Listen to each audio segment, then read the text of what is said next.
We're very inching. We're probably already live. It's one of those things where I'm watching the bar here, and it's gonna be like, oh, we're gonna pop in, and I'll be in half conversation. But anyway, we're live on the interwebs.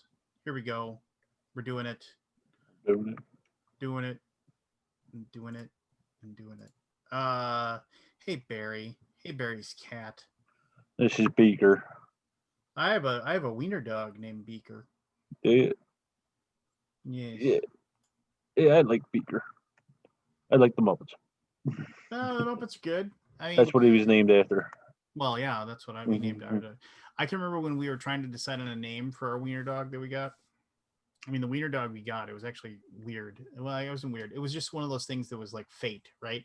So, we were at like this pet store, and my wife, and at that time she was, just my girlfriend that I hadn't been dating all that long, and we had just found out that she was, as they say, with child, and so we uh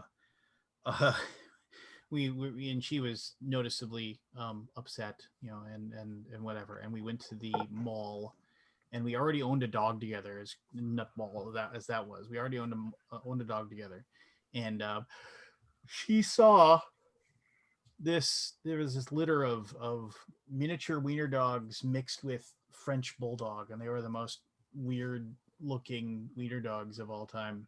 Yeah, how And does that work? yeah, it looks like my wiener dog.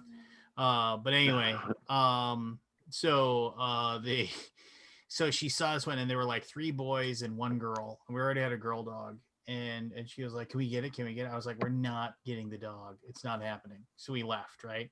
And she was the cutest one of all the wiener dog puppies. She was the cutest one. So like a week later, she was stressed out. We got into some like argument about whatever, and she was 20 years old and I was 35, and just like one of those things where it's like we were getting closer, and she's like, "Can we go to the pet store?" And I was like, "Why?" And she's like, "Well, if the wiener dog's there, can we get it?" And I was like, "Fine, if the wiener dog's there, we can get it."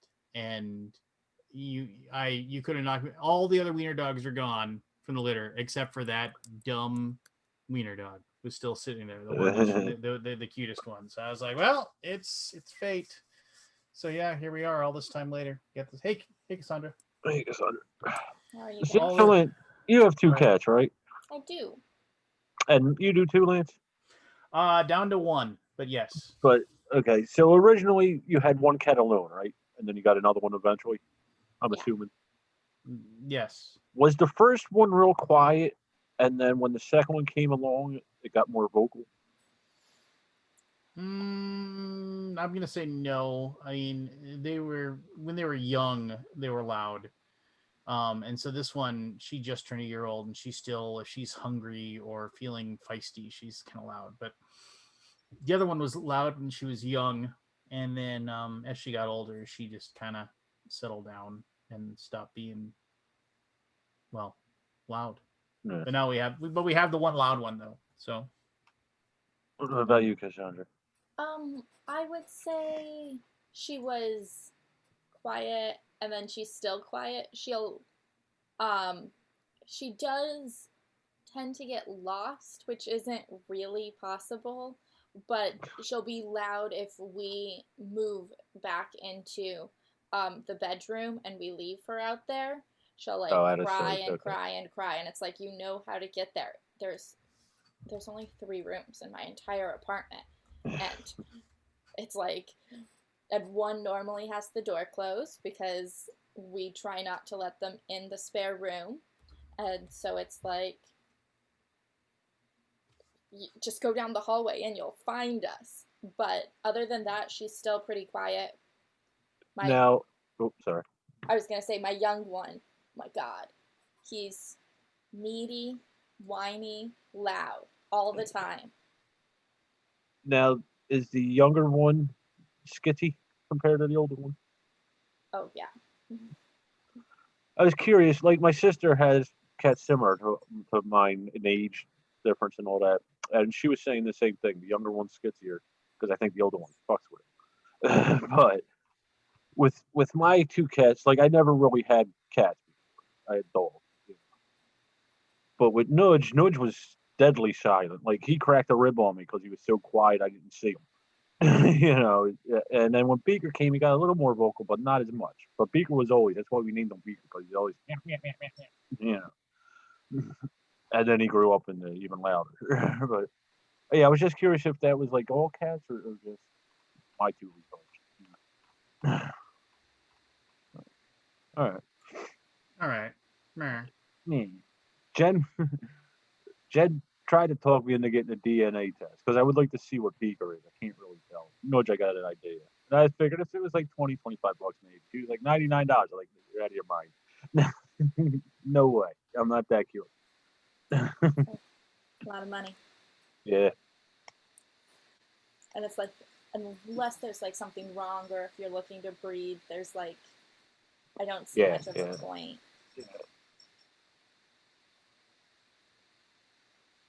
Yeah. These two are big though. They were twice the size of my sister's cats. Really? I think it's the diet. No, when Nudge was real young, he got a kidney bladder infection. We had to put him on a diet for it. Mm. Yeah, well, cats. The animal that doesn't care if you're alive or dead, Nah, as that's long as not you true. keep feeding it. Yeah, that's. Even if you're dead, you'll still feed it. You just don't know it. Yeah. No, I think there's like I remember somebody told me, a vet once told me that the difference between a cat and dog is this: if somehow a mad scientist hit you with a shrink ray and made you 6 inches tall, your dog would still listen to you, protect you, and take care of you. Your cat would play with you, kill you, and eat you. Mm-hmm. So very true. that's the difference between and for some people who are cat lovers, they're like, and that's exactly why I love cats. They do have a person. Like I said, I never really dealt with them. They do have personality. Beaker's almost like a dog. He's stupid, loyal. You know, he's almost like a dog. Nudge, on the other hand, he could come or go. Yeah, that's like mine. My older one, Andromeda, is like, doesn't want to interact with you all that much. It's just like, oh, it's nice that you're there. I'm glad that you feed me, but, you know, I don't really care. But my younger one, Leo, he's just like, oh, I love you. I wish I could be with you all the time. And I'm like, ooh, I got cats because I'm not a huge like interacting with them, and it's like cats, they're the perfect medium. Yeah. Not so much. We got them because of our lifestyle. Like we were traveling between here and Jersey every week, and I was working anywhere from 8.5 to 17 hours a day, depending on the day. You know. Yeah, and we have a similar lifestyle when I was working, where yeah, I would be out of the house for 12 to 14 hours a day, and was just like, I can't have a dog because they need too much of me. My cat will just do its own thing, and our cats are really good. Like, I take them to the vet, and they're always like, so how much do you feed them at a time? Oh my God, Grant! who is this old West sheriff that just showed up? I almost got handlebar mustache there. Like nobody's gonna know who I am. Where's the 10-gallon hat? And he doesn't even have a hat on, so it's just like, it's who is this? Well, I got my haircut too. I hadn't got my haircut in like a lot of months, so I finally got my haircut too. So I don't mean to divert from the did you buzz your hair then, or what did you do? No. Oh, okay, it just looked like there was nothing there from like the shadows and whatever. No, Yeah. okay, so I saw your video and stuff, obviously, of you cutting your hair and what have you, but so that silly thing that I made.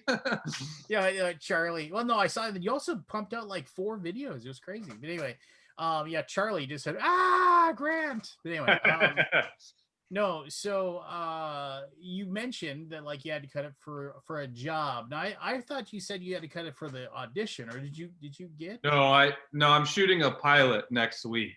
That's right. Yeah, that's what he said. So I had to cut it for that.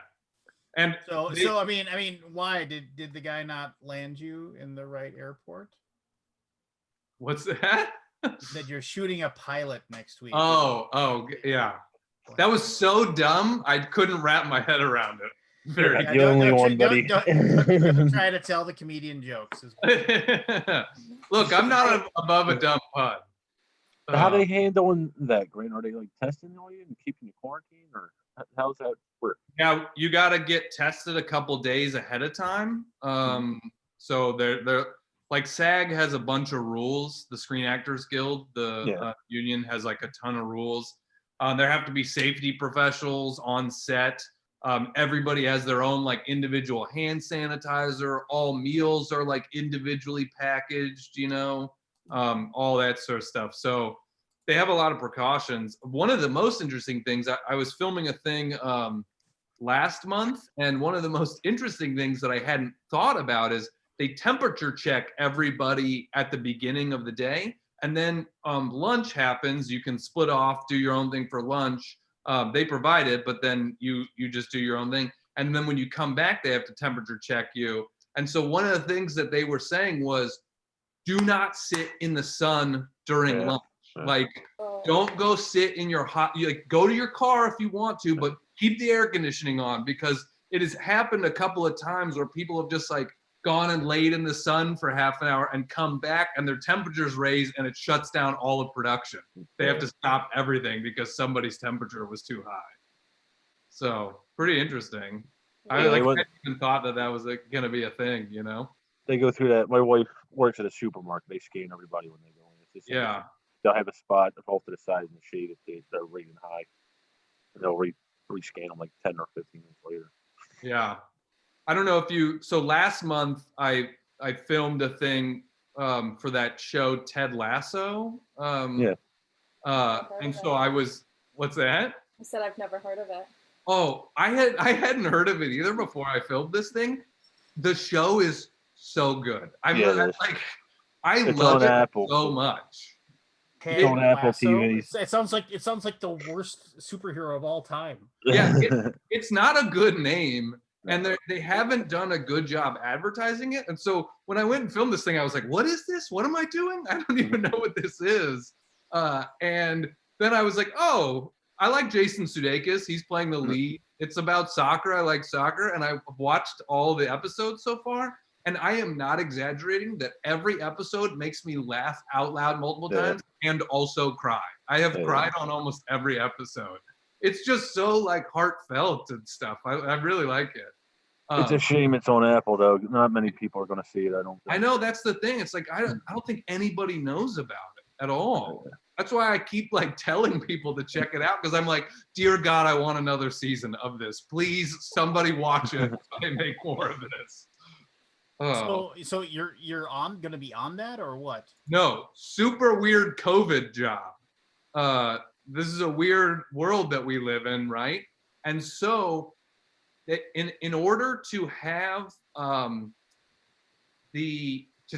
to keep things safe, Jason Sudeikis could be the only actor in the room.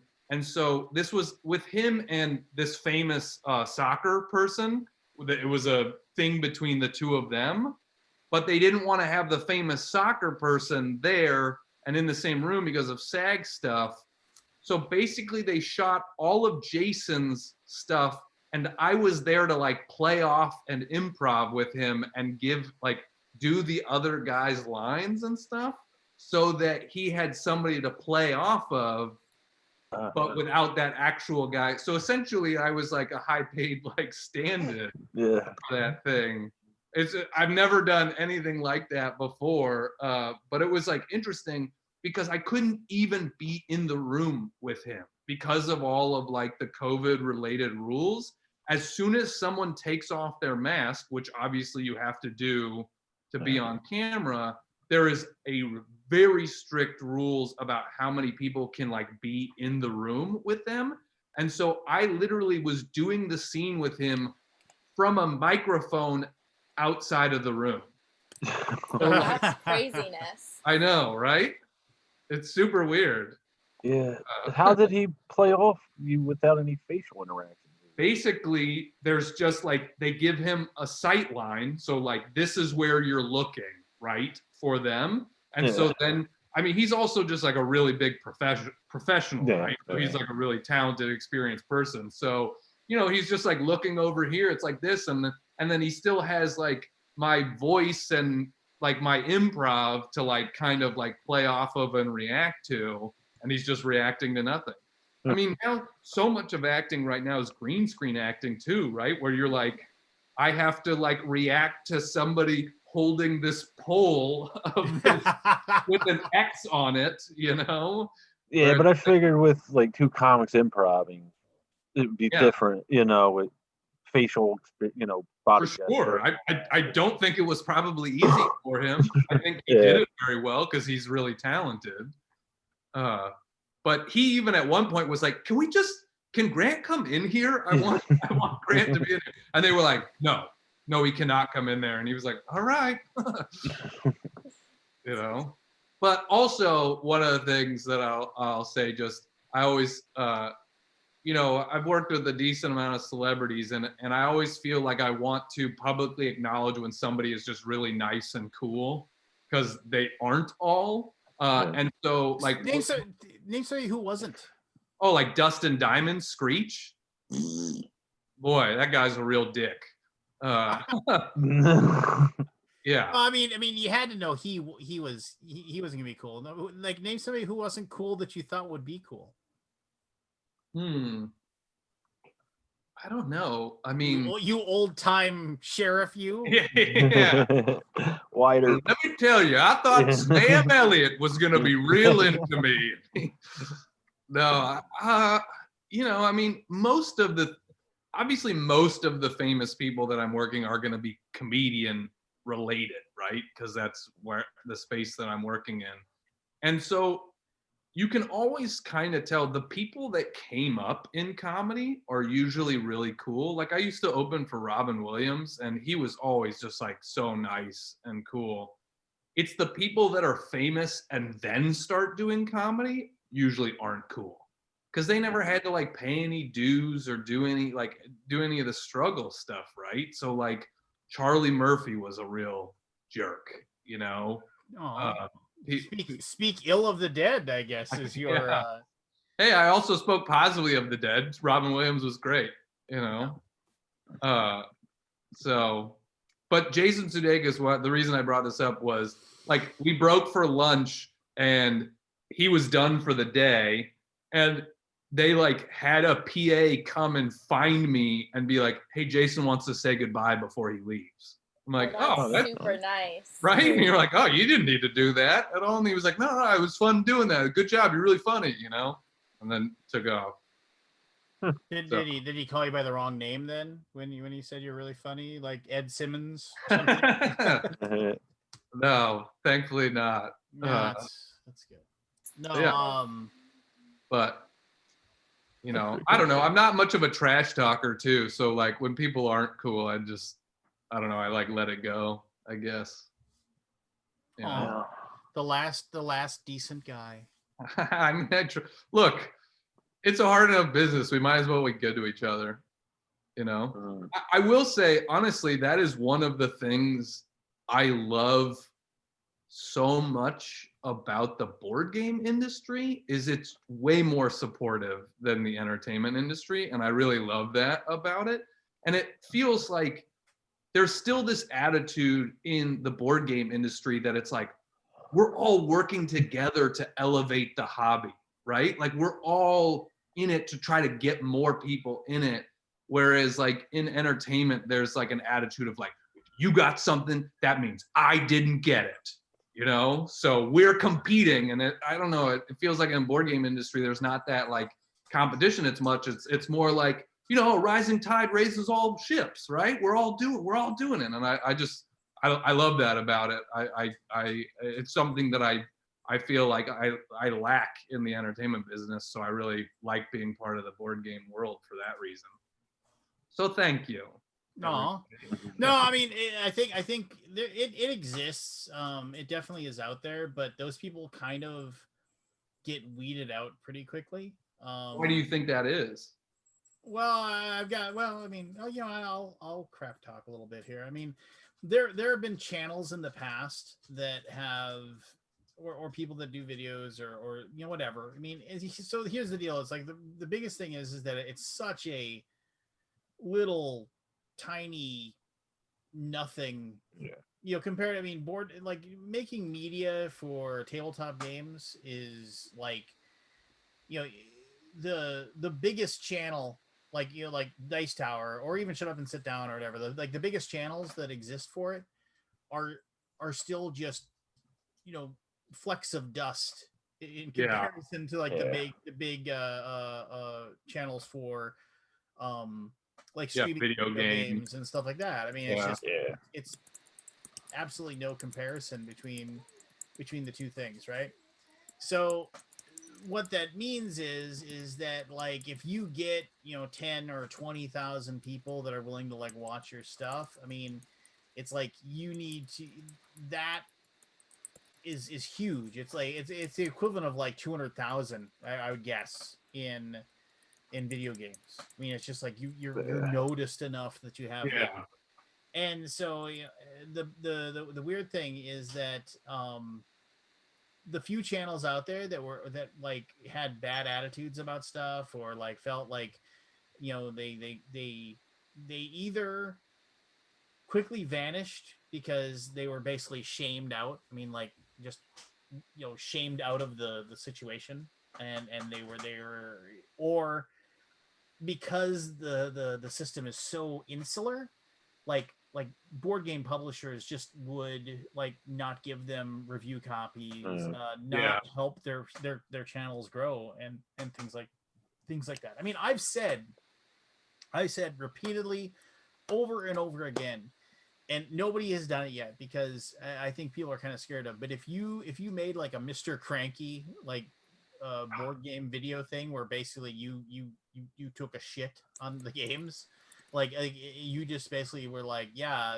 this game is garbage and this is why it's garbage, and you consistently put out like funny, interesting, negative reviews, you would get a huge following, just because that doesn't exist. But nobody wants to do it because nobody wants to be mean to anybody. I mean, it's which is a good thing, right? I mean, it's just like yeah, I mean, I don't know. It's things where I think that I think that we don't I think there's a lot of jealousy. I think there's a lot of like, why isn't my channel like this, that, or the other thing? I mean, I've told everybody my channel is the only reason I've got the subscribers I have is because I started doing it 10 years ago when there wasn't 7,000 people trying to do what I was doing. I don't do anything cool. I don't do anything neat with like audio and video and have high end production values or things like that. And for my, I mean, like, if you look at the channels that are big, they've gotten there because they have high quality production, like super high quality production, multiple cameras, well scripted, engaging things going on. In the case of like the Dice Tower, they have engaging personalities that and content, just crushing content constantly.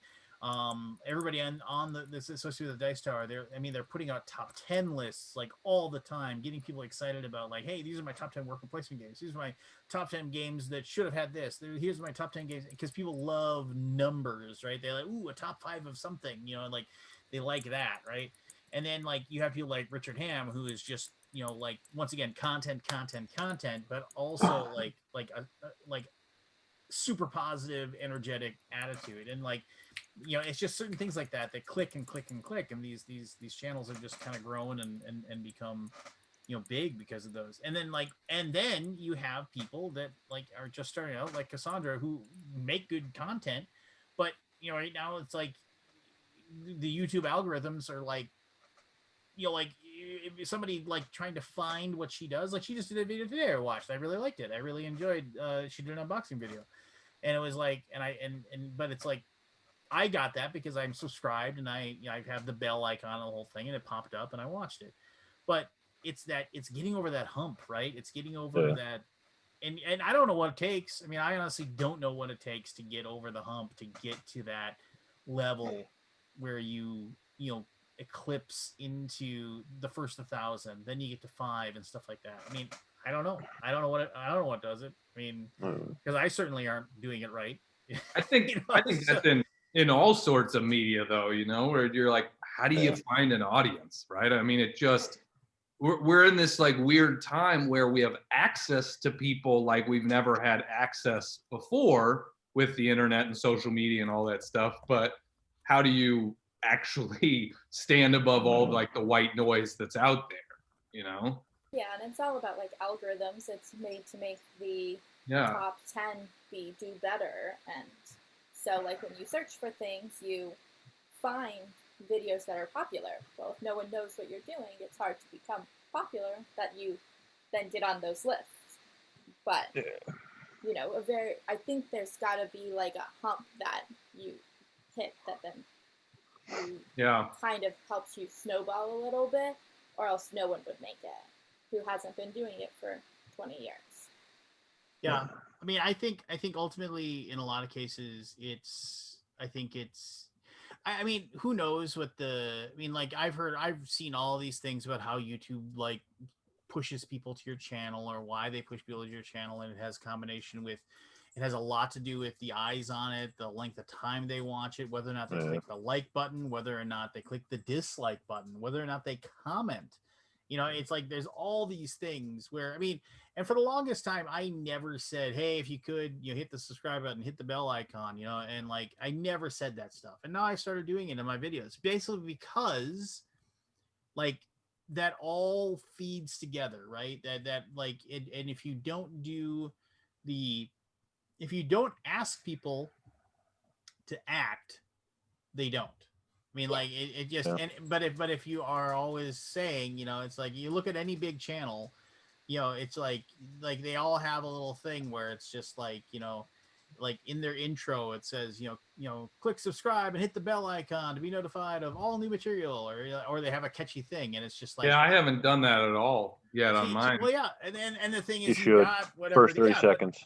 First 30 seconds, because I'm working on moving. I mean, some of it's like so hard because like the whole point of my videos is to be like short, right? Like that's a thing that it's like short and funny. Like what you should do, you have your intro, Grant, and Cassandra, you should have that too. I mean, like if you have like a 10-second little thing with a little jaunty tune or whatever, in that little jaunty tune during Grant's Rex or with a next dinner table, just have a thing where it says,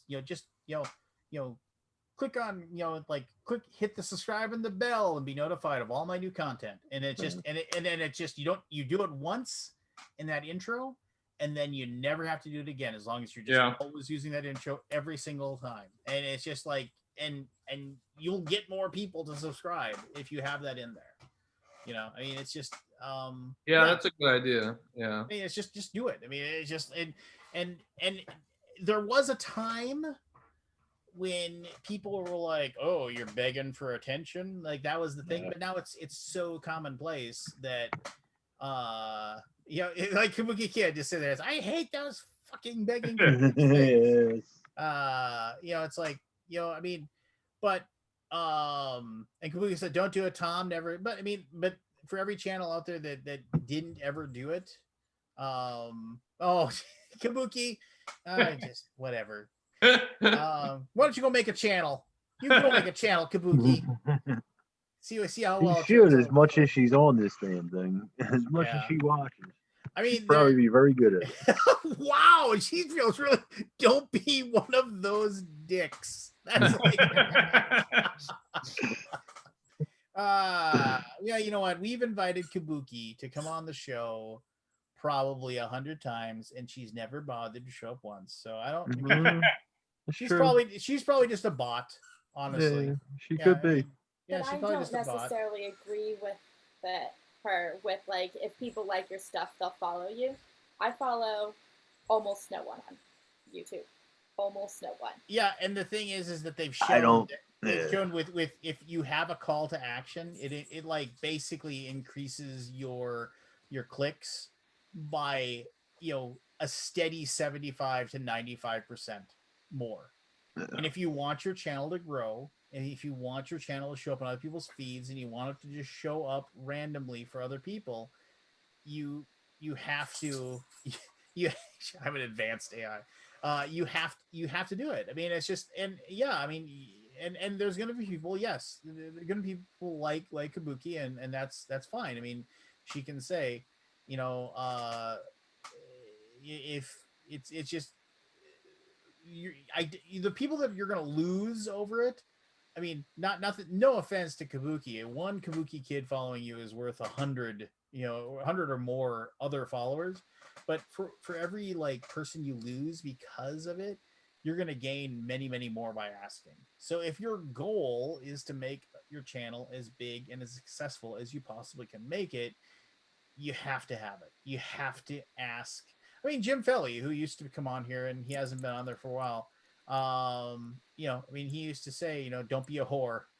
Just do your thing. That was how he put it too. I mean, it's, I don't know. I used to feel the same way, but I'm just like, yeah, I'm, I don't care. Maybe I should, maybe, but I don't know. I mean, it's just like lately with everything going on in the world, with the quarantining, and the fact that like basically my family's been holed up in the house with almost no ability to go and do anything for over half a year, and just I look upon the field in which I grow my fucks and see that it is barren. Just like I got 0 F's to give at this point. I'm yeah. I get it. I spent 5 hours negotiating a contract today, and if I never do that again in my life, it'll be too soon. And it wasn't even a contract for me; it was a contract between another company, and the company that I work for, and it was just it was painful. It was like trying to like just basically say, no, we're only gonna give you 5% for that. We'll give you 10% for this, and then basically because two sides were getting bothered, I'll leave it at that, like having to be the person that's like mediating between those two people, and like trying to like, I mean, it's just, life is stressful right now. It's super stressful, and everybody's hustling, everybody's trying to make do. I mean, Grant, you got your stuff going on, you shaved off your glorious beard. So can you tell us anything about your pilot? I mean, I'm just curious, or is it super hush hush secretive stuff? I mean, it's kind of like, did you ever watch I think it was TBS, a show called Burning Love? It was really, really funny. Sounds like, yeah, Roy did make me get up at 6 a.m. No, Burning Love, it sounds like an STD show. It was like basically this pilot's kind of like a spoof on 30 Day Fiance, if you know that reality show at all. I don't know any shows. It's a scripted show that follows multiple couples, and it's like a silly, funny thing, So I play one of the couples. It follows like 3 main couples. You play both the people in your couple? That's an impressive range. Show. Yeah. People marry themselves all the time these days. It's a real thing that happens. Yeah. Really upset with you. Boy, Tuesday me is gonna be really upset with Wednesday me. Yeah. Yeah. Yeah. What was I gonna say? I'm excited. I'm leaving the house pretty soon. It's nice. very exciting. One of my theaters opened back up. Well, semi-opened. They're doing a production, and they're gonna do 2 days of filming it so that they can then stream it out. But that means that I get like 3-4 weeks of work. Very exciting. Oh, cool. It does sound exciting. And it's more work than they normally give me because of COVID, actually. Because now it's all about the Benjamins? Yeah. I feel like that was a reference that I missed. But no, because we're trying to heat like bubbles So Yeah. it's one lighting person for the show, where normally it's like she keeps us all under 40 hours, but a show takes 80 hours in a week to get Are going. you nervous about the level of work that it will be for you by yourself? No, because she does that, which is great to kind of mitigate how much we are working at that place, but no other theater does that. So Okay. I'm used to the hours of, you get there at, 8 a.m. to do notes. Designer shows up at 10 and tech starts at noon, and then everyone leaves at midnight. So that's a fairly normal schedule for me, and you only do it for 2 weeks. So. All right. Is that unionized, Cassandra? We have a union. IOTC would be it, but the theater that I work at is not union. Okay. For tech staff, I'm pretty sure that they are AEA in their actors and stage management and stuff. But in DC, it's really weird because almost all theaters you work at will be Actors Guild, but we have like 2 theaters that are IOTC. We're getting a third, which I might end up getting getting into the union through them, which would be really nice, because one of the most difficult things about getting into the union is it costs a lot of money. Yeah. It's like, for an application to get the possibility of getting in, it's like $200-300, and it's,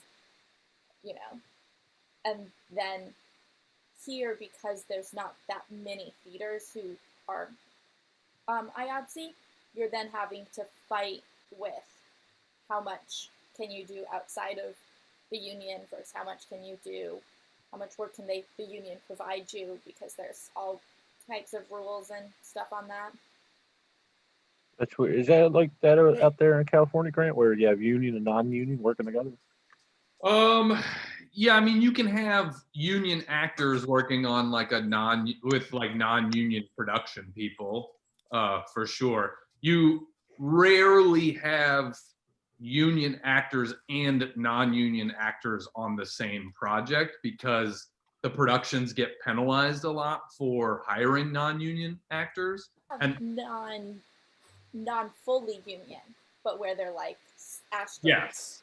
So there are things called SAG eligible people, which is like they've done one union project, so they are eligible to join the union now, but they don't have to join the union. It all gets like very complicated. So interesting factoid that I know about, just because I follow wrestling and I'm a big wrestling nerd. Mick Foley, who wrestled under the names of Cactus Jack and Dude Love, and probably the most famous of is Mankind, who was once heaved off of the cell in Hell in a Cell and fell 25 feet and landed on a table and survived. But anyway, he because he was wrestlers in the WWE or WWF, as it was known at one point, they are independent contractors, so they have to pay for their own health insurance and things like that. They don't get it through the company. So he desperately wanted a role in a movie, any movie, as long as it would get him SAG, because he could get cheap health insurance through SAG. Yeah, he appeared in like 2 scenes in a really, really crappy horror movie, and he said he was, and then as soon as it became SAG eligible, and then he signed up for it like the next day so he could have health insurance. So yeah, I totally get that. I mean, you get really taken advantage of on some of the non-union stuff, where there's just no rules, right? They can kind of make you do whatever they want. Yeah. One of the first commercials I was in was right when I moved to LA. It was before I was in the union. I mean, you can look this up. I was in a Belvita commercial. I was Belvita, like the breakfast biscuit. And the concept of the commercial was that I was a self-defense instructor, and I I needed this product to like give me the energy to like do what I do all day. And as a self-defense instructor, all I did all day was teach women how to kick me in the nuts. And so I'm not joking that like I got kicked in the nuts probably 400 times that day. So what is it, Velveeta or what? Oh, Belvita. Have you ever seen those? They're like in grocery stores and stuff. Belvita. They're actually really good. Like I hadn't heard of them before. I mean, I did this commercial like 7 years ago or something like that. Hey, but there you like, are. Yeah, they're legit very good. Did you just look it up? Yeah, I'm watching you get kicked and punched in the balls right now. Yeah, that's a lot. So you have a kicking mustache in this commercial at one point. At one point, yeah. Yeah. So basically they were like, oh, we've got this whole rig. You'll be totally safe. It won't hurt at all. I get there and no joke, the rig is a rope that they tie around one foot and run up the seam of your pants and then tie it around the other foot so that if someone kicks you here, it can't go all the way up because there's a rope there. But the thing that they don't realize is like every time you're getting kicked, it's pulling on your feet. So by the end of the day, the bridges of my feet were completely bruised because of doing that. And then also half the time, the only way it works is if someone kicks straight up. And if someone goes like that and kicks straight out, they're actually just kicking me right in the junk. And so for like legitimately, I was filming this for about 12 hours.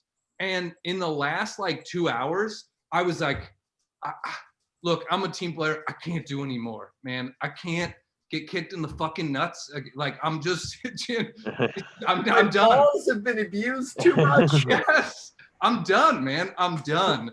And so literally the last couple hours, they were still trying to get a couple shots. They had to cheat the shots to be like over the shoulder so it looked like I was getting kicked but wasn't actually getting kicked because I was like, I swear to God, if one more person kicks me, I'm punching somebody and walking off this set. You know?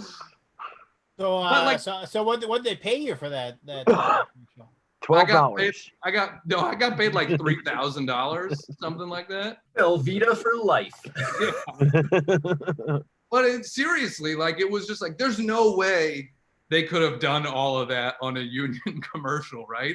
Like I was walking like I had rickets for like days, just legs bowed out. I legitimately like went and bought, you'll appreciate this, Chris. I went and bought Epsom salt for the first time in like forever and then just laid in a bath of Epsom salt for like 2 hours that night. Try to get some tingling to like put away the... Seriously. You need an ice tub.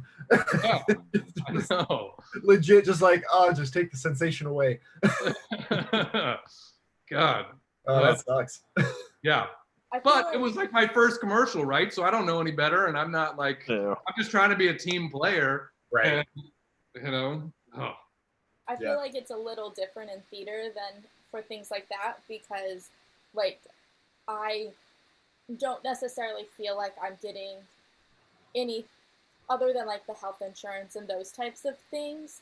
The benefits of being in union aren't much because they're all W-2s, so they're paying unemployment tax, they're paying all of those things, and I'm getting, time and a half. The only thing that's missing is they're paying me like $2 to $3 less an hour because IATSE's still hourly.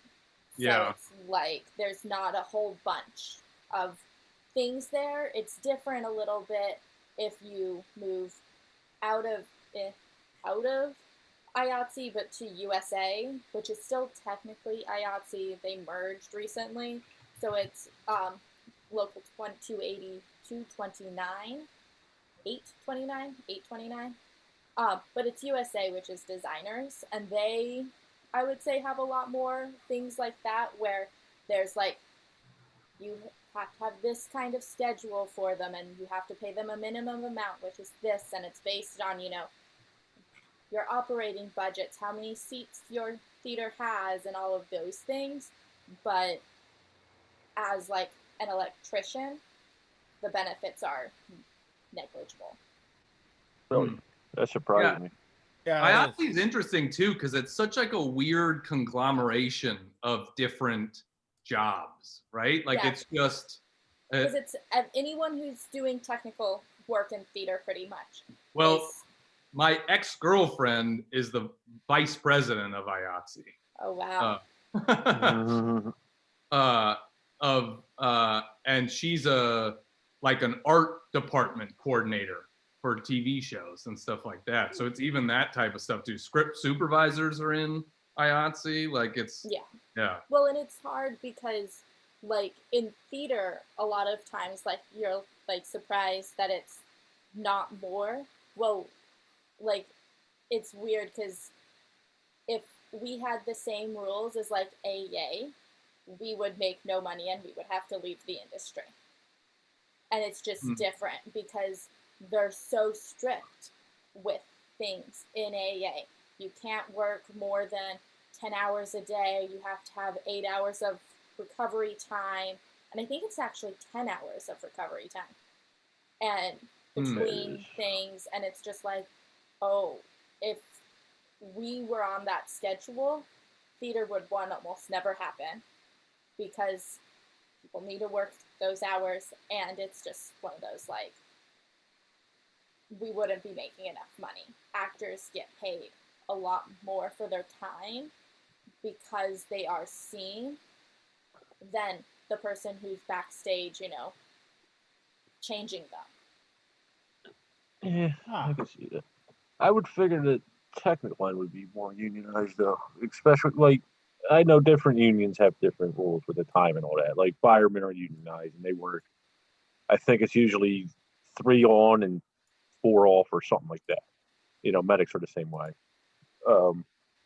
I was in a union. You're right. It was they cheated with us. It was 8 hours between shifts, but it technically was 10 hours. Because me and a couple guys got called on that once. We worked the most by law that we actually could in a week, and we got called on that. We were in a state of emergency and all that nonsense. But, I'm just surprised at the technical end of it. It wasn't more unionized. The electric, sound, lighting, And like if you're going to like Broadway, all of those places are union all the way. So it's just DC. It's gonna be all theater places are probably gonna have it. Like if you're off Broadway, you probably aren't gonna be union.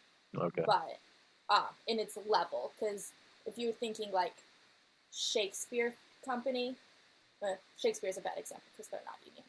But Signature Theater, they're a big one. They won one of the nice awards that you said, Tonys.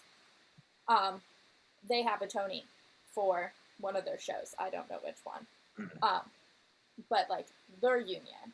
But the little mom and pop theater down the street isn't going to be union. Right.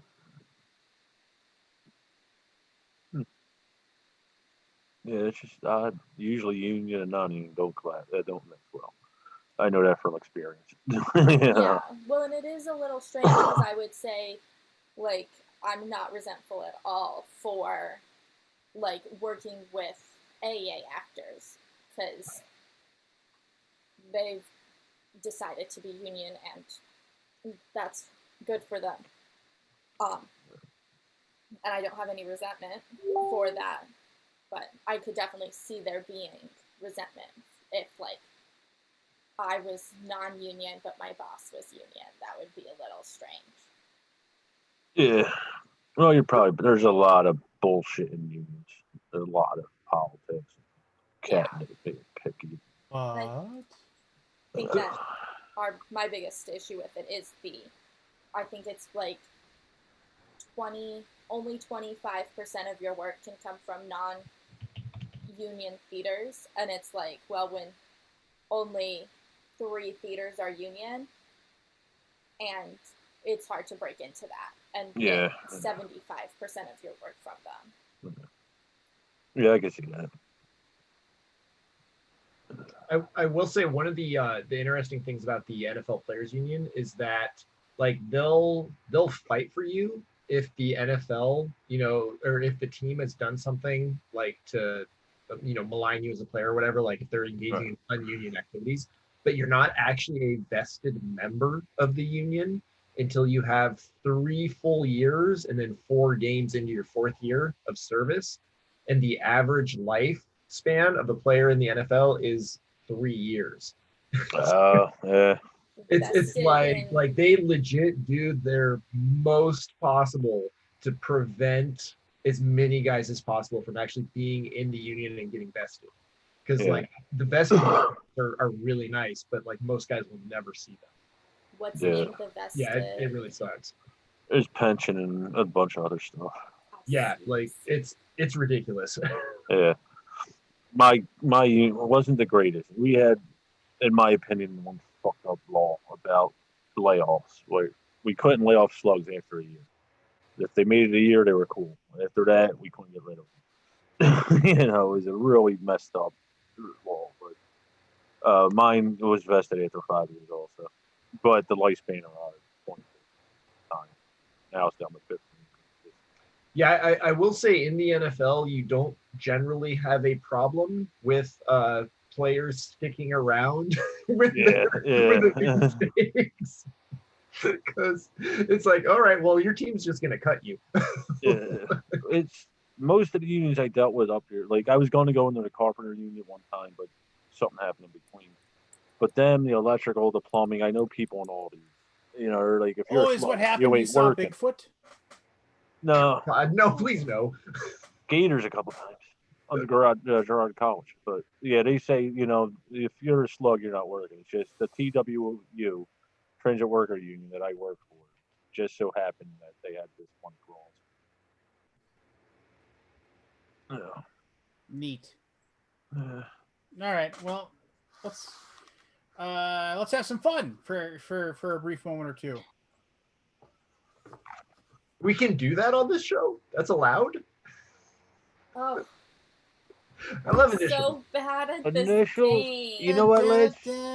Hold on, Lance. Before we get into that, I do have one from the original game that we were doing that I pulled off the old computer. Remember? Well, yeah, but what? You. This is me doing this though. So. Okay, go ahead. I was gonna say, Cassandra, don't feel bad because like I'm good in a few very limited categories, but like when it comes to pop culture, yeah, it is not what I know. Pop culture isn't what I know. My biggest issue is like I might have seen half the things or She's know half the our references, age. but I'm so bad at names that I'm like, oh my god, you're talking about the character from blah blah blah, like the Marvel, the Suits one. I'm like, oh my god, I know exactly who we're talking about. Yep. She's played this character and she did all of these things.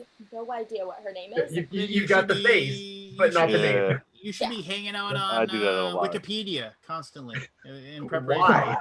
I don't. Why would you ever do that? I don't know. I mean, although I will say, writing stuff, like it is fun to delve down the Wikipedia rabbit hole every once in a while because you're just like, oh, I'm reading up on this subject and what's that link? That looks interesting. Oh, I'm reading up on this subject. Oh, what's that link? That looks interesting. Then, like 3 hours later, you're just like, how did I end up here? Much like most like YouTube rabbit holes. With slightly less fascism. All right, so here we go. Kabuki Kid, are you ready to be the arbitrator of reality? I'm assuming she is. So, she will handle all. Wait till after when you yell out your name. Wait till I call on you before. Grant. I'm bringing the heat. Okay. Yeah, but you just love to. Can you yell out someone else's name? No, you may not. We're not playing. Hey! And by the way, there's 39 people watching right now. I only got 9 likes. Let's click on the old like button. And don't forget to subscribe and hit that bell icon. And hit the bell. Hit the bell. So why is there 39 people watching this? They must like 15 or something. 39. Who knows? Well, 5 of them are us. I don't think it works like that anymore. Come on, subscribe, whatever. Here we go. All right, so Oh, Kui Kid's gonna give me a thumbs down. Look at that! I got somebody to give me a 10. Somebody just gave me a like. I got to 10. Woo! 10. 13. 2 thumbs down. You peckerheads. Democracy in action. Oh, curse you.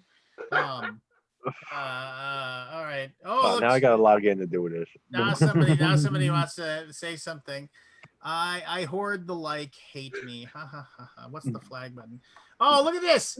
12 and 4. You peckerheads. That's fine. I'll 5.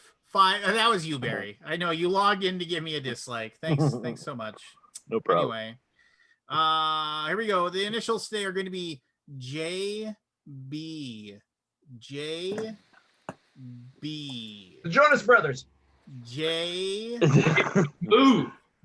B. Nailed it. All right, here we go. I don't have a pencil. Okay, Pencil. I'll wait for Cassandra to get her pencil. Not like you're in front of a computer or nothing. Boy, a pencil. That's taking this pretty seriously, I gotta say. Hey, I got 2 ready to go. I have Hey, Chris, you can play D&D on Saturday night, right? If we play. Yes, yeah, I get that's actually why the pencils are right there on the desk. All right, I think we'll have enough, so we can play. Anyway, here we go. Okay, cool. Clue number 1. His wife was killed. Clue number 2. He was infected with the prion variant. Clue number 3. Was friends with intelligence analyst Chloe O'Brien. Oh, Clue number 4. Grant. Jack Bauer? Jack Bauer. Oh, Yes. okay. I got I was about to 24 in my head and was like, I don't know who the person's name is. Yeah. I was about to guess Jason Bourne. Nobody read the peanut gallery because people want to yell out the things. Nobody read the peanut gallery. Close Boo, that up. Peanut Gallery. Boo. No, I like that they play along, but just don't you. The rest of you can't watch the peanut Well, gallery. actually, it does give us like a 6-second timer. That's true. Yeah. Clue number 1. Appeared in a 1982 commercial for the video game Pitfall. Clue number 2. Was in a Neil Diamond tribute band. Clue number 3. Disguised himself as Grant. Jack Black? Jack Black is correct. Yes. Oh. Once this guy, yeah. Once. Well, I did very poorly last week, so Yeah. I gotta Did you redeem myself. study? Like was a Mexican wrestler, was a giant panda named Poe. You know. Grandpa's A game today. Wait, you say did I study? Did I memorize? Quick funny story.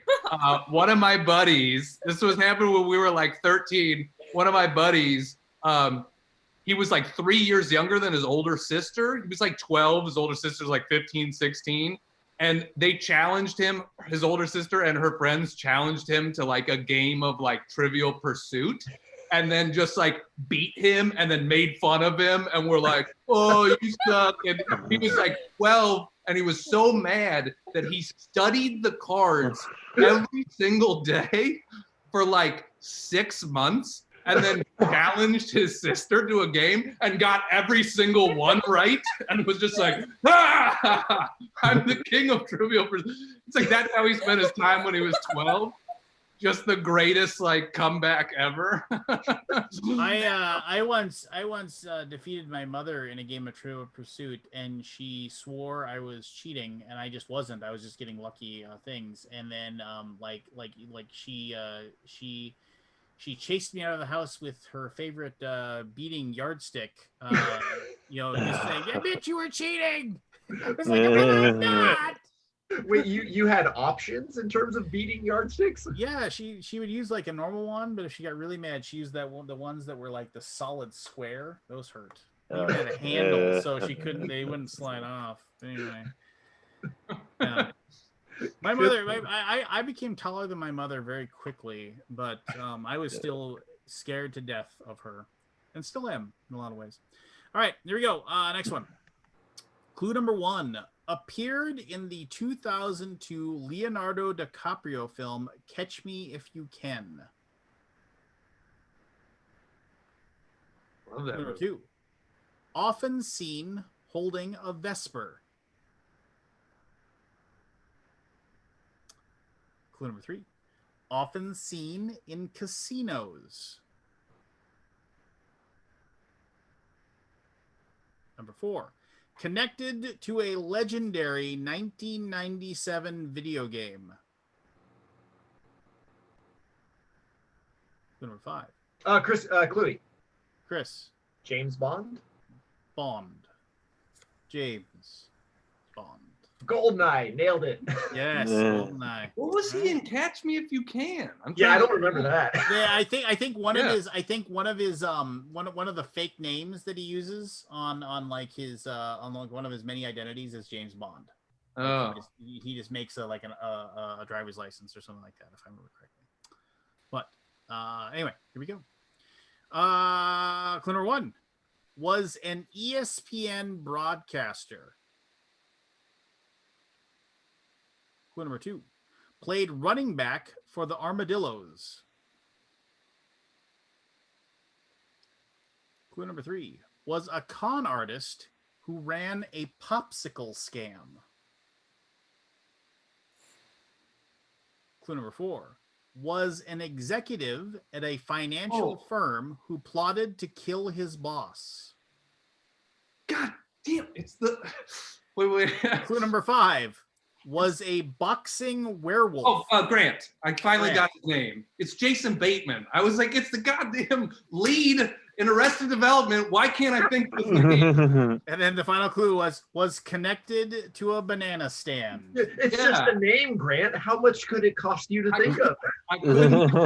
Well, because it was the popsicle scam was in Zootopia, which was I love that movie. That movie's great. He's a fantastic actor. Have you seen Ozarks? Yeah, it's great. I love it. Ozarks is so good. Yeah. Love Good that show. stuff. Here we go. Grant's just running away with this. He really is. Cassandra, does your microphone work? It does. Good, just checking. Just checking. We're just referencing people who are 40 years old. I'm like, I've never seen Arrested Development. I think I might have seen Zootopia. I'd Insane. recommend if you can watch Arrested Development. Don't watch the last season. No, the Netflix versions aren't great, but the 3 seasons, like the 3 original seasons, are some of the greatest television ever. No touching. No touching. The characters are all just so perfect. Yeah. Right. And so awful.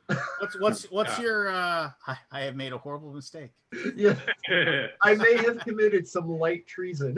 Yes. All right, here we go. Clue number 1 was rescued by Italian fishermen. Clue number 2, often seen near a scope. Sorry. Good. Grant. Barry. Jason Bourne. Jason. Damn it! Bourne. I know that was the easy one. Yeah. I knew that one. Barry, I'm just super glad you're on the scoreboard, and so I feel like I'm. It's good that you have this one. I mean, I can't imagine not being on the scoreboard right now. How embarrassing that might be. But Oh, anyway. you get called out, Sandra. Yeah, but it just doesn't do much because She's half our I know. age. Where's- Lance, when are you gonna go TikTok memes?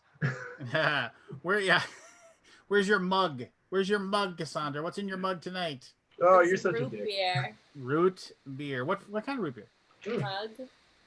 Mug root beer is a quality choice. I'm a dad's root beer guy personally, but I like Yeah. Barks. Barks has Hate spike. Barks. well, Oh, Barks has caffeine. That's the only reason and then for the longest time I didn't know what that meant. I was like, Barks has bite. I was like, oh, what? And then it has caffeine. Which I didn't understand. But anyway. Did you know that like Fanta Orange has no caffeine? My son likes Fanta Orange, and I thought it was because he liked to bounce off the walls with the caffeine, but then I found it had no caffeine. He just likes to bounce off the walls. Do you want a Fanta? Yeah. Anyway, here we go. Clue number 1 released Immigration Wars in 2013? Clue number 2. Was connected to the Terry Schiavo case. Clue number 3. In 2006, was reportedly approached about becoming the commissioner of the NFL. I have no idea who this is. What? If I was literally playing in the NFL at that time. That's a real deep cut, huh, Lance? Clue number 4. His father and brother are both named George. Oh, Chris. Chris. Jeb Bush. Jeb Bush. There you go. Why did they approach him about being the commissioner? Does that ring a bell now, Chris? Tagliabue was retiring. Oh. So he was the commissioner all the way up through, I think it was like 2006 or 2007, and then Goodell replaced him. Well, why did they go to Jeb Bush? That family has always had like big ties to sports. George was a owner of the Rangers forever. Yeah. Oh, sorry. Yeah, the Rangers. Yeah. The Tejas Rangers. All right, here we go. We got 1, 2, 3, 4, 5, 6, 7, like 8 left. So anybody's game, even Cassandra's game here. Lots of things. All right. Clue number 1, investigated bank robberies. Clue number 2, connected to a rooster.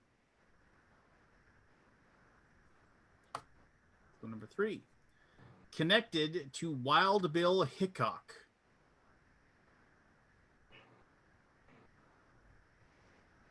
Clue number 4, was the owner of Seabiscuit. Clue number 5. Was a bowling enthusiast. Yeah. What? God, why can't I remember people's names? I know. Final clue. Join the club. Final clue. Won an Academy Award. Yes. For 2010's Crazy Heart.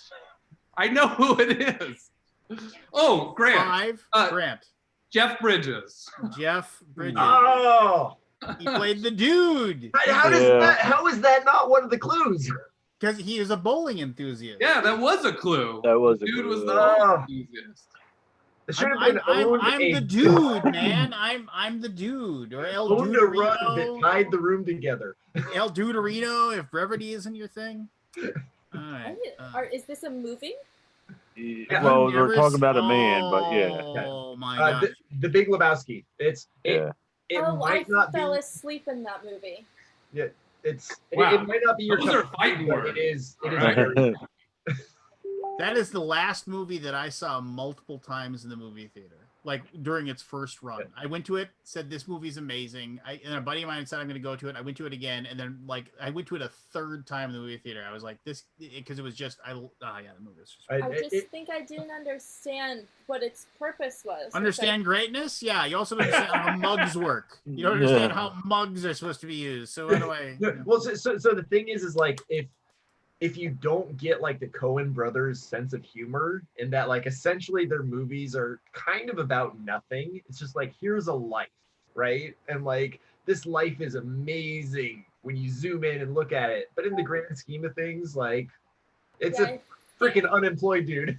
When he went to the daughter's house and she was like naked doing something, I was like, weird. It's for sure weird, but that's I think I got there and went, I'm so lost. I don't know where this is going. And I think it's it's about this dude's life. And I was just like, so there's no real good plot, like through line with like a finished arc. It just kind of is like, whoo, I woke up and the guy was dead. And I was like, oh. Right. And the more times you watch it, the more like it really opens up. Like, not to go talk about Big Lebowski for, but like preceding scenes, like they'll use terminology the preceding scene used to tie it together. Like, they mentioned the Chinaman, and then like the real Big Lebowski. I didn't complain when some Chinaman shot my legs out from underneath me in Korea. You know, it's just like, so like it's weird that like there's stuff that continues and like stuff that you don't pick up on. Like after the dude goes and like he goes to the doctor presumably to have his face looked at from getting punched, but actually like he gets a full body exam, including a prostate exam. And then when he's in the car driving, the song playing is "Out Through My Back Door." Out my back door, Creedence Clearwater, playing on the radio, and it's just like stuff like that is obviously. And Jeff Bridges actually asked before each scene, he'd ask the Coen Brothers, "Do you think the dude smoked one up before this?" And if they said yes, he'd sit there and rub his eyes until they were red before he would do the scene. So anyway, and all of the swearing, none of it was ad-libbed. It was all specifically put into the script. So anyway, moving on. Big Lebowski. We lost Grant. We lost Grant. Where'd Grant go? We'll wait a moment. Well, technical difficulties. I can talk for a little bit longer about how amazing.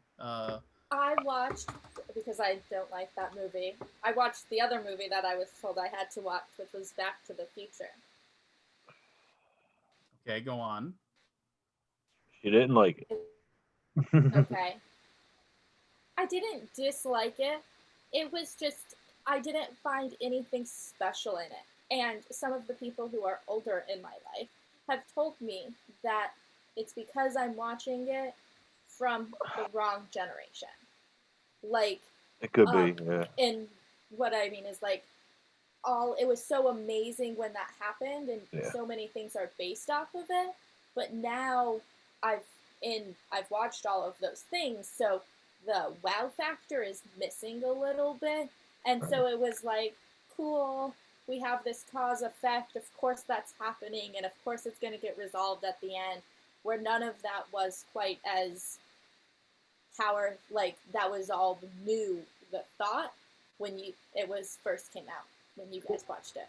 Well, I think any form of entertainment is highly dependent on when you actually consume it, right? Where things that shape us as we are growing up, we are far more likely to recognize as like, oh, that thing was amazing. Like that played a part in developing me who I am today, versus like the games I played as a kid.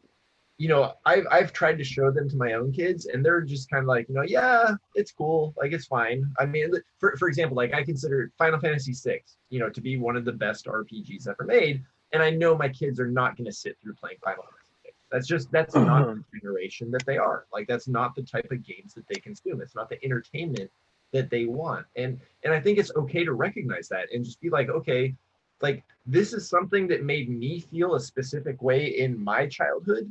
But because you like, that's not necessarily your same temporal frame. Like it doesn't have to make you feel the same way. Like we're allowed to like the things we like. Yeah, like, and I think I am sure that it was a great movie when it came out, and it was a good movie. I did not fall asleep. I enjoyed watching it. I even watched the second one. But it wasn't like, I don't know, you guys talked about it, and it was like, this is like the best movie of all times, and I'm like, I did not feel that way. I get what you're saying. I was recently talking to my nephew about this. We watched Animal House, me, him, and my brother, and he was talking about the same thing. He's seen it done already in different implementations. So where we've seen it done in the different implementations too, but we see this as the original, and we are comparing everything off of that. Yeah. Well, so what's interesting to me is that when I got to the NFL, like, you know, I would hear from fans like, oh, you know, this old player from the 60s or 70s, you know, was the best to ever play that position. And then I would look at like, you know, old footage of that person running around. I'm like, you wouldn't last 10 seconds in the modern NFL. Like you are not fast enough. Like you're the game has evolved so much that like, yeah, you were the best at your time, but it's no longer that time. Like it's a different time now. And I think that is the same case for entertainment, where it's like, okay, when something like a Back to the Future, The Big Lebowski comes out, like if that happens during your formative years and you haven't seen anything else like it, you're like, of course, like this is amazing. This is the best story I've ever seen. But if you're trying to show it to someone else, 20, 30 years down the line, and they've seen other movies that have perhaps, riffed on it or potentially done some other things better, they're going to look at you the same way and just be like, well, I've seen that and I've seen it done better because we learned from what came before. Yeah. So, it's just like, not to be flippant, like it's a generational thing. Like we can't, if you're an older generation, you just literally cannot understand what a younger generation is growing up and going through. So Fair anyway, enough. philosophy, back to the game. Grant, you made it. I'm house sitting right now, and the internet sucks here and crashes sometimes. So you got a big old stack of hardtack and jerky in your mouth, and you Have you tried power cycling your router? Yeah. All right, here we go. Clue number 1 was forbidden for JB. Remember JB. Clue number 1 was forbidden to see a magician. Clue number 2. In 2017, had no memory of stabbing a man to death. Clue number 3.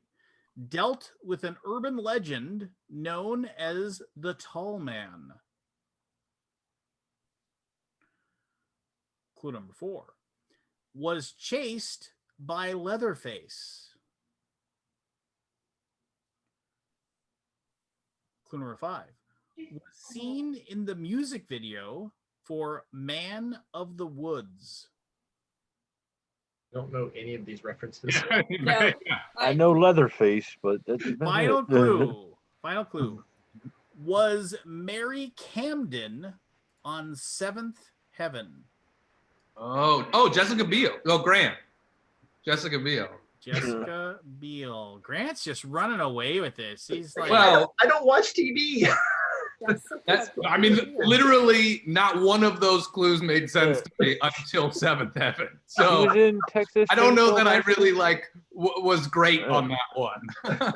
She was in Texas Chainsaw Massacre. apparently. I guess.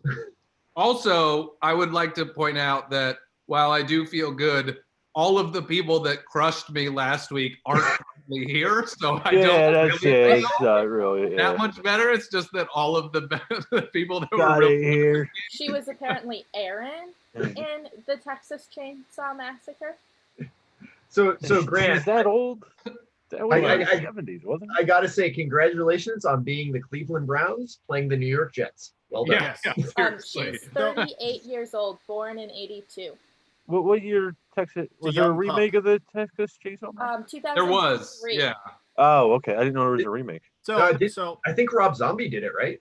is anybody surprised that you can actually hear Cassandra talk? I mean, it's like her microphone goes off during the actual. Why are you being a dick? We've already gone over the generational gap. Roy there's has pointed out that I will live when you guys are gone. Right? That's you true. don't know, you live. Living well is the best revenge. That was a recent tweet by Norm Macdonald said. They say living well is the best revenge, but I find stabbings pretty nice too. He's Yeah, underrated. He's very underrated. Oh, he's one of the No, great. Norm Dude. is at the top of his game right now. Like I gotta tell you, he's one of the coolest people to work with too. I opened for him a couple years ago, and a lot of like big famous people, when the show's done, they're like, okay, bye. And like Norm, like I just sat in the green room, just me and Norm for hours after the show, and he told me stories of Saturday Night Live and that sort of stuff. Just like a really cool, funny guy. Yeah. He seems like he would be.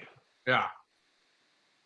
If I hope the Vikings go 0-16 this year, because I will go out and I will get. I saw a guy that had a Lions jersey when they went 0-16, and he got a Lions jersey that had number 16 on it, and he put the last name Owen on it. I was just like, I will get that. That's so good. No, but yeah, but no, we might as well tank for Trevor at this point. We might as well just tank for him. Just. Well, so the thing is, like, good on Kirk for getting a fully guaranteed contract, because that's something like players should be fighting for. But at the same time, he will never win you a big game. Like that's just He not. no, well, that's not true. He won us the game last year in the playoffs. No, the Saints lost you that game. Yeah, they won in spite of him. He no, go back and watch that final drive. He drove down and then got it to Kyle. So I mean, like I'm not. Is it a blind squirrel finding a nut? Sure, but you can't just say he can't do it. He's demonstrably shown that he can. So No, he's I will say he has demonstrably shown that he shows up when the lights aren't on, and occasionally he will give you a big play when the focus is on him. And I have played with a lot of guys who've been the same way. Like it does not matter how good you are on a 1:00 afternoon game. What matters is how good you are on Monday Night Football when everyone is paying attention to you. Yeah, I mean he's Andy Dalton, you know? It's like, yeah. Right. It's like if you cannot do it when the stakes are high, I mean, also, like playing quarterback is super hard. Like don't get me wrong. He's better than like 20 people in the world that right. Like he's a legit great athlete. Like he is fantastic at what he does. But he's not in the top 20 quarterbacks. Right. Yeah. He's not he does not have what it takes to when the chips are down, right? Like when you're in that tough situation, like unless a guy makes a big mistake, like he's not going to create that play for you. And it sucks to say that because like, you know, Lance, I know you like the Vikings and like I still watch them. I still enjoy watching them because thanks for 2009, asshole. Hey, I did my job. No, you didn't. No, you didn't. No, you didn't. I did. You could have done more. You could have figured out a way. Turnover at the end of the first half on the 9-yard line. You were talking 11 years ago. I don't have a direct line to any other Viking that was on the defense, so fuck you, Chris. You played D&D with those guys on Saturday nights, and they were. I mean, we were all like out in the middle of a driveway breaking beer bottles and screaming at the moon. If you had been next to us, you would have been a dead man. So it didn't matter if you're like, I did good at the punting the ball, though, guys. Hey, I did my job. I can't control anything else. So when you're sitting there like, oh hey Craig, how's it going? Craig was like, Lance, woozah. Yeah, just I know. It's just whatever. Thanks for the game. No, and I told. By the way, I told my dad. I went fishing with my dad last weekend. I said, hey, by the way, Grant said that he'll come and be a pallbearer at your funeral, and he Anyway, here we go. Next one. Number 1. Appeared in a 2014 Kevin Costner film. Boy, late Kevin Costner. Yeah. Oh, have you ever seen No Way Out? That's a great Kevin Costner movie. Anyway, number 2 was a Montezuma Monroe in a 1999 Oliver Stone film. Clue number 3 is in the National Lacrosse Hall of Fame. Oh, Grant. Jim Brown. He's in the national. He's one of the few people in multiple Hall of Fames. Yes, you are correct. And God damn it. sadly, Cassandra, you are now mathematically eliminated. Oh no, I'm so sad. I don't know what I'm gonna do.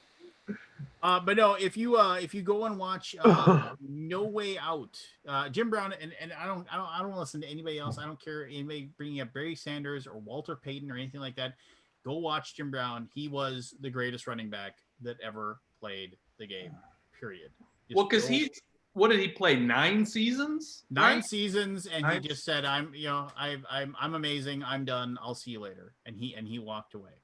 But he's. But that's what I mean, where like to be in the top 10 of rushing of all time and you only played 9 seasons, that's pretty crazy. The most amazing stat of his career, 5.6 yards per carry. That's legit. That is absolutely legit. You give that guy the ball, he's getting you a first down. Yeah. And they used to say about dearly departed Denny Green, as a running back. I remember one of the things that it said, if Danny Green was like a rough and tumble running back. You needed 3 yards. Danny Green went and got you those 3 yards. If you needed 8 yards, Danny Green got you 3 yards. Yeah. Yep. 3 yards and a cloud of dust. 3 yards and a cloud of dust. All right, here we go. Next up. Let's see here. It is 6-2 to 1. So Barry, if you run the table, you will tie. That's not happening. Grant. But theoretically, Good game, Grant. Yeah, it's not gonna happen. GG, well played, sir. I just really needed this in my life, guys. You know. We're here to provide. Here to provide. Grant's just gonna leave for the next 3 questions. I just want to do my win speech. I just want to say thank you, everybody, for being here, for having me. Super fun show. We should get a PDF of a trophy and send it to him so he can print it out. I felt real bad about myself. I'll cherish this beer forever. This is going on the mantle above the fireplace that I don't. And the orchestra starts playing.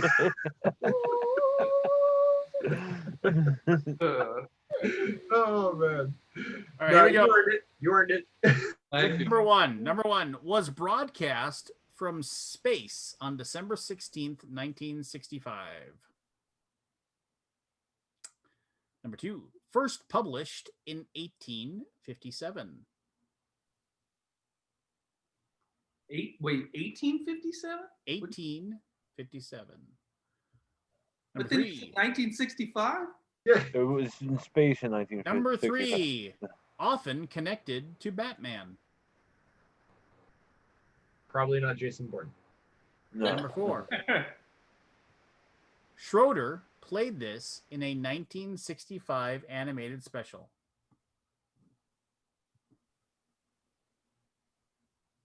Number 5, was featured in 1983's A Christmas Story. I noticed. I just can't think of it. Final clue. Was originally titled One Horse Open Sleigh. Chris. Yeah. Chris. Jingle bells. Yeah. Jingle bells. Don't call it a comeback. Boy, Did it for For the years. final clue. I am also like weirdly obsessed with Christmas, and I'm very disappointed in myself. I take back all of my acceptance speech simply because I didn't get that one. It's okay. You got the NFL player. True. All right, here we go. Here we go. We got 4 left. It is anybody's game. If by anybody we mean Chris and Grant. Too much pressure, Lance. Clue number 1, connected to Kevin Nealon and Jason Sudeikis. Ooh. Ooh. 2, gave a speech about consent at the 2016 Academy Awards. Clue number 3, famous for traveling by train. Oh. I Number want 4, for you, Cassandra. has been seen in the Situation Room. Oh, Grant? Grant. I don't know. Is it Grant? Joe Biden? Joe Biden. Oh. I mean, that was kind of a guess, to be Grant honest. seals the victory. Well, we'll play it out, though, for the funskies. Here we go. Clue number 1 has rumored connections to Slimer from Ghostbusters. Clue number Chris, I'm just going to throw it out right now. Jim Belushi. 2. And That was a good guess, though. That was on my list. Same era as those. Harry. Harry. John Belushi. John Belushi is Damn it! That was my other guess. I remember Dan Aykroyd talking about this. Oh. Spent time in the Joliet Correctional Center. Death was caused by speedball. Once said, was it over when the Germans bombed Pearl Harbor? Connected to the word college. Yeah. And then Rolling Stone ranked him as the greatest Saturday Night Live cast member of all time. John was supposed to be one of the Ghostbusters, but he died before filming. Yeah. That's true. Oh. Who was he supposed to be instead of? I think Bill Murray, wasn't it? Yeah, it was supposed to be Bill Murray, and originally they wanted Eddie Murphy for Ernie Hudson. Yeah. For Winston Zedmore. Huh. Yeah. Dan Aykroyd is insane. If you Yes, see he is. If you see any current interviews with him at all, yeah, he's crazy. You realize that if Barry gets these last two, he beats Chris. Whoa! Oh no! Doubt it. Oh no! I'm no good at this shit. Clue number 1 included the red flower. Clue number 2 connected to Scarlett Johansson and Bill Murray. Number 3, Buzzy, Flaps, Ziggy, and Dizzy were a parody of the Beatles.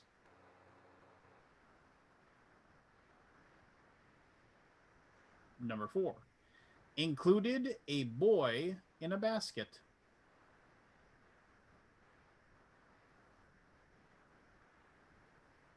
Number 5, included the bare necessities.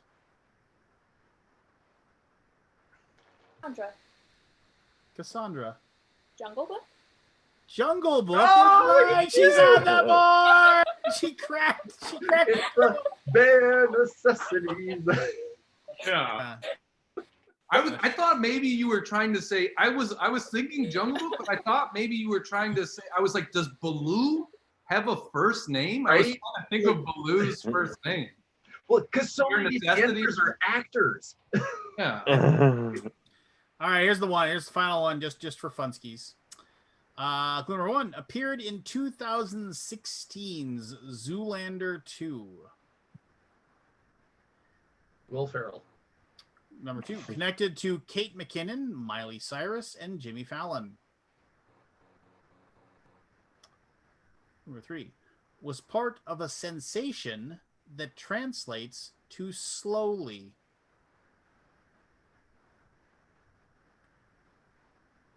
Number 4 became the second person to reach 100 million Twitter followers. I just want to point out that Cassandra had a small tiger appear on her screen. Clue number 5 was the target of a 2015 Comedy Central roast. Boy. Oh, damn it! It's Final clue. Famous for Baby, Sorry, and Boyfriend. 5, 4, 3, 2, Boy. 1. That's right. It's the Bieber. I knew it. I couldn't remember his freaking name. He's so annoying. He has all the tattoos, and I'm just like, why can't I remember the stupid Canadian kid's name? There you go. So that is the initials game. I'm gonna play. We got like 40 of these, so we'll be doing them for quite a while. You can pick up your own copy of the initials game. Just go ahead and Google search the initials game. It has a website set up, and it supports my buddies at KFan because actually, like, it supports Corey Cove, the guy who does the morning show on KFan Sports Radio. Oh, did Corey create this? Yeah, Corey created it. Oh shit, man! You should have told me that. Corey's great. Yeah, so so go to initialsgame.com or It's fun. whatever. Well, because that was that's a bit that they've been doing for a long time, right? Yeah, it started basically they had a I feel so stupid for not recognizing it. There's a guy there that now is on the show, or he's part of the show. Meat sauce? No, AJ was the intern. And when they thought he was leaving, because like he had got done his internship, because they called him AJ, they were like, "We're gonna do this game called Initials, and we're gonna do it with AJ." And they had a game, and then a couple weeks later, they were like, "That was a lot of fun," and then they just started doing it every week after that and doing the thing. Yeah, no, it's always been a great bit. Like my wife still listens to KFan religiously, like the Power Trip, because like that it. I will say it is probably one of the best like sports radio shows you can listen to because they don't Like they don't always stick to sports, which is nice. Yeah, no, they're all over the place. And Power Trip is about the only thing I can listen to. After it gets to like the Paul Allen show. Oh God. Well, he's such a homer. I mean, Yep. like it's also it's like one of those things where it's like, I'm gonna have Vikings coach Mike Zimmer on the show, and you're like, oh cool, you could like really ask some hard hitting questions or something about That why never this team happens. sucks. And the questions are always like something they like. So in watching the practice, I've been noticing that you've been trying to really help the offensive line open up some off tackle runs for Dalvin Cook. Is that something that you're really thinking about right now? And it's just like, that's like you've answered your own question for you. Hard-hitting investigative journalism it ain't. I've been noticing that you've been really focusing upon your defensive ends, really being able to, close in on the outside to contain. Is that something you've been focusing on? Just like, yes, we have, just like, oh my gosh. He's I don't want to say he's a weird dude, but he is definitely like, when he's interviewing you, his thoughts aren't really on your answer. It's more on how he's going to say the next question. Like you're not really the subject of the interview. Yeah. Like, because he interviewed me a couple times, and I was just like, all right, well, this is super easy because you're just putting out there what you want me to say. Well, and then it's just like anybody else. They know what their target audience is, right? Right. Yeah. I mean, they don't. So his job is to be a homer. Common Man that's is his niche. He's the local team announcer. Like if he wasn't a homer, you would wonder, why do you have this job? No, and then they have the Common Man guy, which I used to kind of enjoy him, but I just hate his shtick now. That his shtick is just so old. And then the drive time radio with I can't remember his name. He used to be a newspaper columnist, a sports columnist in the Minneapolis Star Tribune. Dan Barrero, and now he's like the political wonk that they have. So please tell me you listen to Video Games Weekly with Charge though. Well, not only do I do that, but then twice a year he does Board Game Weekly. Yes, I actually drive to Minneapolis, and I've been on the radio the last like 8 times they've had it. So nice. Yeah. So, and I actually Charch is I mean, I hate to be that guy, but Charch is actually a pretty good friend. Like we end up at conventions together and we hang out, me, him, and his wife a lot. So. Oh yeah. No, so I will never forget my first year with the Vikings, right? Because he's working with K-Fan. So he, comes up to me after a game, and like I kind of talked about my nerdy interests. He's like, hey, I run like a board game night every month. Would you be interested in coming? I'm like, yeah, I'll absolutely come to your board game night. So yeah, no, we've been friends for a while. Like he's a great dude. Like yeah, no, he's a good guy, and yeah, super nice guy too. Yep. Super smart when it comes to fantasy football too. Like one of the smartest guys when it comes to like his knowledge as far as that goes. So yeah, but anyway, cool. Hey boss, what's up? Not much, buddy. How you doing? Just I was telling people today about the fun of negotiating contracts. I said if I ever have to do that again, it'll be too soon. It's only awful when you're doing it with a lawyer. But no, and to respect every other person I've ever dealt with is super cool. But to be fair, I'll say this. I mean, lawyers, their mind just works in that way, right? I mean, they think of every possible. Sure, they're trained to see the worst possible scenarios and everything and try to have a contingency for them. I get it. But, sometimes we're just trying to make some plastic miniatures. So yeah. I do remember Doyle Brunson, famous Texas Hold'em card player. Like he one of his books that he wrote was like Stories from the Road. And then there was this guy that basically had approached him and said, I really think that we could, when he got the idea for, like, the guy came up to him and said, we should really write a book on how to play poker. And that's when the book Super System came out. And that was like, and revolutionized, it like opened the door on like poker logic and theory and things like that. And like, and so he asked Doyle, could you like get a hold of like other players that are really good at like,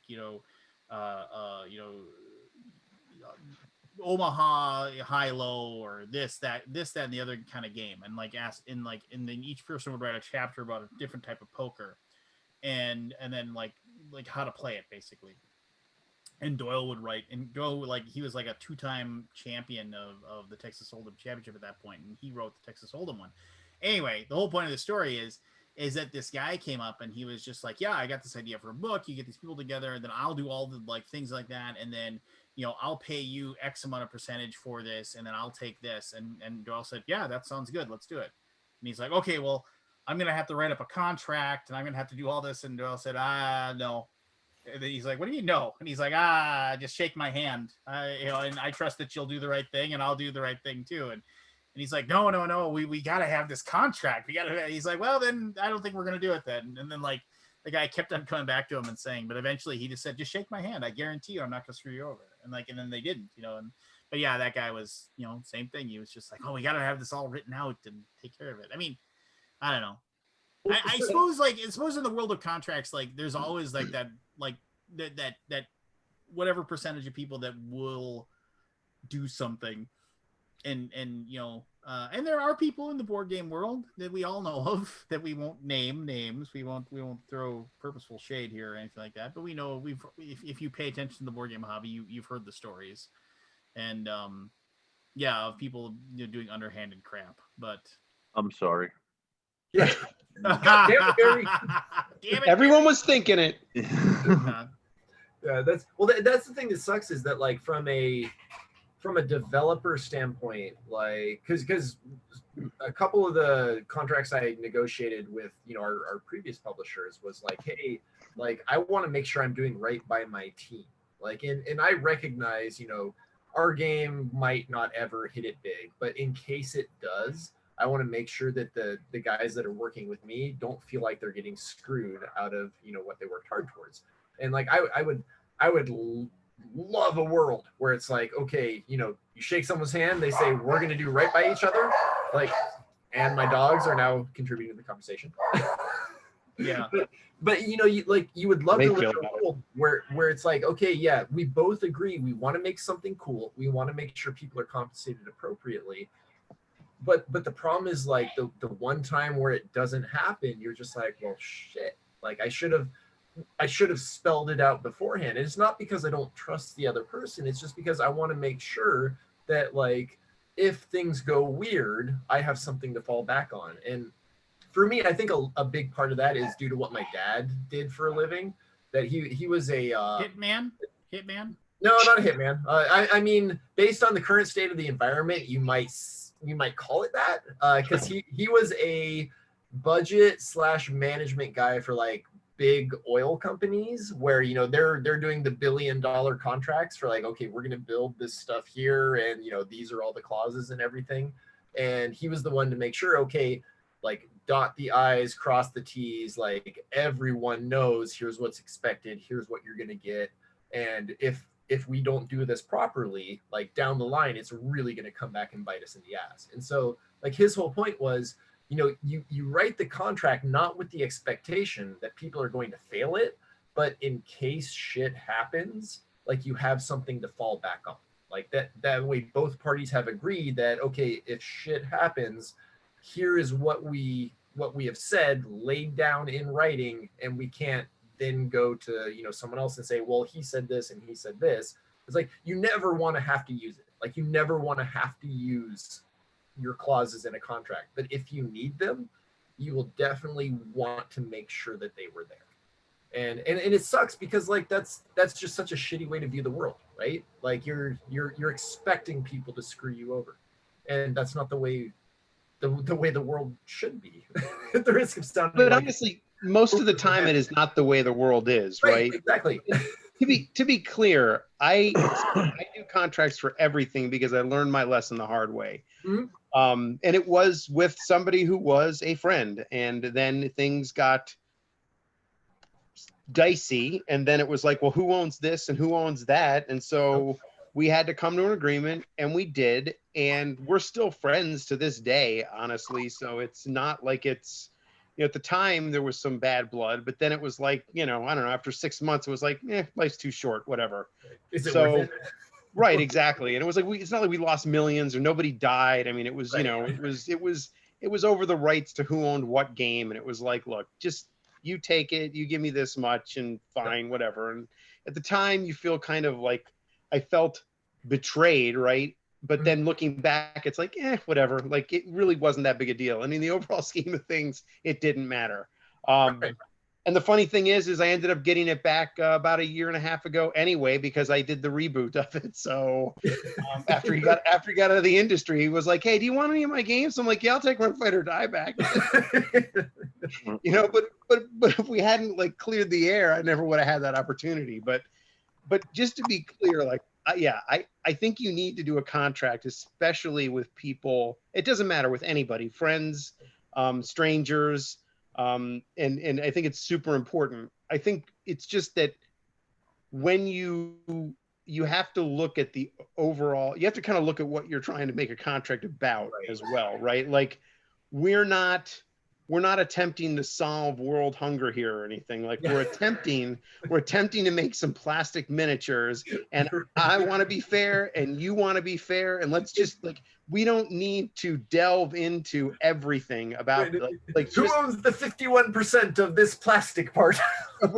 Exactly. If you change the arm, do I own 20% of that figure? But you know, it's like, okay, like it wasn't that bad, but in any case, I think you do like, so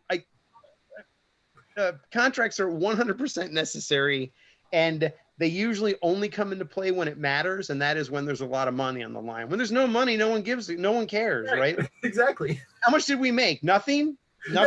Perfect. Excellent. Great. Should we refer to the contract how we split this $10? No. Right. Here's my royalty check for $1.25. Right. Exactly. I think you owe me $1.28. Okay. Here's another 2 cents. Whatever. Let me look under the couch. Right. It's when it's like, well, there's millions of dollars in at stake here, and then all of a sudden it becomes, all right, that 1% that we maybe couldn't agree on or whatever. Now it matters because it's worth $30,000, right? Or or whatever. But until you get to that point, it doesn't matter. Which is why I think like when you write these things, you have to like. I usually look at them from a perspective of what happens if this gets big, right? Like I don't care if it's, like I don't really care what happens if it's tiny, like whatever, you get some, I get some, whatever. But it's when when you have a lot more at stake. So, well, so that was one of the things I did when I was negotiating our previous contracts, where I was like, okay, as the publisher, like, fine, for the first like 5,000 copies sold, right? Like you get your standard percentage. That's a-okay. Like I don't care about that. You're taking the risk. You're putting out the upfront money. Like that, you deserve to get what you get back.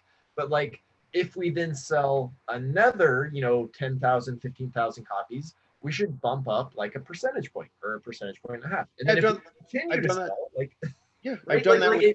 It should be because I think of it in the terms of sports, right? You have incentives. So if we meet these benchmarks, then okay, now like you've covered your initial cost. Now we should all share in it equally.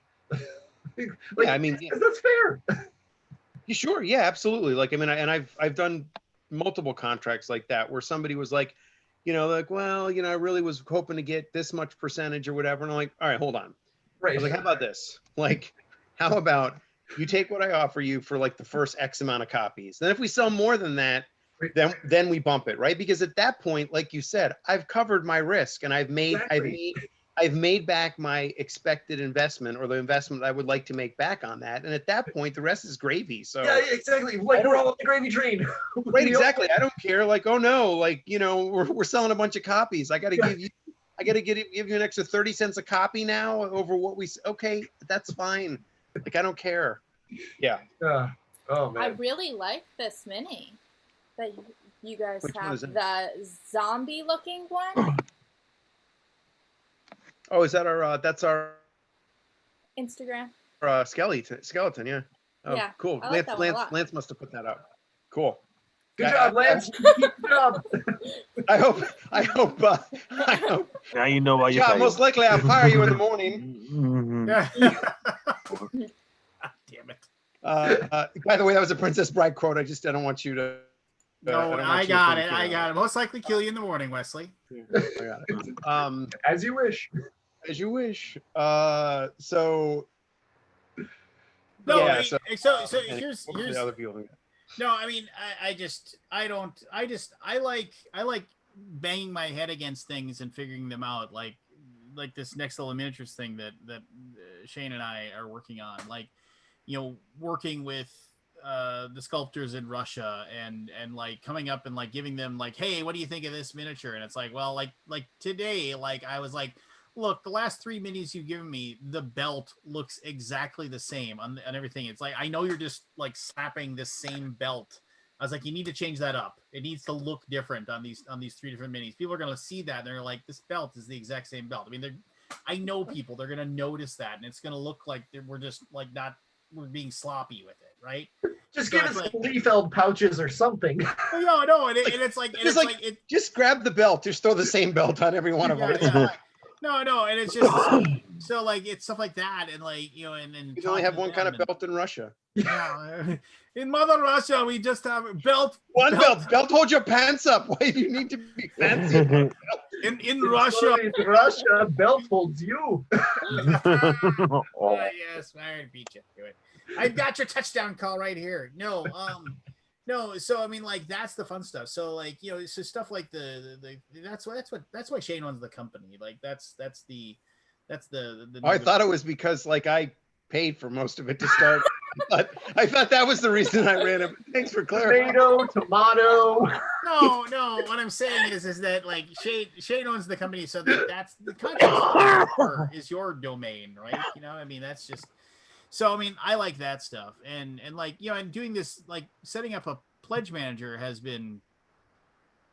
If I ever do that again, no, I mean, God, that was a nightmare, and I'm sorry. No, and it still is. You earned your pay that week.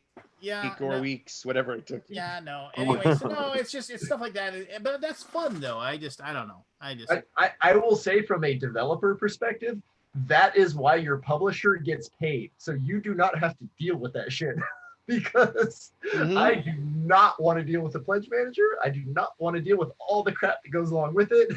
Like that's your percentage. Oh, you just get to come in and say, I want to move cubes around. See you later. Yay, cubes. He just gets to come in and go, I want an extra percentage point if this game sells over 5,000 copies. And then just walks out of the room. Right. All right, that's fine. Worship my brain. Yeah.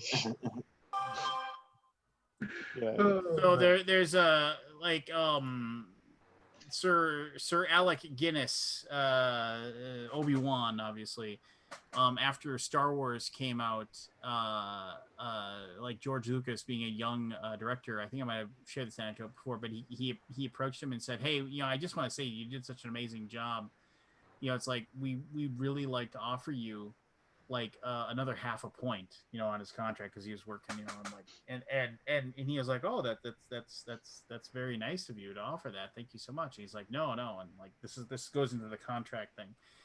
And so then it was like the movie had come out, and obviously it was a big success and everything like that. And then he was thinking, I should probably talk to my agent and say, hey, make sure that they remember about that extra half a point that Lucas offered me. Like he didn't even ask for it. Lucas came up to him and said, hey, And so then his agent said he called like basically Lucas's manager or whatever, his accountant or whoever handled that stuff to him. He goes, oh, hey, I'm calling about, Alec Guinness's, the extra, extra percentage or whatever that Lucas. Oh yes.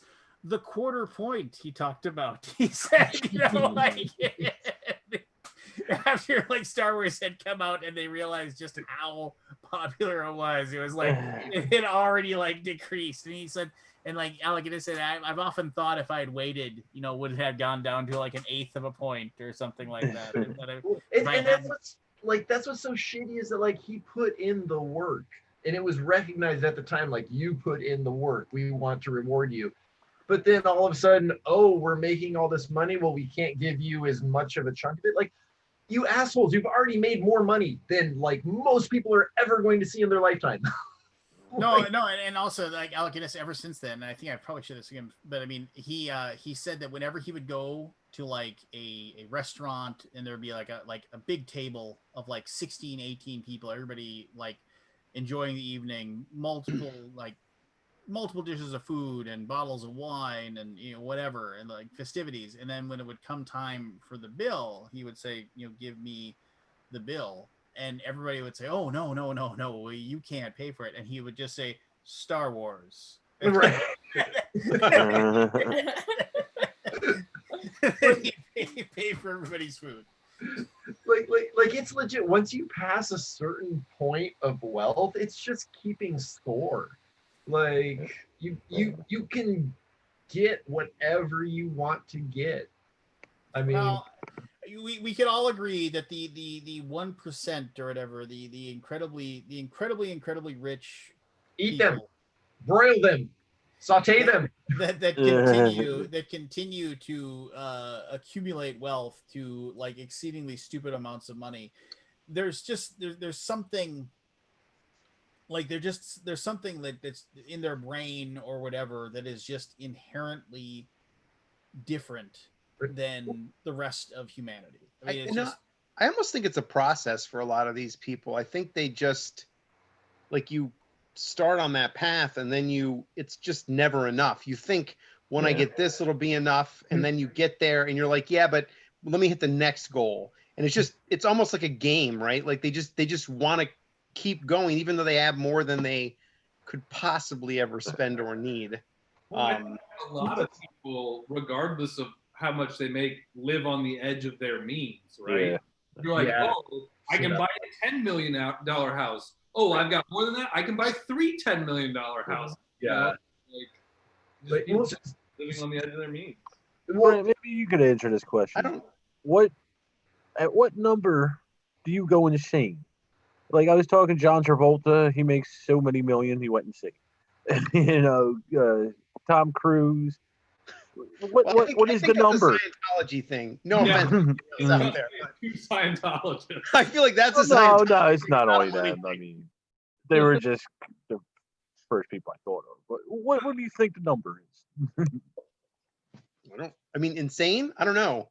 I mean, I don't think it's the money, right? I think they're probably inherently like they were predispositioned to probably be insane. I don't think and I also think the money then surrounds them with people that feed into that. The ego. Yeah. Well, so here's the thing though, is that if you have grown up not having money and all of a sudden you have a crap ton of money and then a bunch of people surrounding you telling you different things, but you can't trust if they're telling you the things you should be hearing or if they're telling you the things that you want to be hearing because you now have money. Like, what does that do to your psyche as an individual? We see that so much with professional athletes. Right, exactly. That's why I bring it up. And I'm sure the entertainment industry is exactly the same. Yeah. Does the NFL have any like resources or courses for being like investing money? Like these are some tools for investing to do. Like yeah. So every single year we had to take, it was an hour-long course during the preseason on like, okay, now you have money, like here's what that means. But the problem is that that's an hour-long course versus for a lot of guys, they're coming out of either extreme poverty, or they're not well off. It's like, how do you balance that hour-long course versus your entire lifetime of not having money? Totally. Yeah. I mean, an hour is like nothing. Right. And like, I'll never forget my first 2 years in the league. So in the NFL, their 401k, the team will match your contribution 2-1 up to $15,000. So you're getting $30,000 free dollars from your team if you contribute to your 401k. Yeah. Right. It's free money, literally free money. The first 2 years, it was not mandatory. It was something that players could opt into. After those first 2 years that I was in the NFL, they made it mandatory because not enough guys were opting into the 401k. And Yeah. that's not something that NFL can solve. Like, that's something that society has to address. I don't understand why there's not, like, I don't know, maybe middle school is too young, but high school, like, there should be a required just financial class in high school where it's just for everybody. It's just like, you know, you have sex education, you also have financial education, where it's just like, this is what an IRA is. This is what, like, I didn't know any of that stuff at all. Like, so that was something that always stuck with me. It was in my health class, of all things, in like 8th grade, where, you know, they put up the chart where if you invest, you know, $1,000 at age 18, it's worth $1 million at age, you know, 65 due to the miracle of compound interest. But if you invest it at age like 25, it's only worth, you know, $100,000 or something like that. And from that point, I was like, oh shit, like, if I make money, I need to put it aside so that way it continues earning more money. But like, again, that was a minor side detail in terms of the overall part of that class. Like, we don't have financial literacy classes. And it doesn't make any sense.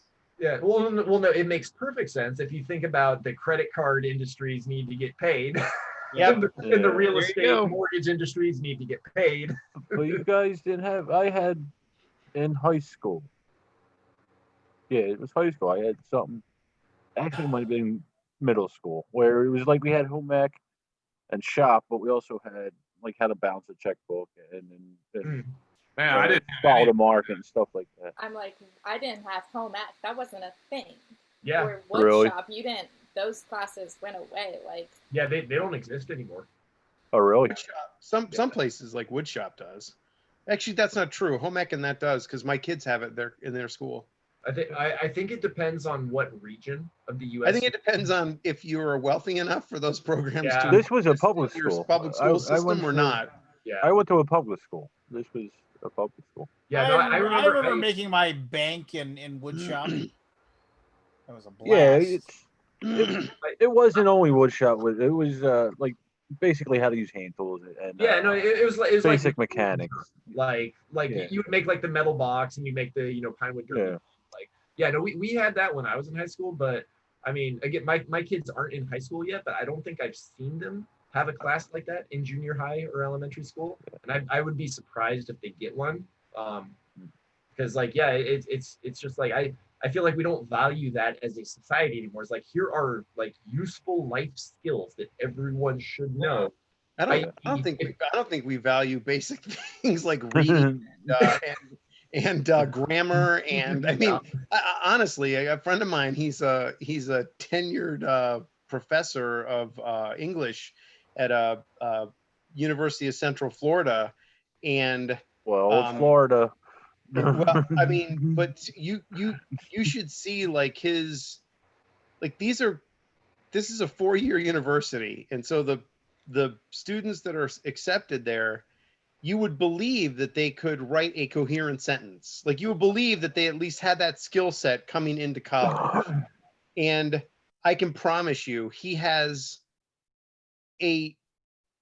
more than a book's worth of, every time he sees a quote that makes him just roll his eyes, he cut and pastes it and he saves it off to the side, just because it's like, oh my God, he could, I thought, I want to make a game out of this or something, because the quotes are so insane. You realize that these are actual college students. I'm like, there's gotta be something here that you can actually make a game out of. Like, because some of these quotes are, they are mind-boggling. Like, he sends them to me and I'm always like, stop what I'm doing. And I'm like, I got to read them. Like, I mean, it's like entertainment. Obviously he doesn't put any names to them, but yeah, I mean, literally can't write a sentence. Just cannot write a sentence. Like, I remember that on my first class, my freshman year of college, where I had, like, we had mandatory office hours because it was like we were freshmen, brand new freshmen. And I remember going in and the professor being like, "You have a thesis. Where did you learn to do that?" I was like, "What do you mean?" And he was like, "Your essay has a thesis. Where did you?" And I was like, I learned. Doesn't everybody that's know that? how they're Right. working. That's where they start. Yeah. We were like, "Oh," and he was like, "That's great." And I was like, "Boy, this feels like a real low bar here." Yeah, exactly. I get an A, I guess. I'm just gonna lightly step over this bar. Yeah. Yeah. Wow. But I mean, yeah, not just financial, but I just think in general, there's a lot. There's a lot of problems with our education. Yeah, and teachers. Which I think are is a big part of the problem with our society. Yeah. Oh, my mom worked in education for 50 years, so I know. I'm sure she has some horror stories. Like my mother is a teacher now, 7th and 8th grade history/geography. Yeah. Yeah, my sister-in-law is teaching, and it's like she's in a low-income neighborhood, and it's like they have none of the supplies they need. Like everyone's like, oh, well, don't these kids have like Chromebooks and stuff? It's like, with what budget? Like, who's paying for that? Yeah, like she's They might have. because all of her students did get Chromebooks. They got a huge grant, like I want to say 2 years ago, to get Chromebooks in the classrooms, and they had enough to send one to every student. Do you think our education is jumping towards this technology? Like we were saying, we had home ec, we had basic skills how to cook, or fix something around the house, or just how to do math moment. Do you think we're jumping to technology too fast? Where the kids are getting left behind on this aspect, or are schools just saying it's the parents' thing? I think it's a combination of things. And not to get too political on your show, Lance, but I think a big part of it has been the Republican Party deliberately gutting our education system for the last like 4 decades. And along with that is that the life skills our kids need to learn today aren't just how to balance a checkbook and like how to cook a meal. It's also, how do you recognize source bias in an article? Because if like you're going down, the YouTube rabbit hole, like how do you recognize that all of a sudden you're looking at white nationalist talking points? I mean, because if a kid doesn't know how to recognize that, they're just like, oh, I love watching YouTube. Oh, I watched this video. This next video got recommended to me by the algorithm. I'm going to watch that too.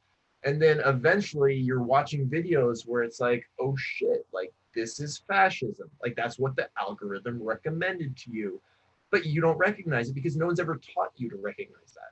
So like that's one of my ideal courses that if I was emperor of the world, I would dictate every single class would be how to recognize source bias and how to run an optimized Google search. Because if you can do those 2 things, you can figure out 95% of what you need to know about the world. Like, but if you don't know, if you've never been taught that, then you're going to accept what's shown in front of you because you're a kid. How would you know any different? No one ever told you otherwise. Yeah, kind of to that, almost like they don't really teach critical thinking in schools. Oh no. Yeah, it's like don't teach them a test. Like we should never teach to a test. It should be teach how to think.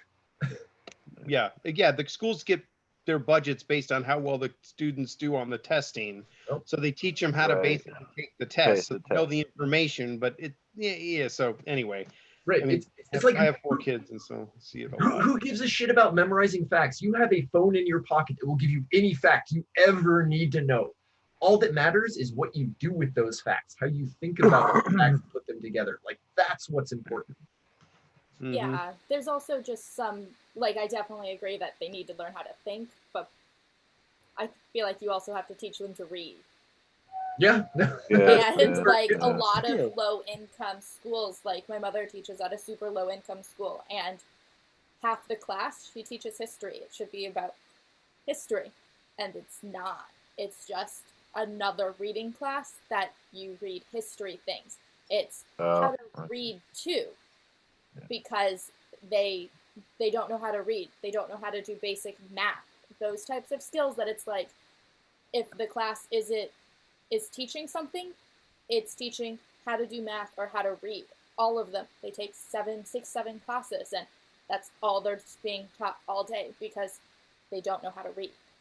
Right. Well, and that's because the structures weren't in place from when they were very, very young. Like these are things that you should be learning as like a very young child. Like these are essential skills that you need, but we have not been prioritizing that in our society. And it is absolutely coming back to bite us right in the ass. Because like if someone doesn't know how to think critically, well, sure, of course. I'm gonna watch the fucking YouTube rabbit hole. And then, hey, brown shirt, I'll wear that. So, Cassandra, did you grow up with a computer? We had a computer, but I would say I didn't really grow up with one. Like it was there, but You didn't use it. Right. Yeah, like I had it and I probably spent like time on it, but it wasn't like I was like going on YouTube when it first came out. I wasn't Googling things. I was, used it if I absolutely needed it for homework, and then it sat there like until probably until I went to college when I got my first personal computer that I actually started like using computers actively in everyday life.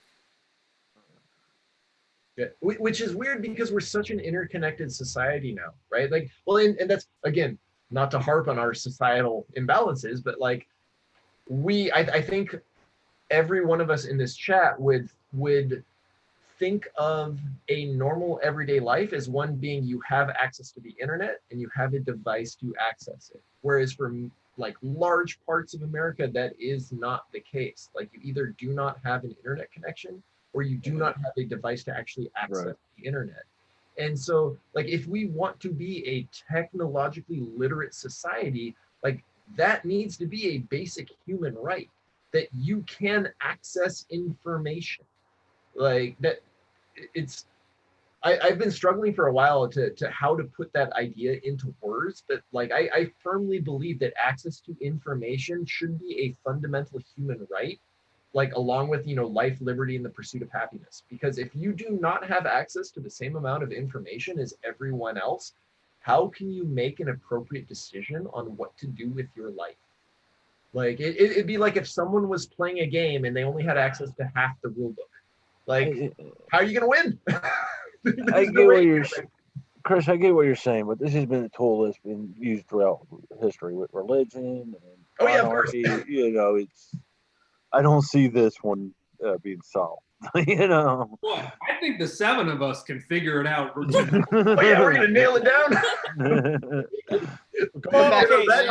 So I try to stay away from too many of these conversations, and I don't mean to be the curmudgeon here, but I mean it's just like so. The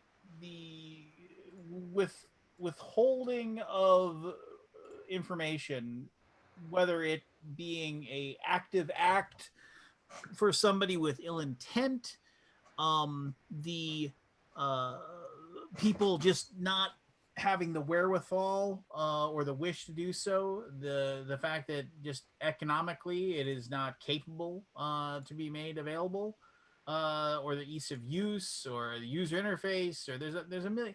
It's been going on forever, right? I mean, it's you can't. I mean, I understand it, but I mean, it's like at a certain point, and I'm not trying to be the guy that's just like whatever, fuck it, I mean, but at a certain point, we've been contending with this problem since people were painting, mammoths on walls. I mean, and so. What is the big cure-all here? I mean, the thing is, you hold on. No. Let me finish what I'm saying, and then I'll listen to you. I'll give you the answer. Well, I'm sure, and it's totally 100% ubiquitous, and there's no flaws in it whatsoever. And you alone are the one that has figured, that has stumbled. I'm not saying I'm alone, the one that's figured it out. It's a very common answer, but go on. But you know what? Dazzle me. Okay. So the answer to your question, and I realize this is me saying this to somebody else, but give me the non Henry David Thoreau version of your answer. Does it come in an Holy acronym form? shit! Pot. So the answer to your question is you get rid of income inequality because Yeah. that has been the driver for this entire problem Oh, for these. Okay. these- So here, let me go wave my magic wand, and that 3 will take letters. care of that. I'm not saying it's an easy answer. UBI. Yeah, UBI is a great That's it. first step. No, I agree. End of I- discussion. That no. is a magic fucking wand. And we As can simple do as it. that. You We say have that. the You say that, but resources. I say it because it's true. okay, Yep. you say that. Thank Okay, you. fine, Preach, Richard. fine, Preach. fine. I agree. Fine. I will say, give everybody like, make it so. I believe. How make much, it so, Lance? make, How much you giving them? No, yeah, make it so food, shelter, and medical care are like rights. And internet.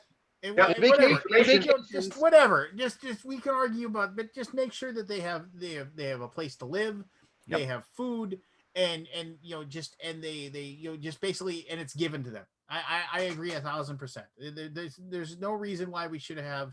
If you want to choose to be homeless, fine, go ahead. But if you want a home, you should have a home. I firmly believe that. So, but here's the thing: is that everybody has these wonderful ideas about we're going to give everybody we're going to give everybody free education, we're going to give everybody free this, we're going to this, and yes, once again, you can point to other countries that have Done it successfully. which countries that have populations that are less than some of the cities that we have within this And nation. GDP is a fraction of our own. Well, but that's fine. But we all know that if you have 10 people that you have to solve a problem for, it is way easier for those 10 people to come up with a solution to the problem than if you have 100 million people. But it's not that 10. have a problem. But it's a statement to prove my point. If you have a small number of people that have a problem, coming to an agreement with that small number of people is way easier to do than when you have a country that has hundreds of millions of people in it, all of which have different opinions about different things, and getting everybody pointed in the same direction and doing the same thing at the same time and getting everybody to agree is impossible. And so then you have decisions where you say, oh, well, 51% of the country wants this, and then the 49% who didn't want it are like, what the fuck? I don't want that. Right. Well, what about the 49%? So we don't count? I mean, there isn't an easy solution for this. Everybody wants to throw these fucking words, and I'm sorry that I'm getting angry here, but I'm sorry. Are you? No, go ahead. Are you anti-UBI? Are you in a 49%? I am not at all. I've said that repeatedly. But yeah, I thought. nobody has an idea to actually implement this on like a grand scale. The fuck out of the billionaires. That's not true at all. What? No, yeah, that's What, shall I go put on my math shirt? Like, there are plenty of ideas. Okay, fine. Yeah, that's okay. Tax the fuck out of the billionaires. That's a great plan. How are you going to pass that? How are you going to make that palatable for the people that for the 1%? How many billionaires are there? How many of us are there? Okay, but listen to me. If it's that easy, if it's that simple, if the idea of UBI is so easy, if it's so like even the dumbest person walking down the road wondering why the sky is peeing on them can figure out that it is just like the most obvious thing that we should do in this country. Why haven't we done it? Why haven't we passed this thing? And then you're going to answer, oh, it's because we have these special interest groups, or we have these people, or we have political parties that want to shove people down.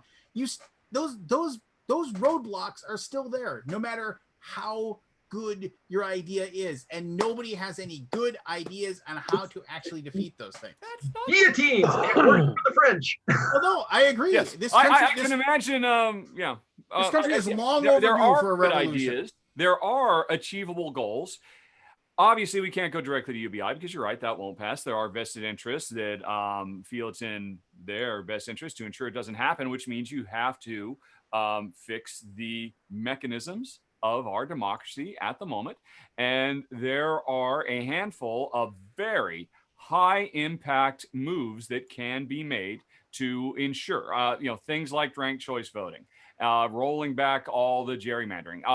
It more than anything else requires political will, and that political will requires fucking Democratic voters going out and voting. Yes. And that's every single time. You know why we don't have UBI as the law of the land since the early 1970s? Because of fucking Democrats. The Republicans were ready to fucking pass it. Richard Nixon was going to fucking pass it. And the Democrats showed a lack of will because of the typical, oh, if it's not perfect, we dare not pass it. They were going to pass it. And the Democrats pushed for, no, it's not good enough. We have to make it better. We have to make it better. And then it all fell apart. It always comes back to that. Right. And so don't let the perfect become the enemy of the good. Indeed, yes. So, and there are UBI, pilot programs popping up all over the place now. It will be the law of the land in our lifetime. Certainly in Cassandra's lifetime. I can't speak for some of the gray hair. Not me. Perhaps. I'm out. But also, perfect time to remind everybody that yesterday was National Voter Registration Day. So register to vote. Register to vote. Oh, that reminds me. Has anybody got weird? Register to vote if you're watching this. Has anybody got weird Facebook ads about that? Like, I'm getting one to register to vote in Kansas, and I'm in Delaware. I'm not on Facebook, so I don't know. I only go on a couple times, but I've noticed them a few times. So I would not be surprised if Zuckerberg is fucking with things, because that guy, like, if you ever want a role model for how democracies die, Mark Zuckerberg is your face right there. But so I would like to pose a question to the group, kind of along these lines, is that why do we regard the physical hoarding of objects as a mental / psychological flaw, but we do not regard the hoarding of wealth in the same way? There's an excellent documentary based on an excellent book called Capitalism in the 21st Century. I think it's on Netflix. Mm-hmm. And it basically goes over all of this, starting from the French Revolution, the 1800s, and all the parallels between that society and our society. And amongst all the stats and figures they throw out, they actually talk about a series of psychological studies that had to do with playing Monopoly, the board game Monopoly. Mm-hmm. I don't know if anybody's heard about this. It's originally an anti-capitalist manifesto. Exactly, yes. And what they would do is they would bring in people of all walks of life, genders, creeds, colors, and across the board, this repeatedly happened. Everybody randomly was either given the opportunity to play regular rules, or if you were one of the lucky ones, if they literally had a 50-50 chance, your rules were you got double money every time you passed go, and you got to move with both your dice every round. And so what would, and of course, America. They run away with it. And invariably, without fail, the longer those players played, they abandoned the notion that the system was rigged in their favor. There's actual video of them talking about, well, you really should start making some good investments if you really want to catch up with me. And it was universal. It just basically reveals this weird quirk of our wetware, of our hardware, that the richer you become, money literally does change you. It rewires your brain. And this particular movie didn't go into it, but I mean, my personal opinion is it's almost a self-defense mechanism. If I was born into wealth, if I was born into privilege, and I do not have the facilities to acknowledge that it's entirely unfair, I start to think that, no, it was fair. I pulled myself up by my bootstraps. Right. And those people over there didn't. And if they had done the same thing I had done, they'd be where I am. And, it just becomes this self-perpetuating feedback loop. It's a money sickness that's endemic in all of us, apparently, with, I'm sure, a few exceptions here or there. And that was really fascinating, particularly because it was literally all about Monopoly, trying to bring this show back to its roots. Well, then you know what? We're done. we all agree. And scene. And we solved it. Good job, everyone. And let's talk about Hero Quest and the fact that So does any besides I'm gonna me? grab a drink. I'll What be a right back. money grabbing thing that is, huh? No. So here. Money So grabbing. Hero Quest. Oh, right. What? Can I ask? Does anybody know? No. I want to say a couple things quick. Okay. I owned a copy of Hero Quest when I was young. It's probably somewhere down in my mother's basement still. I was at a convention several years ago, and a really well like a non like almost non-played copy. A guy had it at a thing, and he wanted $60 for it, and I talked him down to 40, and because like it was towards the end of the show and nobody had bought it. That was back before people really had money to go to, like nobody spent a lot of money on used games. So I have a copy of it. I have a copy of Hero Quest, and I play it like twice a year. Like I bust it out and just say, okay, it's kind of like playing Talisman. It's just like, okay, I'll play this, even though I know, because it's an older game. So when they announced the new Hero Quest, I was like, oh, cool. I wonder what they're going to do with this. And then I heard all these rumors, and I was like, oh, it's going to be just an app game, or it's going to be this, or it's going to be that. And I was like, oh, I'm really excited. And so I actually found myself watching the clock go down. I watched it go down to 0. The website crashed. I hit F5. I got in. And then I realized it was a crowdfunding thing. It was like, and then that was before I didn't even know that that Avalon Hill or Hasbro has a like Hasbro Pulse thing, which people are like, oh, they have a crowdfunding thing. Well, I guess they've had it for a while. They've done it for like specific toys, like high end like Transformers toys and things like that. And if they don't get like 500 grand, they won't make the toy, stuff like that. Anyway, so they had a funding goal of $1 million. I think everybody, I mean, like, it was weird. Like, I was sitting there and I was watching it, and it stayed at $0 for a while. Like, nobody was, and I think that a lot of the problem is that, like, and I haven't backed it. I'm like, I probably asked somebody who has backed it, but like, when I was like, okay, I was thinking about backing it, and I was like, okay, so there's no reason for you not to back it at the $150 mythic tier and like get everything.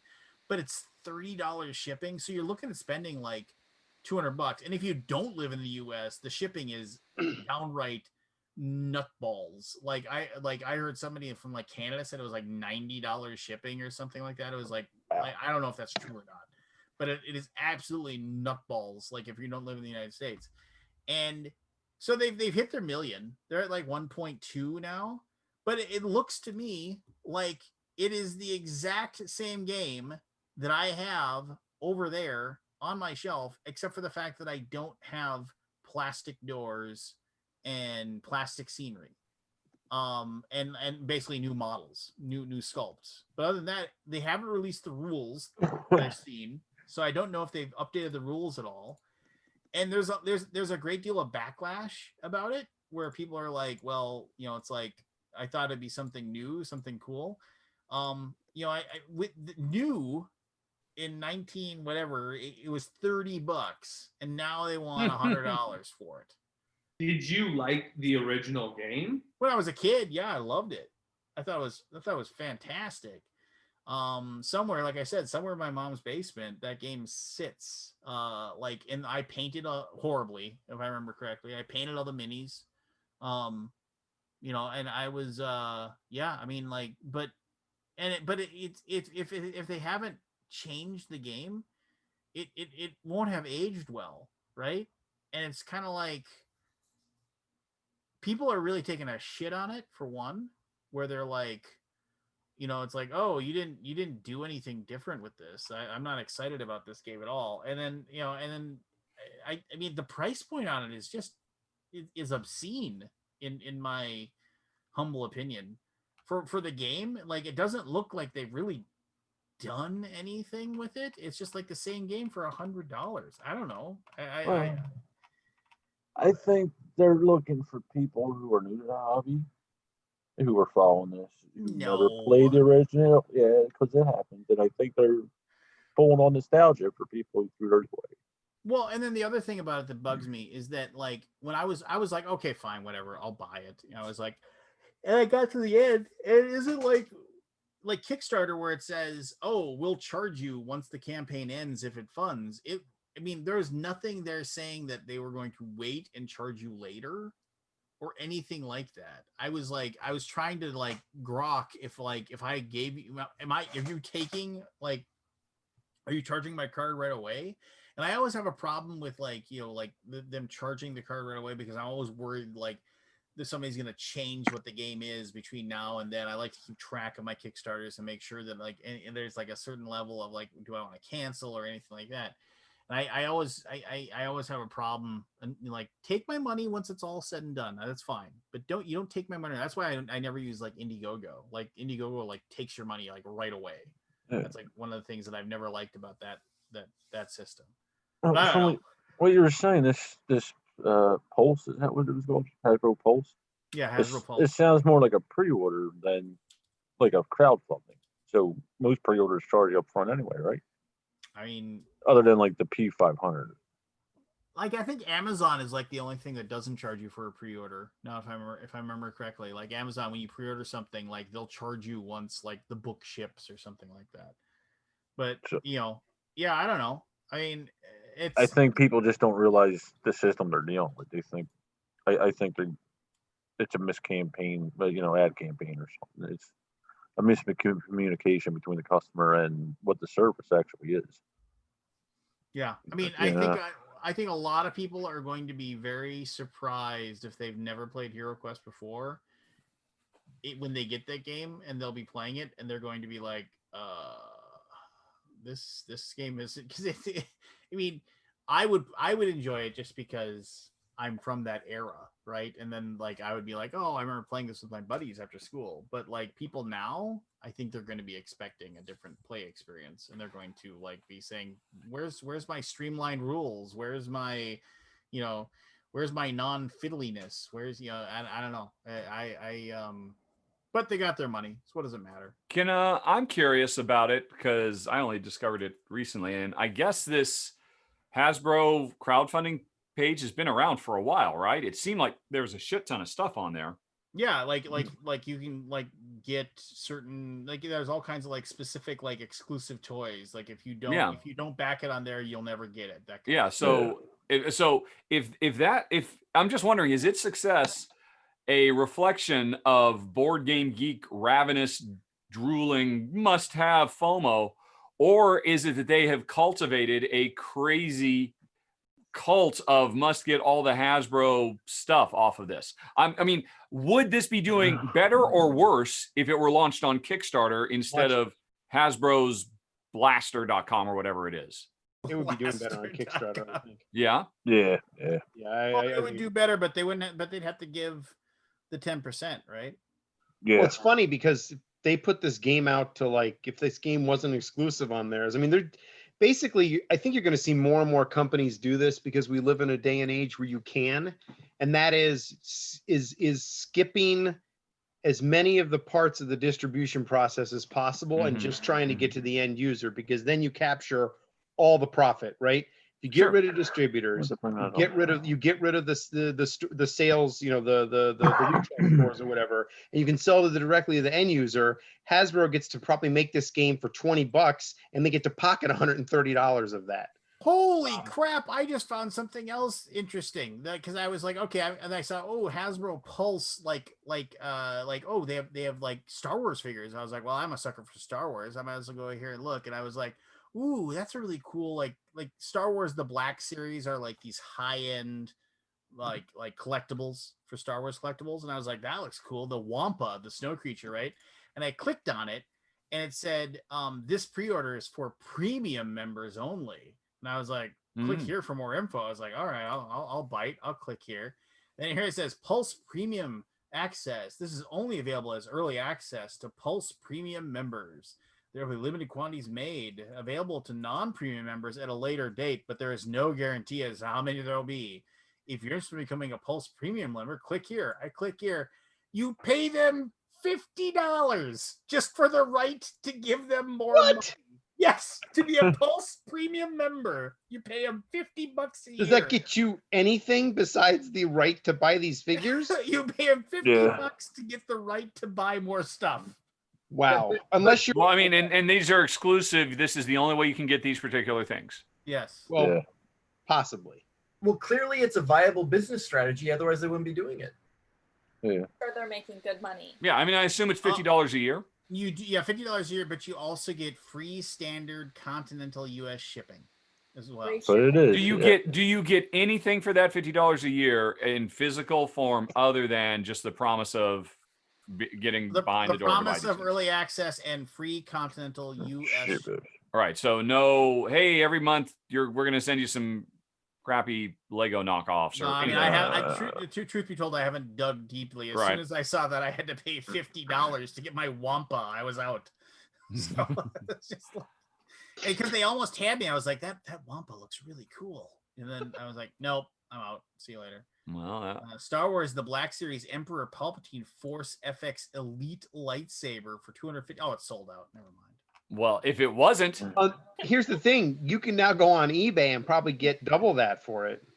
Yeah. That's yeah, true. I mean that $50, that's yeah. Well, and I suppose if they're charging $30 to ship HeroQuest in the U.S., I suppose if you back two things, the $50 pays for it. So I'm already talking myself into this right now. Are they sure the Hero Quest isn't exempt from the club? Don't do it, Lance. Don't do it. No, I don't. Oh wow, Chewbacca! That Chewbacca looks. You're gonna regret it. Yeah, it's getting to the point. I mean, you'd be a fool not to take them up on this Oh, opportunity. I know. They're practically paying you. Oh, to I get know. These. I mean, they're the ones making the mistake by giving me It's all a these. bargain at twice the price. No, I won't be doing this. Though I do like the lightsabers that they make for this are really, really cool. I know I have a few buddies who have the like the high end lightsabers because they are LED and they are made with like a. I mean, and you can walk up and hit a brick wall with it and you won't break them. They are made amazingly, and they look really cool. But no, I have one that's bent in half, so there is a way to break them. What did you do, that poor thing? He told his son. No, I didn't do anything. So back when I used to be a part of Cool Stuff, one of our distributors, they would, anytime they would get shipments in that would be broken, they would sell them to us for pennies on the dollar. To just, they'd be like, here's a pallet of broken or messed up games and stuff like that, and it's $500 for the whole thing, sight unseen, just take it all. And it was always worth way more than whatever they charged for it. And one of the things in there was a bent in, it basically was like a, because the lightsaber part is made from plastic. It's a hard plastic, but somebody had bent it. You know how like when you bend hard plastic, it gets that, you can kind of bend it back, but it still has that. Yeah, you'll never get it back to where it's supposed to be. Yeah, so I have a Mace Windu. Integrity has been compromised. Somewhere I have a Mace Windu lightsaber that is purple and makes all kinds of sweet noises, but it's definitely, it's like Mace Windu, maybe. It's a Lart saber. It's a Lart saber, exactly. Liggett. Right here, Mace Windu Episode 3 Force FX lightsaber, $175. I paid nothing for it, so. Well, there you go. You win. You won the internet that day, sir. I think I know I have it somewhere. I just don't know where. I think I do anyway. Well, No, I mean, but I'll pay Costco their $40, whatever, because I go shopping there and I know I get that money back. But, yeah. Well, not only do you get it back, you literally get it back because everything you buy there, you get like 2% back, and then they give you that refund at the end of the year. So yeah, that's true too. But Lance, have you tried their chicken pot pie, the really big one? No, I haven't. Oh, it's so good. Like the Costco near us, they make two things that are amazing in their deli area that you can take home. One, they make a great Cobb salad. It's super good. And the second one is that it's like a big lasagna pan that you throw in your oven for 55 minutes and right. Yeah. Oh, I legit have been impressed by Costco's quality of like their pre-made stuff, because normally when you get, like pre-made food, you're like, oh, this is going to be like, it'll be edible, but it's not going to be good. But like the stuff we've gotten from them has been like, okay, like this is legit tasty food. Like I like eating this. You can Yeah. also go there, like as Richard likes to. You can also go there and basically buy a cow if you want Yeah. to. Yeah, Completely. yeah. Oh, my grievance with my wife. I forgot. Oh, okay. She brought home a brisket, right? But there's only two of us, so I cut part of it off. And I mixed it with some short rib we had to make burgers. So I ground that all up in the grinder and I put it in the bowl in the fridge. And I said, "All right, just make them." And what I thought she was going to do was just form them in a patty. So she took this beef that I ground it up and she poured A1 sauce into it. And I'm very upset. You know, so the grievance is, how do I stop myself from strangling her? Well, you'll go to jail and you love your wife. It is questionable. Ah! Oh, well, I'm It- sorry that That broke my heart when she did that. And I But didn't realize it until after she cooked it. Huh? What did she put in it? A1 sauce. Oh, mixed it in Yeah. before she cooked it? Yeah. Hmm. Yeah. All right. So Barry, I have a question. So when you make burgers, like, is it just the ground beef, or do you actually like mix in other stuff in with the ground beef as well? Well, this one I was low on beef fat, so I used some bacon instead. Like when I do the ground beef, it's usually 70 or 30 with burgers or 80-20, you know. But I ran out of beef fat. But yeah, usually I'll take this is I usually do like a chuck, brisket, and sometimes a short rib again because of the fat. Yeah. Okay, yeah. Because the only reason I ask is like normally like I'll mix in like breadcrumbs and egg and like some Worcestershire sauce, like to give But it like nah. binding, like to so because it keeps it super juicy, but it also like helps it stick together. They turn out really well. If I'm self grinding it now, I'm not. It's salt, pepper. You know, it's especially with that. She grinded in A1. I grounded it and then she mixed it with a form of patties and throw it on the grill. When you cook it though, wouldn't a lot of that just kind of cook out? What Yeah, I wouldn't. I would be. I'm just surprised you'd even be able to taste it after But you. no, I did. Really? She put that, and there was some seasoning, spike seasoning or something. I forget what the seasoning was. Put I need to- some sugar in there. I need to cook you a burger then, Barry, because Well, also if it's got more fat in it, the fat tends to help bind it, right? But if it's super lean, right, then not so much. But yeah, I usually make mine with like 90-10, and then that like the egg and the breadcrumbs and everything help it like it doesn't fall apart on the grill. Yeah, that's why you need the binders. Yeah. The more fat, it'll keep it juicy and Yeah, that makes sense. emulsified. so the other thing at Costco, their mac and cheese is also really good. The pre-made mac and cheese is also. Oh, really it's so good. Mhm. My I wife has enjoy got their that too. stuffed peppers. I haven't had that. They're really good. We And got, I hate making stuffed peppers. but you like eating them. Yeah, it's just I don't like. I've made them at home before, but I don't like that you're supposed to get the stuffed peppers wet. You boil them in water for like a minute. It just adds a whole bunch of extra dishes that I'm like, I'm not a fan. And then they take like an hour to cook. And it's like, so much easier. Go there. They've done all the work, and I just stick them into the oven for like 20 minutes.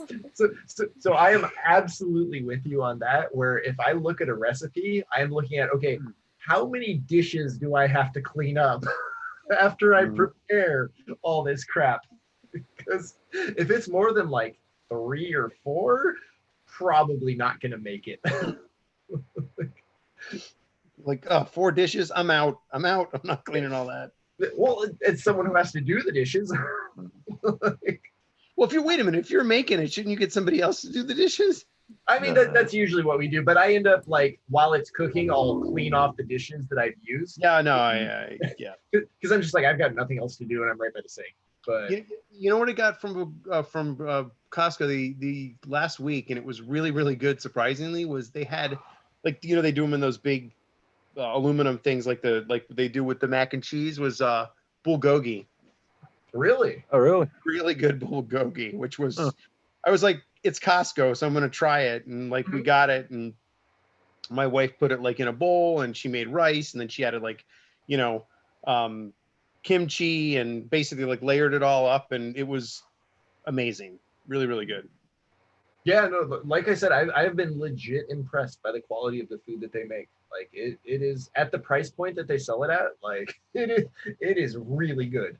Yeah, we go to Costco all the time, and I tell you, I hope that they don't ever come out with some reason I have to boycott them, Right? because I'm probably gonna be like, how bad was it? Like, how bad? What did they do? You Like, know they're employing child sex slaves in the back. yeah, it's like, yeah, but the bulgogi and the I don't know, maybe fake news. Fake news. So, Oh. and I mean, I wasn't, I hesitate. This is board game stuff. I want to board game Yeah. stuff.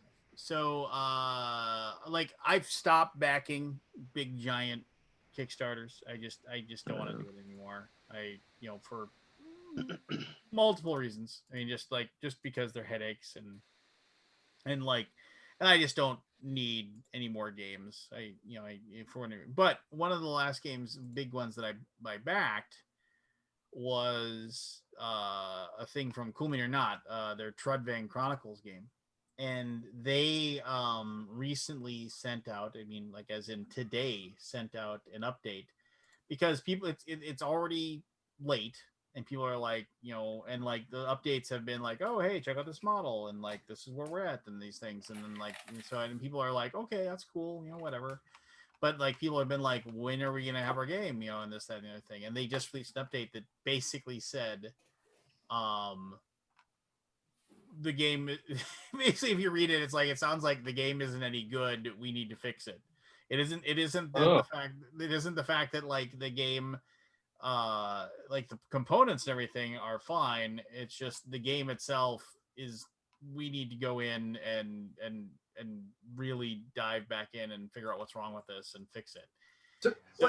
So I have a question. Wait, and they basically said we don't have an exact date, but another year is likely. Do you think that that's them just stalling for time?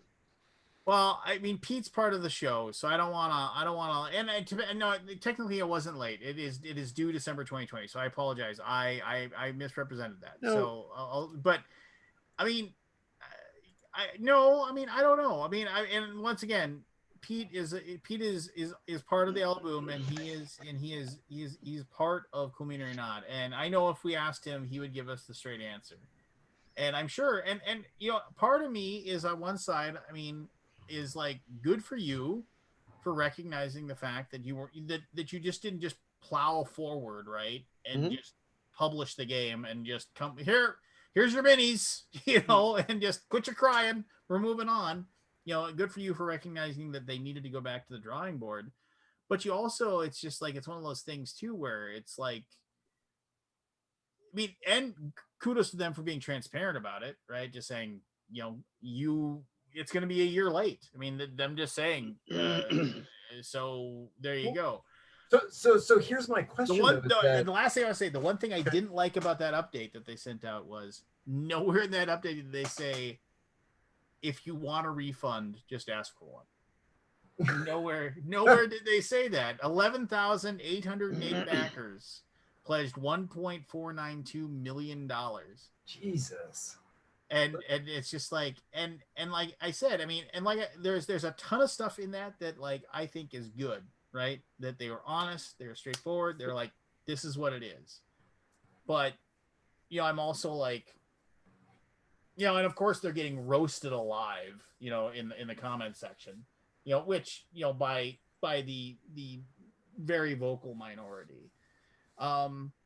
Yeah, I mean, I don't know. I mean, I mean, and like I said, I mean, I don't really want to talk too much about it because I don't want to, I mean, because like I said, Pete's an Alaboomer and he's not here.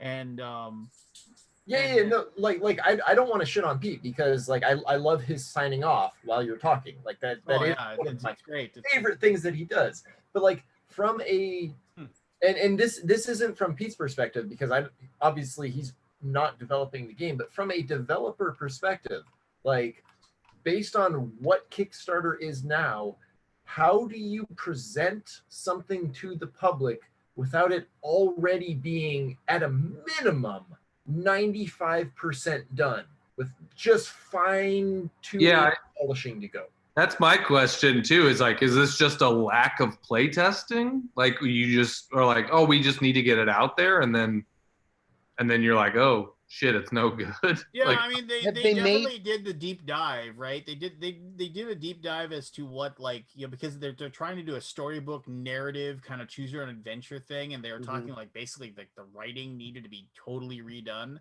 and also that they realized that the combat had some problems as well. And for a game that is focused on miniatures combat, I mean that I mean it sounds to me like, and that just sounds like that's like all of it, right? Right, but again, shouldn't you figure that out before you go to Kickstarter? So yeah. can I?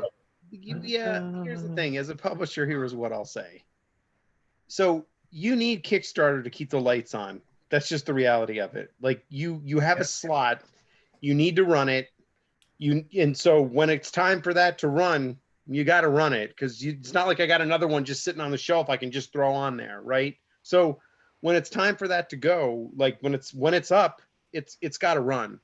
And so so I do understand that, and I also understand, like, as a publisher, you might be like, look, we're just going to have to, it's not 100% ready right now, like we're just going to have to buckle down and we're going to have to like make it happen, right? And then stuff happens, and I get that. What I don't understand is if it was due, have they given updates throughout the process of like development of the games at the printer, like have they printed all this stuff? Like, did they print it with the expectations that they were going to package it and send it out, and then all of a sudden they just decided at the last minute that they don't think the game is good enough?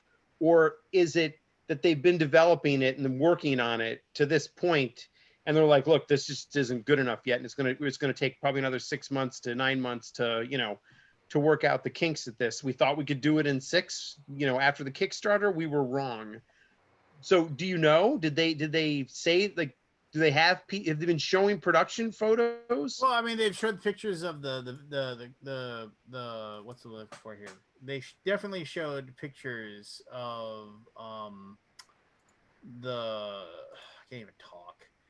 They've definitely shown pictures of the like miniatures and what have you. Well, I mean, the miniatures are Right, easy, but that's right? not the game. That's not the game, right? Yeah, I can start the miniatures on the project a year before we even print the paper material, and you probably want to, because miniatures take a lot longer to make. But I guess my question is that this shouldn't be coming as a surprise to them 2 months before the release that there is no chance they're going to hit a December release date, right? Like that should be no surprise. As a publisher, you should, you would know this. Like, well, look, we haven't even, I mean, this thing's due in 2 months, and we haven't even told the printer to start printing the paper yet. Like, well, they haven't noticed. I mean, I'm just kind of looking through the old. I mean, and the thing is of course, after the Pledge Manager opened up for me, and this was like, I mean, ages ago when the Pledge Manager opened up. I mean, I went high hog, and I went to the all in, and which, I mean, because I like the setting. Trudvang is a fantastic. It's very like a Norse RPG type of thing. So it's super cool. Yeah, again, I appreciate their honesty. It's also like I just get I mean, for everybody who says that and once again, speaking as a guy who works for a company that uses Kickstarter on a regular basis, for everyone who says, oh, it's like Kickstarter is not a store. Well, I mean, yeah, sure it isn't. But for every single one of my Kickstarters that hasn't funded, I mean, like, I have this seething rage to the person that hasn't delivered me my stuff. Just like there's this company in Italy that did a role-playing game that they delivered it to all of their Italian backers, but for the English backers, none of the English backers have gotten it. And they basically gave us a song and dance for like 6 months about how, oh, our English translator is almost done with the game, and they're almost done with the game. They're almost done with the game. They kept on saying it over and over again. Oh, we're going to get you the quick start RPG rules like next week. Oh, it's 2 weeks from now, basically. And then COVID hit. And then, of course, Italy was like one of the first places that just got blasted with COVID. And then they came back and they were like, oh, because of all the medical problems right now, we haven't been able to work on it. Okay, fine, whatever. I don't want to say I didn't believe them, but I've But like they're a bunch of sweaty jerks sitting at home playing board games. They don't have fucking COVID. no. But here's the deal. If they hadn't like repeatedly lied before, like, oh, you'll have this next week, and then it didn't happen. Oh, this is almost done, and it didn't happen. Like for 6 months, they just lied and lied and lied, and all of a sudden, now is it possible that they were impacted by the coronavirus? Yes. And is it even likely? Sure. Is it likely that they're like, this is a perfect excuse for us not to have to worry about doing this right now? Yes. But you have to just kind of take people for what they're worth. And now like their most recent update on it was basically like, we don't have any money. We'll try to figure out a way to get to the English backers. We're really committed to it.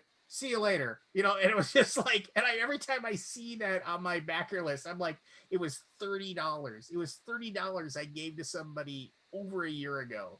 It's gone, right? I mean, I spent $30 at McDonald's today. It was just like, who cares? But I just get unconscionably angry when I see people that just put your shit together and get me my fucking shit that I gave you money for. And once again, I work for a company that we handle Kickstarter, and I deal with backers who are probably just as angry. So I feel for them. We've never not delivered. Well, I know we've never not delivered. We're going to after we have that huge campaign and make like 5 million. We're just gonna You're just playing the long game. Right. It's like we made 5 million. We're not delivering. I just wait for someone to take that clip out of context, and they're gonna do a Thug Life thing with you getting the glasses on.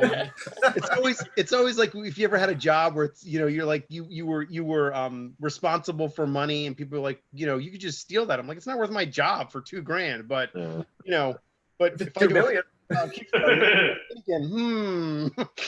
5 million's a lot of money, and if I don't have to give it to anybody and just take it all, that's a lot of money. And everyone that I go by that just hasn't delivered, it drives me freaking batty. And these aren't like companies; these aren't fly-by-night companies either. I mean, one of them is Anachrony, like the Anachrony expansion. That was supposed to be in March. This happen to you? What? How many times has it happened to you? I mean, I back way too much shit. I mean, like, and some of these are my fault. With Tainted Grail, I of course totally forgot I was gone, and then I totally forgot to like finish my pledge manager, so I had to finish it later, and so now I'm part of like wave 2, which will be maybe sometime later this year. So like that's one that like I haven't gotten. So I mean, some of them, yes, totally my fault, but there's other ones that I'm just like, yeah. Where's my crap? I want my crap. And a lot of these are like these guys writing role-playing books that just they bite off more than they can chew, and they're just like, yeah, I don't know what I'm gonna do, and just and I don't know. I get it. Things happen, but I mean, and I appreciate what Kumanir Not did, and they basically just laid themselves on the fire and said, go ahead. Like if you're mad about this, it's completely right for you to be mad. I'm curious when so they're doing regular updates, right? They're keeping you informed. Did they talk at all about losing their creative director in the middle of redevelopment of the entire game from the ground up, and how that might have an impact? Well, so then this, okay. I mean, and I, Eric's a friend, right? Obviously, but Eric did like after they posted that, it was like right after there was a tweet from him that said basically like, it's just like, I've been part of this this process from the very beginning, and I'm still doing this as like a contractor, and don't worry, the changes we're making are gonna be amazing. The game's gonna be awesome once you get it, kind of thing. And it was just kind of like, yeah, okay. I mean, it's Eric, so I trust him. Well, that's him putting his own reputation on the line. Well, yeah, that's true. Yeah, that's not just whoever's running the Kickstarter campaign. their media manager, trying to put a good spin. Well, so for me, that's one of the things that, like, as a developer, how do you put your name on something that you're not sure if it's done yet? Because, like, that is your name. That is the only currency you have.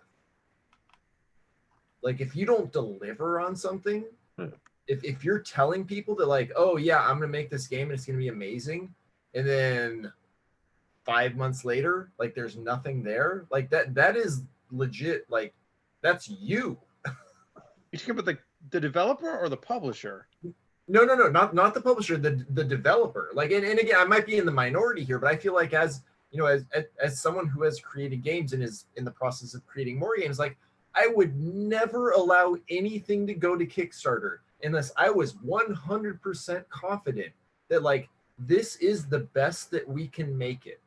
Well, So what Chris, you're that's saying is you. that the game that we're working on together right now, It's gonna be fucking amazing. Kickstarter, it's got to be 100%. And so if you piss me off in some way after the fact, I can just basically go, you know what, guys? Chris said the game's going to take another year to come out.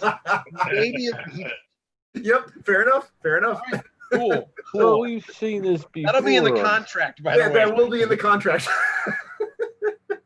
We've seen this before on Kickstarter. Not as big a scale as Pete's company, but we've seen this with that company I hate.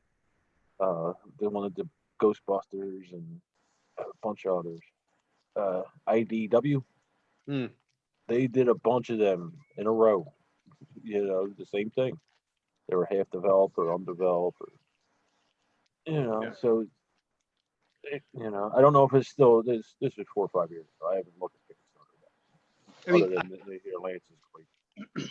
I just got my Horizon Zero Dawn game delivered yesterday, which I was actually surprised that it came so early, because that's Steam Forge, and sometimes they can take forever in a day. Aren't they actually early? I think it must be, because I honestly, when I backed it, I was like, well, I'll see it in 5 years. Like, I didn't care. Like, I backed it because of I love the video game, and I didn't really care if the gameplay was great or not. I just wanted the figures, and if the gameplay is great, then that's a bonus. But the video game was amazing. Like, that should have been game of the year. Like, oh yeah, way better than Zelda, way better than Breath of the Wild, way better. It's the game Breath of the Wild should have been. Right, like just the amount of world building that they fit in, that felt so natural. Like, it was just unbelievable. Yeah, it was interesting. There was different ways to handle problems, the puzzle solving. That game was amazing. Yeah, incredible. I didn't even know there was a board game. I'm gonna let me know how it is. I'll check it out. It won't be good. Trust me. Jeremy, what are you punching? Couple years from now, maybe I'll open the package. Whistle Mountain. Oh, okay. What's that? Whistle Mountain is a follow-up to Whistle Stop. Whistle Stop came out. That was a tile laying game. This one, it's a little bit more weirdly Tetris-y. Yeah, it's a little bit more Tetris-y. You're kind of building these things up. But I'll tell you, it is built ground up as an extra fiddly game. Like, there is no getting around it. We were futzing around with it on Tabletop Simulator, and pieces were falling all over the place. And he's like, honestly, it's better if you have the actual game. But he's like, it's designed a little fiddly as you're placing things on the top of each other and trying to build them up on the board. But yeah, it's still got, it's Luke Laurie and it's Scott Caputo. Caputo, yeah. Yep. So you got tile laying and engine building. Put them together, and they're two of the best. So there you go. Whistle Stop was very good too. Yeah, and I like Whistle Stop, so that's the reason why I was excited, and I got to play it with Luke, and they sent me a copy. I'm really excited about it. Check it out. Check out the actual game in person. So where was that? What's that? He just visited your house? No, we played it online. They wanted to do a little playthrough with the that kind of stuff, generate. When you say us, you mean NVM? Yeah, it was just a bunch of different content creators, and we all played. Just kind of got some people together for a press release kind of thing. And it was like a month ago. Oh man. Yeah. I need to stop saying no to those things. You need to stop saying. inviting me. But we have fun though. Like we have fun. It's not all like we just play the game and talk shit to each other. It's not like you should do it. You should do it. I thought you were saying, but we have fun, so it's not for you. Yeah, you just talk shit and play, man. You talk shit and play. You should be playing. You should be playing with us. It'd be fun. Yeah, I felt really bad. David really wanted me to play. Oh, I forget what it was. I think it was the alma mater. Yeah. And he invited me a couple times, and I thought about it, and then they were like, "Well, maybe we could make a crossover between Rahdo and MBM." And I'm like, "Oh, I don't know." Yeah, I don't want to commit to other people. Oh, Richard, come on. Oh, I have my wife. That's all I need. Oh, listen to you. Oh, and she was gone for a while, and you were like, "What am I gonna do?" At that point, I probably should have taken David up on his. Exactly. Well, next time you tell him. I felt really bad because I felt like I hurt his feelings. Yeah. I wasn't. No. We're just always looking to collaborate with people now. We want to make sure, just everybody needs to work together, man. Nobody's gonna fucking see each other, so we might as well hang out together. It's kind of fun. Yeah, that's how I see it. I'm not gonna see you for a while, so might as well just hang out as much as possible. That makes content easier. People love it. They eat it up, and they act like everybody's at war with each other, and we're not. So, just play some games together. That's what we're here for. Wait a minute. Who am I supposed to be at war with? No, I'm just saying, like, people act like we're like all up against each other, and like we can't collaborate on anything. I'm like, no, I believe it's Tom versus everybody these days. Shit, that's I know. That's the silliest. This is Highlander. With this Tellstones thing. What are you talking about? I don't know. No, I don't know. Oh, Tom Vassell put up. He talked about this last week. We were talking about Tellstones a little bit. He put his video up, and he ripped it apart. It was one of his, his returning to classic form, where he was just very vitriolic and whatnot. But during it, he opened his critique of the game, saying, "So I watched everybody else's videos. And everybody else seems to be really positive about this game. Yeah. And I just don't see it." And then he started talking about the game. But then at one point, he literally says, "And you know what? It's just nothing but a memory game. And anybody who says otherwise is being disingenuous." And then that's when the Secret Cabal guy stepped up and said, "Excuse me? What was that? You're saying we're disingenuous in our review of it?" Oh. And so that's been going on all day on the Dice Tower forums. And Rodney is in the middle trying to. I was gonna say. I was about to say. I'm gonna call Tom. I'm gonna call him and tell him to stop. Like that. Stop that crap. Yeah. He's just a very. I don't think he meant anything about it. No, I know. Being very boisterous. He doesn't go by a script. He doesn't. Probably regrets that particular turn of phrase. No, he doesn't. Oh. No, what I will tell you is that Tom means what he says, but he doesn't mean it in the way that people would take it. No, and here's is that a Trumpian? We have to take him seriously. No, I'm serious. You can't take back what you said. Oh, no, you said it. You put the words out in the air. But the thing is about Tom is that like the intention and malice that I think people will get, like it's almost like you do have to know him in order to know that like he'll say that stuff and you're like, I mean, like, all right, man, whatever, shut up. Like, but he's like he likes to be right. He's right. And when he doesn't jump off that thing and say, "I'm not right anymore." He doesn't do that. He's always right. That's Tom. So, and he'll, stand from the rooftops and tell you that and not budge on it. That's fine. But just realize, man, sometimes that doesn't fly with everybody, so. No, I'll tell you right now. I mean, it's just like, and the thing is that, I mean, I Tellstones has a mild bluffing aspect to it, but it's just like if you have a good memory, that's what the game is. I mean, and if somebody tries, and I'll say right now, if somebody else tries to tell you that it's something else than that, then no. Yeah, I don't think you can say that fairly. I mean, I'm not going to say you're disingenuous because, like, whatever, your perception is your reality. But if you're sitting there, it's one thing to say I disagree with your opinion. It's another thing to say you are being disingenuous when you gave the world. So here's the deal. I mean, and I think he realizes that. I mean, I imagine when he said that in So his what, head, he where was are these talking forums that more they're about going the at it on the developers. Board Game Geek? I'm guessing, like in the Dice Tower Guild or something, or what? It blew up on Reddit and on the Dice Tower Guild. Yeah, I just say so he like had this. to bounce back and forth. And he Yeah, was yeah. talking to me about it the day before Uh-huh. when we did our bi-weekly show, and he said, "Yeah, I'm going to catch a lot of hell for this one." And it's always going to be measured conversation when it blows up on Reddit. I wouldn't know. I abandoned all Reddit a while ago. A hive of scum and villainy. It's much better, to be fair. I don't know if it's because I left in such a public huff and it became a big deal, but shortly after that, the moderators really started. No, they took a lot of beating.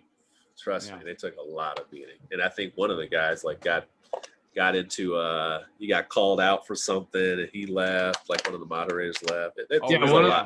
One of the moderators left and started a new subreddit. Yeah. So. Oh, really? Yeah. Mm-hmm. Yep. It's called Board Game Discussion. Yeah. And it's supposed to be like stay positive and that stuff. Yeah. Well, so that's the thing with moderation though, is that like if you don't make it clear that you're going to like clamp down on flame wars and negative posting, like that's all your board is going to become. Yeah, I would just say that it almost doesn't matter because people will find a way to bend that rule and then challenge you on it. And just challenge you on it, and that's what people do. That's what Reddit is. People are going to find that way to bend the rule, and they'll spend a whole day telling you how wrong you are, and then wait 3 days later, and then respond and tell you you're wrong again. Well, just ban them. Yeah. Do you really lose anything by banning someone who is presenting that as their forward-facing persona? Man, at the age of 42, I just don't give a shit. But there are some people right? who really, that's why you're not they really do more than I ever would. So they really do. So, so yes, there are it is people who crazy, care. like how much people will find to be negative. I wrote this piece for Analog Games just about how, like, I'm really grateful for board games during this time. How dare you? That's shit, you motherfucker. Shit. Legitimately, it was just like a really like heartfelt thing. And I think in the article I said, like, I feel like board games have saved my life during this time. Oh, and God, like the first comment was like, wow, saved your life? Way to exaggerate. Good piece of writing. And you're like, Jesus Christ. I Seriously? hope you die in a car fire. Yeah. Oh. It's all right, dude. I'm telling you, man. People are savage, man. Finger gangsters, man. Finger gangsters, man. Just say it with your fingers. Is all that your a mind. thing, or did you just make that up? Yeah, I call it gangster fingers. I like that. That's good. I call it gangster fingers. I'd It's never like- heard that. yeah. Yeah, but that's. I do. I call it gangster fingers because it's just like you can be real thuggish with your fingers, and it's like as soon as I, try to just talk to you and say, hey, Right.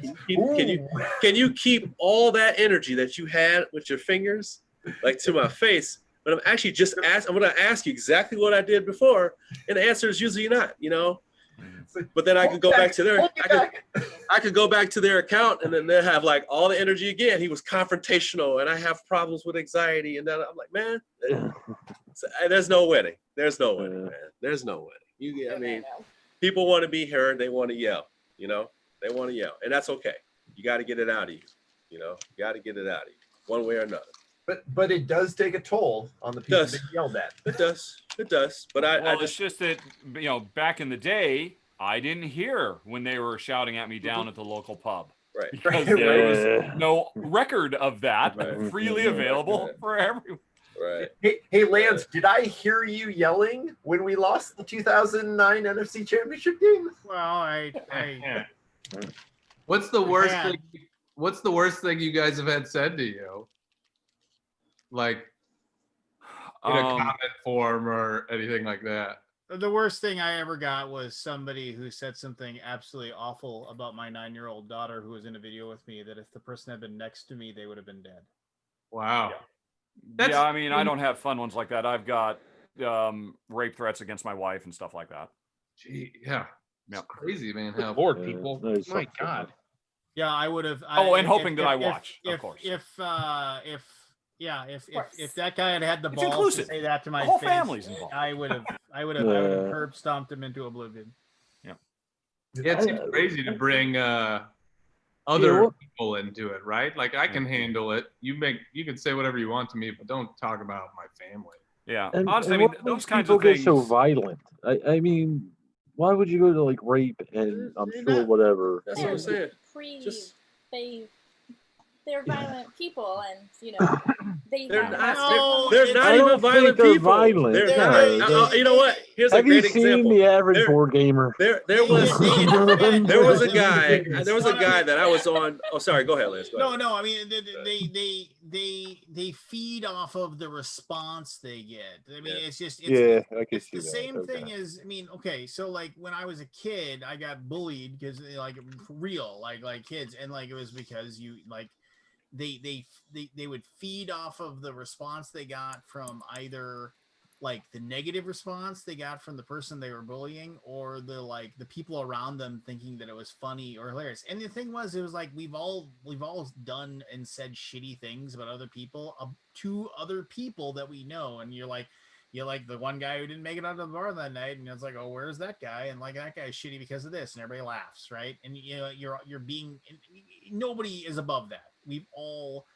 all done it, and we feed off that catharsis of the like the like trashing on the person, right? So if you can do that and like say something incredibly horrible, it's like there's some people, their bar just is set so high on the things that they accept of themselves to say, in the spirit of, I don't really mean this, but I'm able to say something just absolutely effing awful. And now I get to just sit back and watch the people be, and I can go, look at you, you idiots, ha ha ha ha ha. And it's for the lulz. That's there's a whole series, a whole season on South Park about that with Randy Marsh being a closet troll. Really digging into his mentality, and because the guy who was actually threatening the most aggressive one by far, he was posting on YouTube, and I could look and see, oh, you have a YouTube channel, and what's there? It turns out you're Russian, you're a family man. Here's lots of videos of you playing with your dog and with your kids, and seeming like just a normal, lovely person, who I don't understand because you're speaking in Russian. And so I would write back, dude, I've seen you. Why are you being like this? This is not the real you. Is there something else going on here? And interestingly, that just made him go away.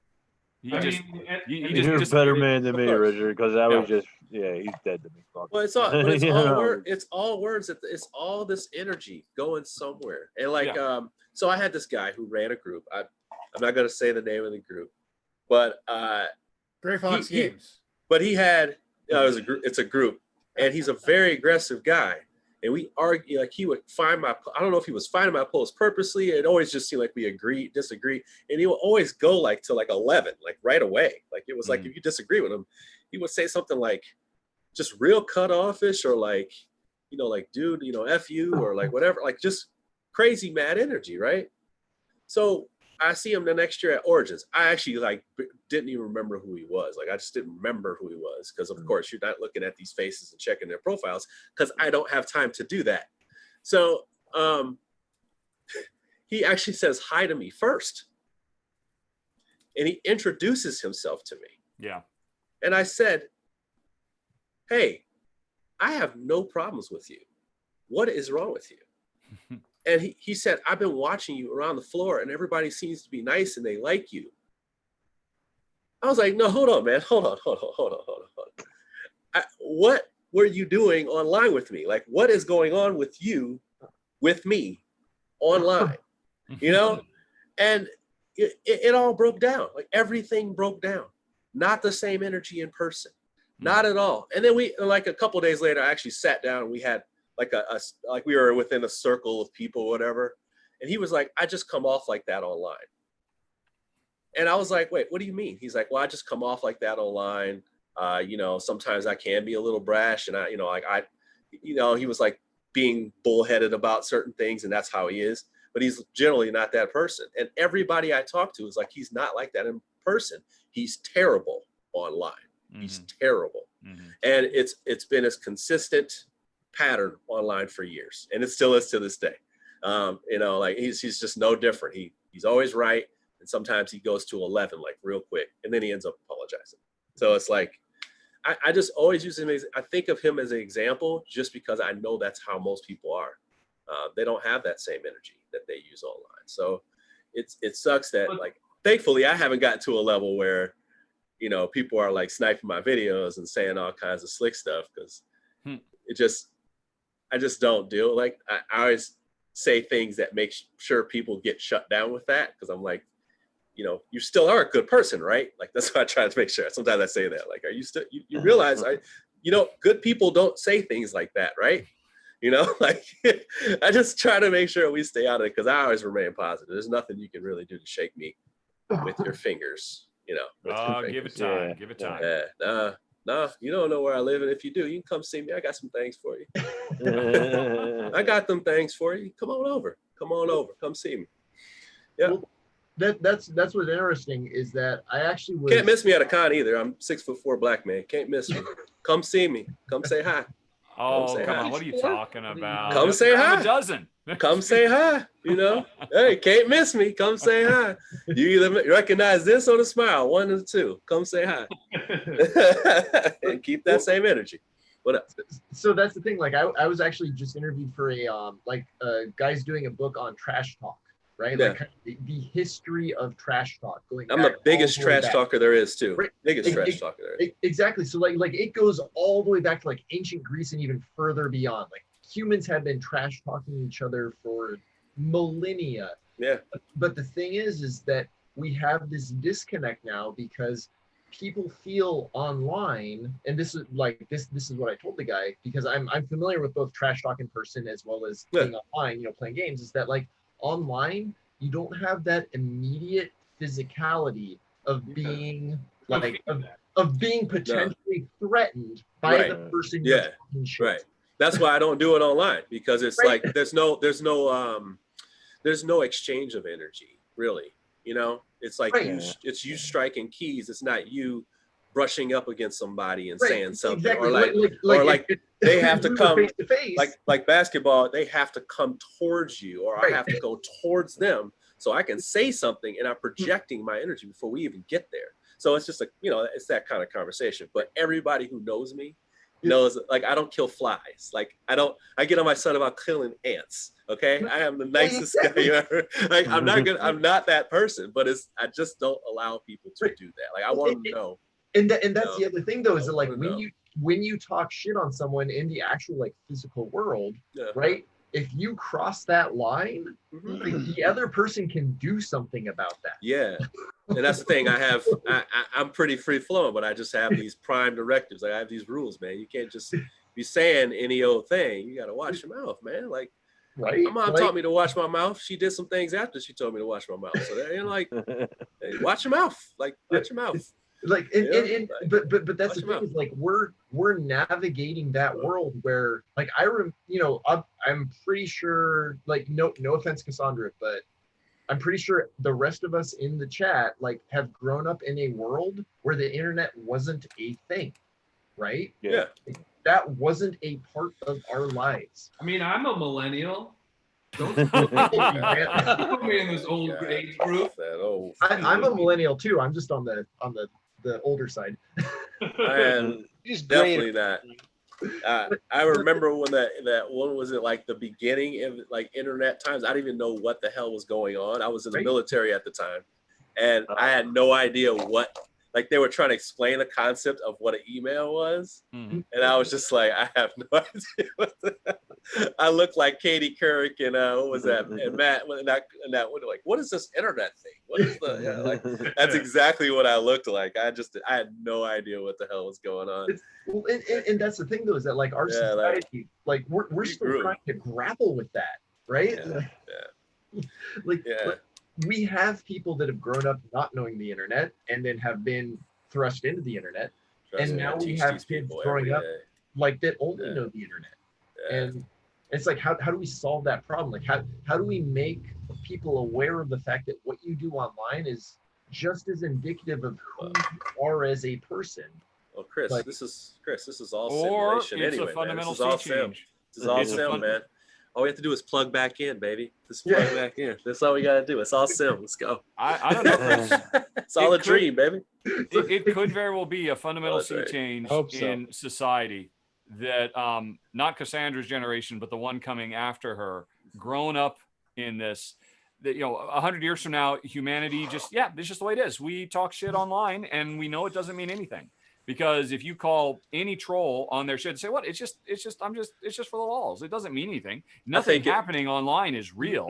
I think And- it'll feel deeper. I think something will happen that makes people feel it a little bit more. Like we'll be a little bit more connected in a virtual way, and it won't be the same. Like Yeah, I just feel like it'll be more. It will feel more in person than ever.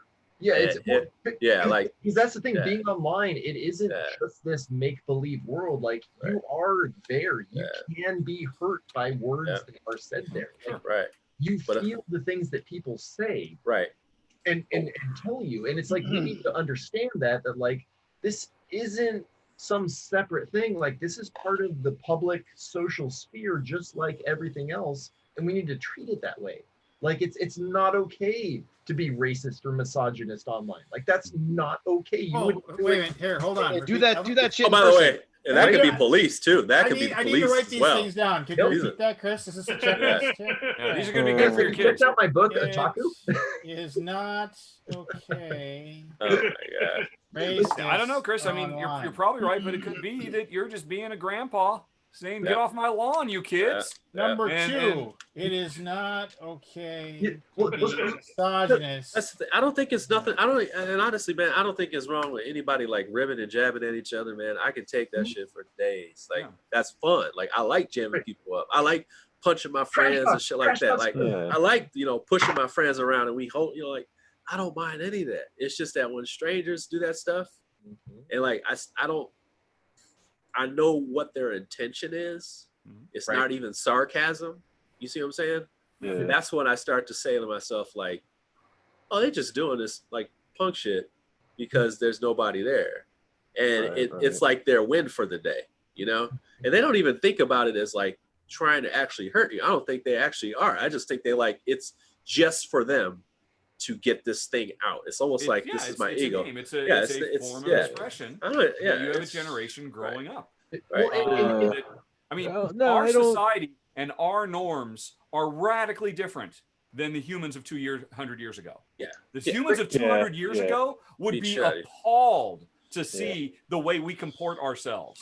And they were shooting each other in the streets in duels. So I mean, they were not only shooting. Yeah, they were shooting people. They were shooting people and actually just beating the shit out of people for that. Yeah, they were. They were just literally just beating the shit out of people. Like the congressman caned another congressman.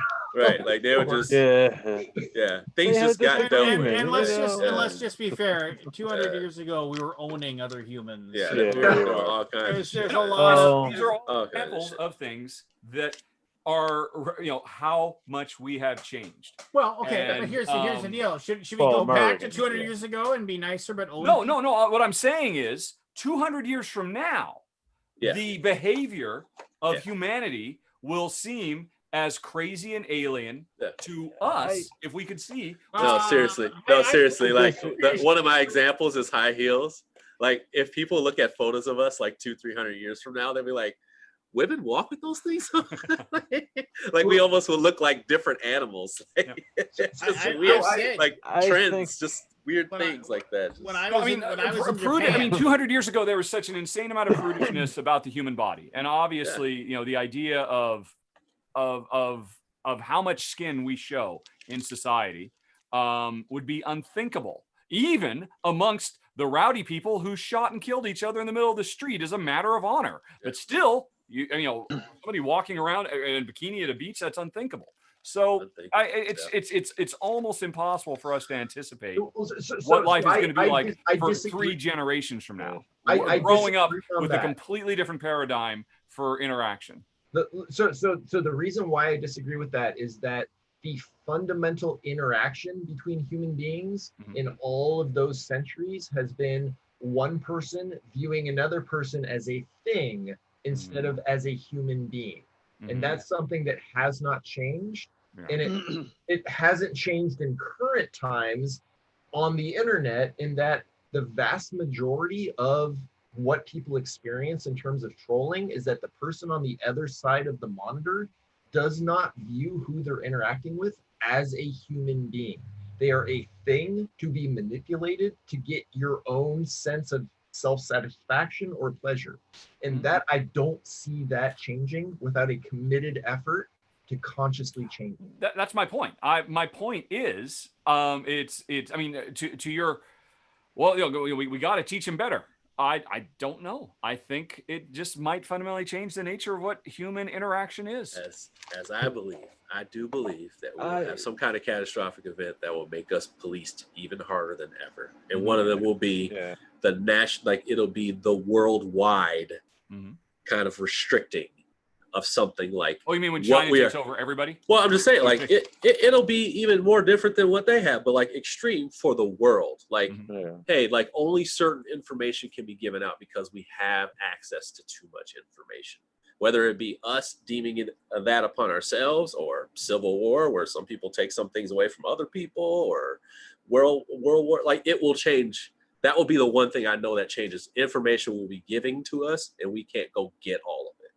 And I just truly believe that's what's going to happen. So all this other stuff, you know, like the things that we get into on wars online, like there'll just be penalties for that, you know, or it'll be silence, or it just will be silence. Like, you don't want to risk it, you know, for yourself and your family. And I just feel like that's not far off. It's not. Kim Jong-un could take over the world. It is certainly possible, you know. But you know, I mean, as another example, if you look within our lifetimes, the radical change of opinion about the basic concept of privacy. You know, I mean, younger generations, I don't know how Cassandra feels as our millennial representative, you know, living their entire lives without a second. She's not a very good millennial representative. She's Apparently, Grant. Too young to be millennial. Well, no, I mean, you're just not hooked on the technology and all that like the millennials. You said yourself you didn't really get involved with computers until college. You know. Yeah. But like, all right, she's not the representative then. She's atypical, you know, in a millennial, as we think of millennials. I think. Rather than us putting words in Cassandra's mouth, Cassandra, what do you feel about this? Yeah. Fuck off. No, I'll be completely honest. I got a little lost in the conversation. What is the core question? Typical millennial, am I right? Typical millennial. Oh my paying god. enough attention. It's a general hypothesis about changing norms in society as a result of the internet, and your generation, but more importantly, the generation that comes after you and the generation that comes after that. What is humanity going to be like, you know, in future generations? And how does the internet change us as a people? Or do we learn to be better people online? Or does online just change what it means to be people interacting with each other? I think that it's going to change how we interact with people in a core way, but I think it's going to be, the internet's going to be so much a part of the life that there's not going to be, we're no longer going to be able to distinguish ourselves between us physically and us on the internet. They're just going to be so immersed that, you know, there's not going to be this, oh, I can bully someone online, but in real life I'm a nice person, and if we like met on the street I would like you and we would be friends, but we met on the internet and now we have this antagonistic relationship. I think that they're just going to see, that's what I'm saying. She said talk about feeling it, like you're going to feel the impact. I think later on you're going to actually feel the impact, and that's what's going to either make it worse or it's going to force us to start restricting how people act online, because I feel like it's going to get like, I don't know if it's going to be VR. I don't know if it's going to be projection like Star Wars. I don't know what it's going to be, but I know that's what we're heading towards, to be more connected.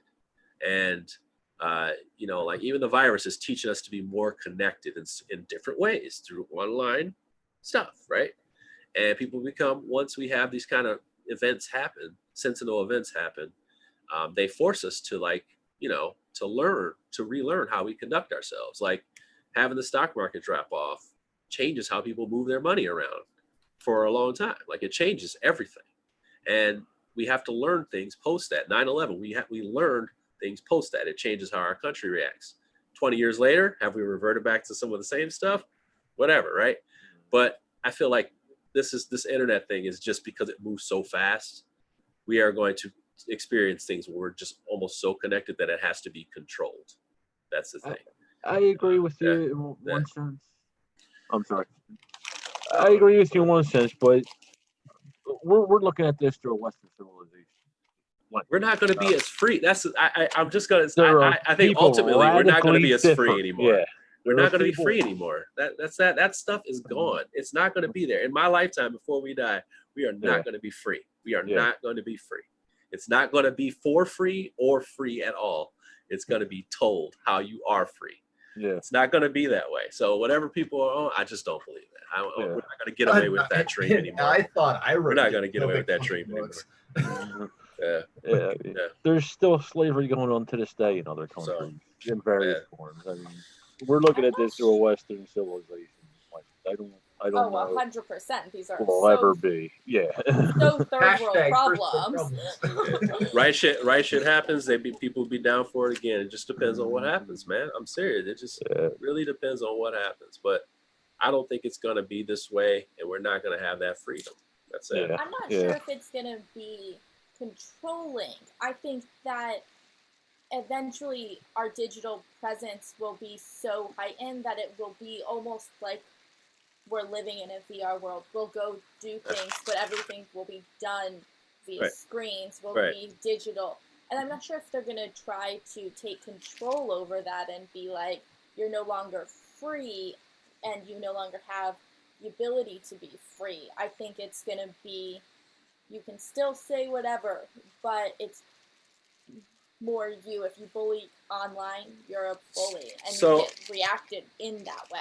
So what if we say that's a crime later on? Like, because people can feel more and you can actually have impact that will lead to like more data where we know that the fact that you said something that led to a suicide is also going to be an attempted murder or some sort, right? A degree of, right?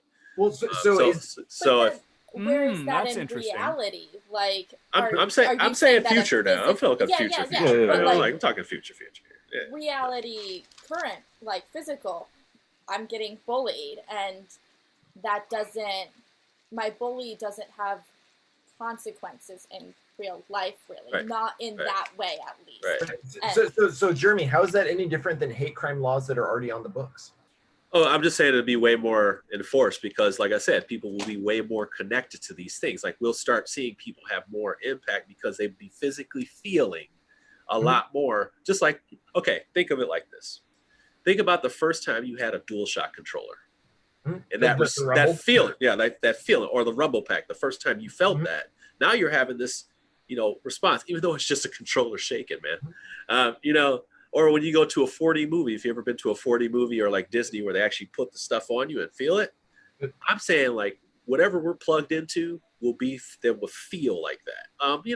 Like Her, but not so drastic, but like the movie Her, like way more connected to the point where people can be charged for bad things and they can create experience that would be, euphoric for a lot of people as well. Like good, bad, and ugly. So much more connected that there can be crime, there can be, wonderful moments in life. Let me ask you this, because the examples given so far have all been physical examples, right? Like they've been tactile feedback. Why? And I realize this is an impossible question to answer, but yes, like why in our current society do we not view mental impact and emotional impact in the same way that we view physical impact? Because that shit is already we're not ready yet. The military, we deal with this all the time. Not ready yet. We ain't ready, man. Sorry. We ain't ready. Yeah, no, I agree with you. Like that's why I said it's an impossible question. Yeah, we're not. We're just that's actually the answer. We're not ready. We're not ready. Because if that was true, I would have access to more stuff Yep. than you already. I'm in the military. I have mental health issues. I would have way more access to stuff than you would first, because they have to, because I served in the military. I don't have that. Nor do people walking around the streets that we have to go pick up. They don't have access to all that stuff. There's not enough. They don't care enough. Like it's not enough. Like I have a lot of people I know that work in the VA, and it is criminal how under VA is. Like, and it's not their fault of their own. They don't have the resource yet. Right? Like they have what they have is enough young people to warrant that. Mm-hmm. Like, you know, like it sucks when you hear like that you got guys who are 25 years old capping their own selves off when they get back on a deployment, in between deployments. Well, wait, how many of those? How many of them? You know, like, so it's like after a while you go, oh shit, we got to open up a new mental health facility. You know, hey, we got to do these. We got to add more counselors and not just keep these old ones that just hand out pills and they're done. You know, like we got to actually like get some. We got to like expand this office and and do these things and that, and like that's happening. But it's added on to the other needs that they need. But that's actually not just the real world. So the real world, the civilian world, you know, it costs so much money. It costs so much money. Some of these things are not added. You would think your insurance still pays for these. Sometimes they don't. You know, it's just another barrier. And that leaves a lot of people walking around with mental health issues that are not addressed or even initially, you know, like I got an initial appointment a long time when I first came back home, and she diagnosed me, and I had a choice at 22 years old to take these pills or not, and I didn't, and I walked around making bad choices, knowing I should have been taking my pills and just not giving a shit. But that's different. So at least I knew that, and when somebody, my now wife, addressed that, and now I take all my stuff. Right. You know, like that, like I'm just saying, but if I never knew when I was 22 and get that counseling appointment, I could keep looking at her and be like, you're stupid. You don't know what the hell you're talking about. I'm fine. You know, I'm a little out of control, but I'm fine. You know, like, but people like, just think about people like that, plus war, plus, trauma that they've had when they were a kid. Plus, like I had some other stuff, but it wasn't like that level. You know what I'm saying? Like, we're talking about serious people with mental health issues or sicknesses they've had or feelings they have that they, nobody's ever talked to them about or never felt heard.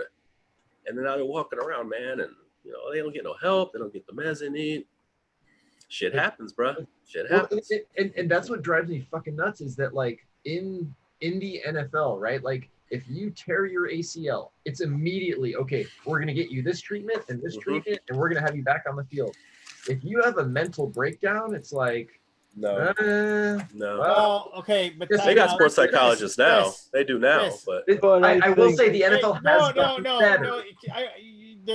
There's a huge difference. I mean, I'm not saying that a mental breakdown isn't important, but if you tear your ACL, they know exactly how to fix it, right? Mm-hmm. I mean, but when you're dealing with a mental health issue, it is the treatment you give to Joe Bag of Donuts is not going to help Jill Bag of Donuts, right? It's like, so that's kind of comparing little apples and oranges. No.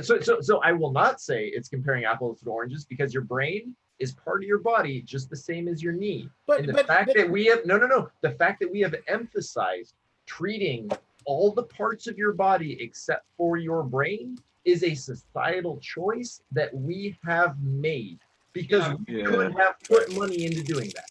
Well, because it's working on medical. You know why? There's still a stigma on mental health in this. There is both a stigma, but also.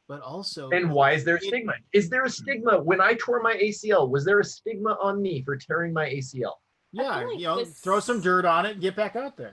There was no stigma whatsoever. That was an accepted part of what you were doing. But okay. I also feel like the stigma is lessening. Like, I don't feel like no, generation. Sure. I think it's a generational thing too. I definitely agree. I 100% agree. You know what? And I'll be fully honest. I'll be 100% honest. Like, I am content with knowing that the world is leaving me behind, right? It is I am becoming a dinosaur.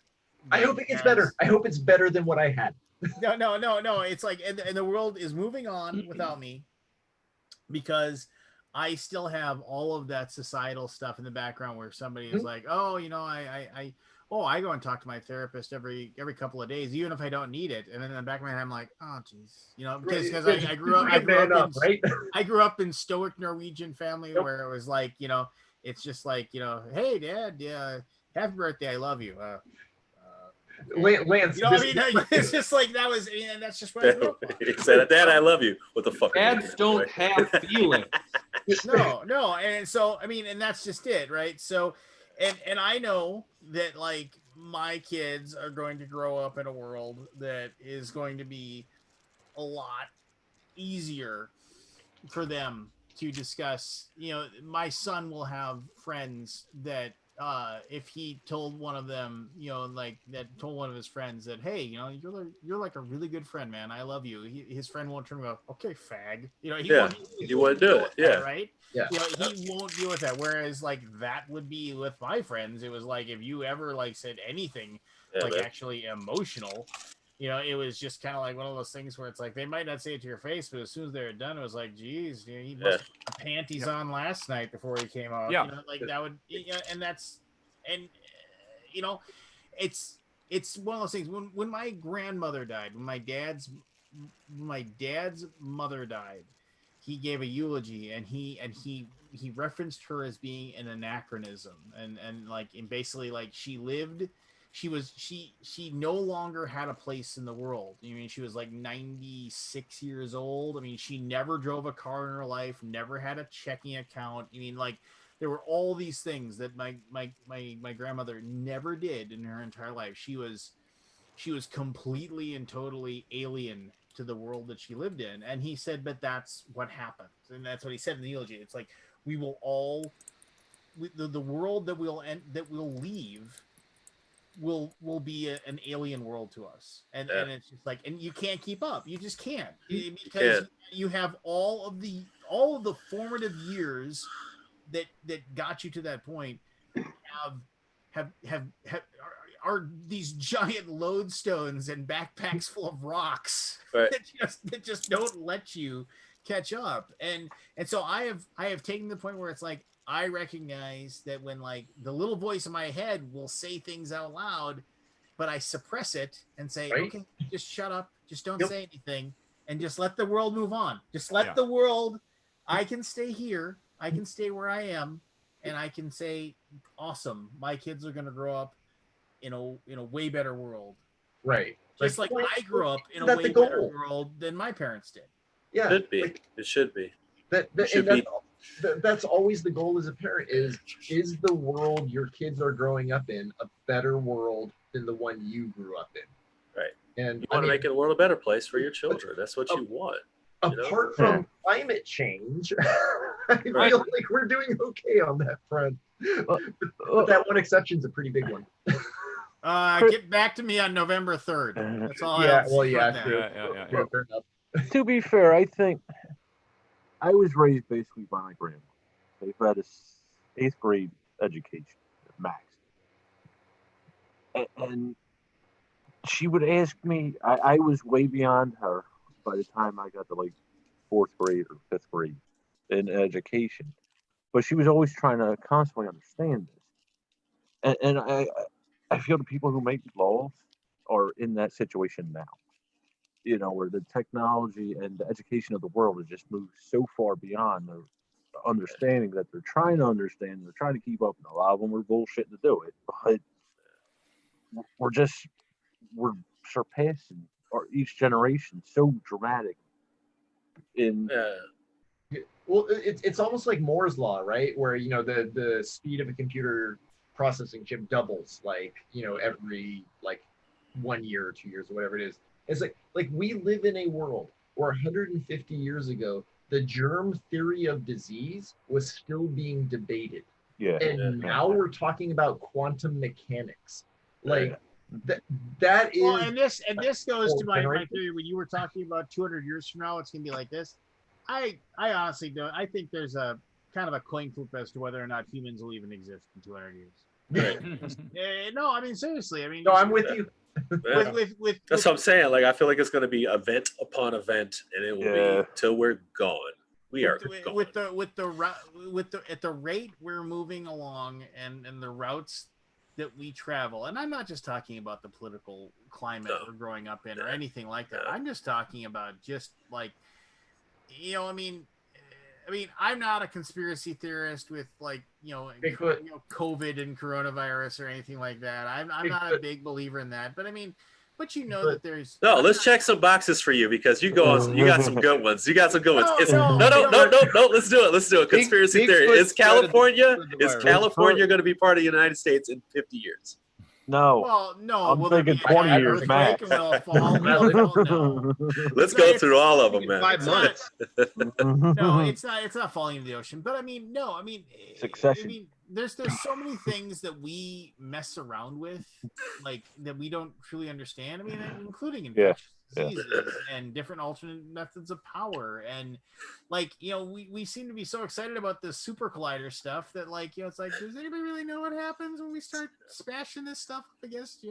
Maybe we open up a portal to some sort of Cthulhu deity that shows up and eats all of us. You know, I mean, no, I mean, To an extent, I agree with you there, Lance. Now we're having a pod. Now we're having a pod no, here. Let's do it. And then you get the whole like thing, like, and then you go and like research the whole like the giant solar flare, like that basically wiped out like we like the chances of us getting hit by like a giant solar flare that would just knock out our electronics and the Carrington event. Yeah, like that's like a totally real thing. Now is it? We're due for one.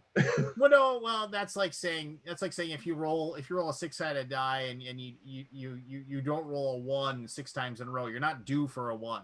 No, we're due for one. Like with the frequency that the sun ejects coronal mass, like we are in line for a Carrington type event. I've done the research. It's just like anything else. You flip a coin 100 times and you get heads 100 times in a row. The next time you flip a coin, the chances of you hitting heads is still 50-50. Right. So I mean, like, the chances of a Carrington event happening in the perfectly right frame in the perfectly right moment to hit Earth like perfectly and to have that kind of thing is like 1 in whatever quadrillion or whatever it is. And it's actually pretty common. Well, you say it's common, but it hasn't happened. And the thing is that like, fine. What? It's 1 in 16,000 or something like that. That doesn't mean that like if you go 16,000 times, you're gonna get one. It doesn't mean. I don't want to win the lottery. I mean, I don't want to win. There are so many different ways that the Earth can just eradicate the things that live on it and be done with it, and then just take another 100 million years to create something new. So why don't we try our best to make things better while we're here? Because and I'll tell you why is because we are a species that has a finite amount of time, and we get 100 years if we're lucky, and we don't look past that 100 years because damn filthy apes. Well, no, but here's the deal. And like, what I mean, if I asked you, Chris, like, what's your number one concern? Is your number one concern making sure your 2 daughters are safe and protected and grow up and have a safe and protected life after you're gone, or is it I'm going to worry about where the humanity is in 200 years from now? Which is more important to you? Right. Second. Really? I mean, Yep. you are the odd one out on that. I've always been. Well, but like 99.9% of people are going to disagree with you on that one. Hence my frustration with our current state of affairs. But your frustration is emanating from a place of like, I mean, a lot of people would say that like that's sociopathy. I mean, it's just like to me, I would say like it goes. I think it says it goes without saying, but I want the world to be a good place for them to live in. Like I would literally relocate if I did not feel like my son was going to a good school. There was, I'm living in a community where things are safe. Like I'm actually worried about the world. I got my son. I'm straight. That's not too much of a worry of mine because it's autopilot for me to do that. I don't need an award to be a father. Right, exactly. But I need to worry about everything as much as I can control that my son is going to be interacting with all day or could possibly interact with all day as much as I can. I need to make sure I'm putting us, our family, in the best situation possible as much as I can control. Can't worry about everything, but if I can vote for things that will make my neighborhood better, or if I could somehow, some way feel like I'm making impact on the area code I'm in, I will try. If I don't feel like I am or I can't, I'll leave, which I'm going to leave Milwaukee because of that. So, I don't feel like this place in this area code, my son won't live in a safe community or city. Dude, I'm leaving that city. I'm leaving that city. That's what you do. That's the world around me. I want the world around me for the next, 100 miles. I don't want to be around anymore because I don't feel like it's a safe place for my son. So I'm leaving it. Well, are you in the process of moving? I gave myself 3 years so I can save up all the money. So okay. So yeah, we just What are you eyeballing? Well, the initial thing is Mars. I want to float in California. You know what I'm saying? First of all, I want to float in California. I can swim real good. No. But no, I'm thinking about Colorado. I'm also thinking about my wife. She says, how about Florida? I'm like, how about we go back to the Carolinas? Yeah, so I'm thinking about going back to one of the Carolinas, probably North Carolina. Dude, and come up to the Pacific Northwest. I really want to. Kid will thank you in 50 That's my years. thing. My dad lives there, so it's always in play. My dad, he works. He's like a federal work. He works in OSHA or whatever. So he's set. He's like, this is the place I'm set. We are going to buy a house here. So I want to be with my dad. So we kind of grew up apart. So we're real tight. And now I'm like, I want to be around my dad because I like drinking with my dad. I like being. We got dad and son time to make up for the rest of the time he's here. So yeah, I would like to sit there and talk shit with my dad, so he can be around my son too. So yeah, that'd be real slick. I'm considering that. So we got time. All I'm saying is, got time. For your son's benefit, move north. Keep moving north. Yeah. But the middle, 40 to 40, they're not going to be great. Yeah. Plenty of room up here in Minnesota for you, Jeremy. You know what, man? I would consider it, man, but Minnesota ain't looking too good for us. Our brothers and sisters over here, man. I'm trying to escape, man. I was gonna move down there with Ohio. We are Indiana, but Indiana is just. We're actively moving towards defunding the police. So I know. Hey man, you move in. I need the police. I need good police, man. You move in. I need the police. Shit, I don't want You move up to where I live, around where I live.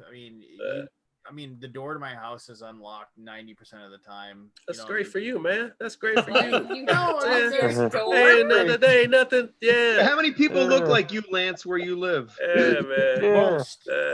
Right. I'm just saying. Seriously, man. I watch enough ID channel not to do that shit, man. I just look like a biker. That's all. I'm curious. How many people have ever actually been to an inner city, a populous inner city here? Yeah, that's what I'm saying. It's just. I can relate to you a little bit. I grew up in what is now a war zone. Back then, it was very bad neighborhood, Kensington and Philly. So I understand not the black end of it, but I understand what a hood rat does. They'll just blatantly walk up and rob you. And sell them as daylight. Then they'll get robbed by the next one. I was robbed when on my way to school one day. I walked to the bus station and someone came up behind me and roughed me up and stole my backpack of all things. It had my textbooks in it. But it was very traumatizing. My mother had to drive me to the bus station. Probably just wanted something to do on a Tuesday.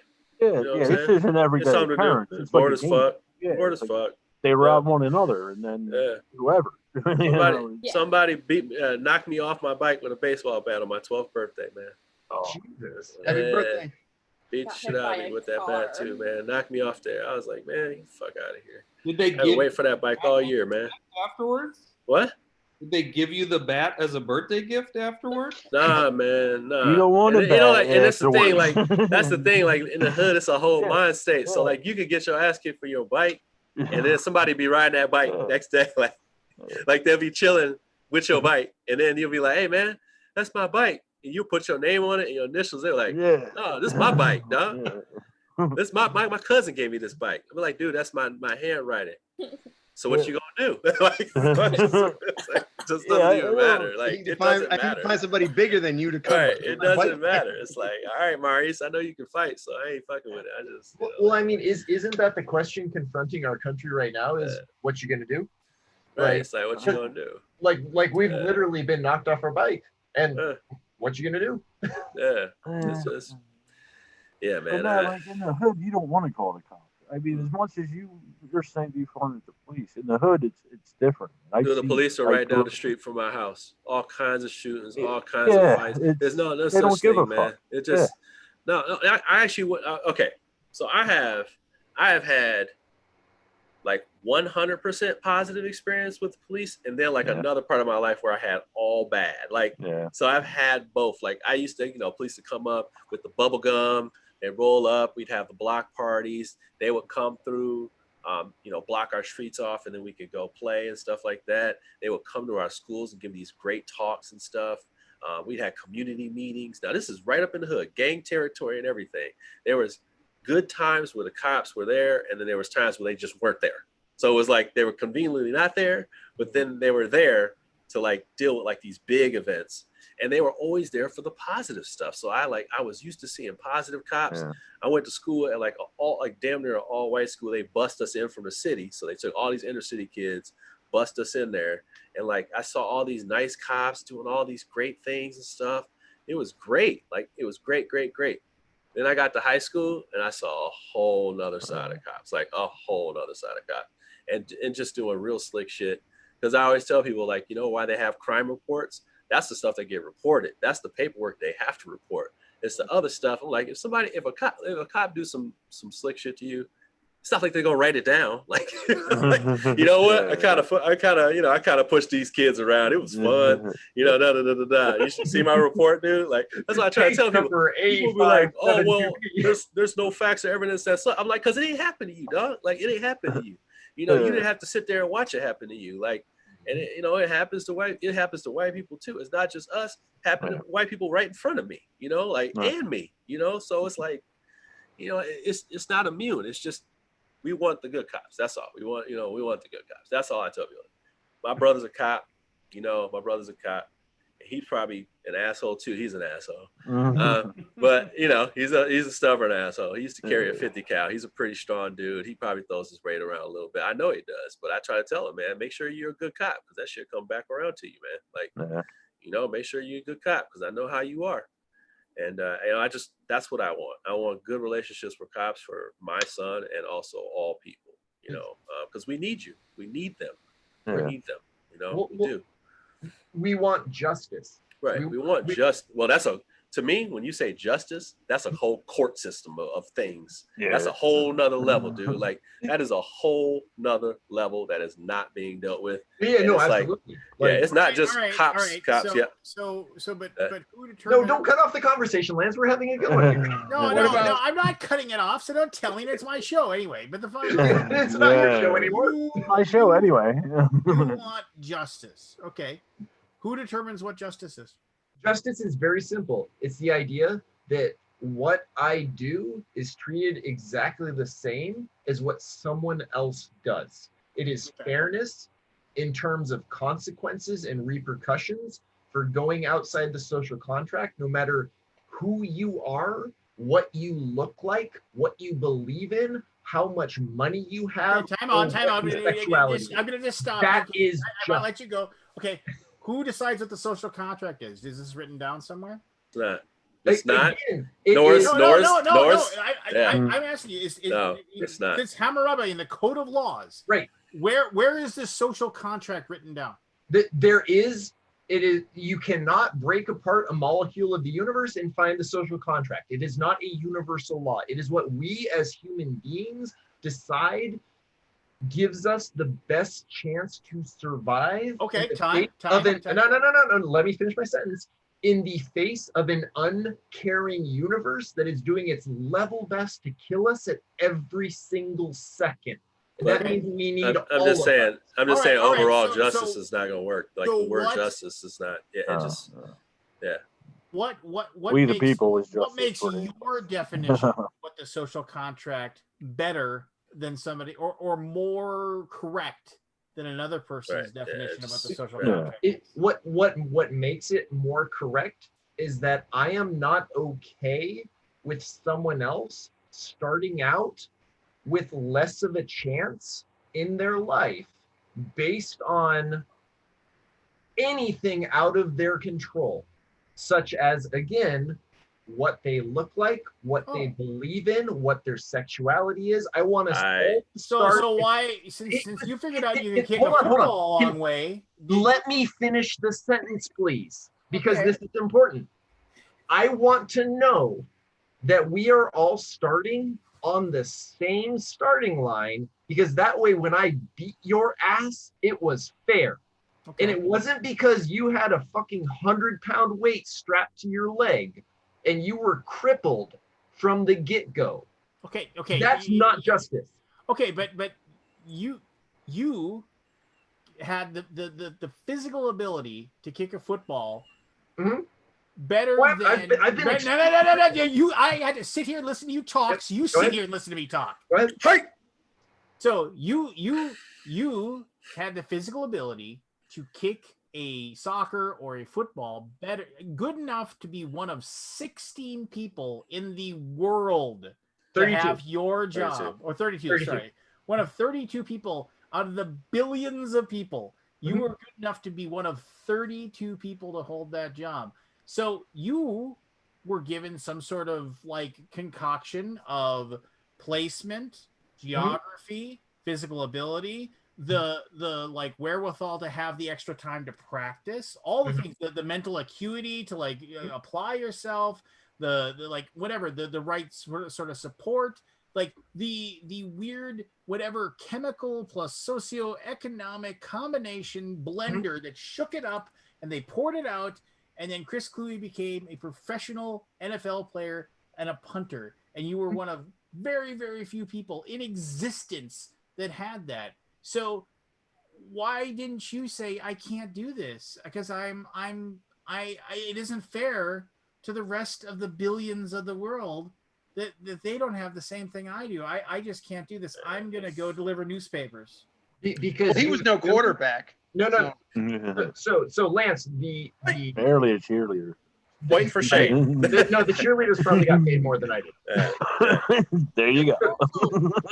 So Lance, they're more athletic. The flaw in your assumption is that who I am today is who I was 30, 25, 20, 15 years ago. People change. People learn and grow. And the point is that as human beings, if we are not constantly trying to make ourselves better and make the lives of those around us better, why are you on the planet?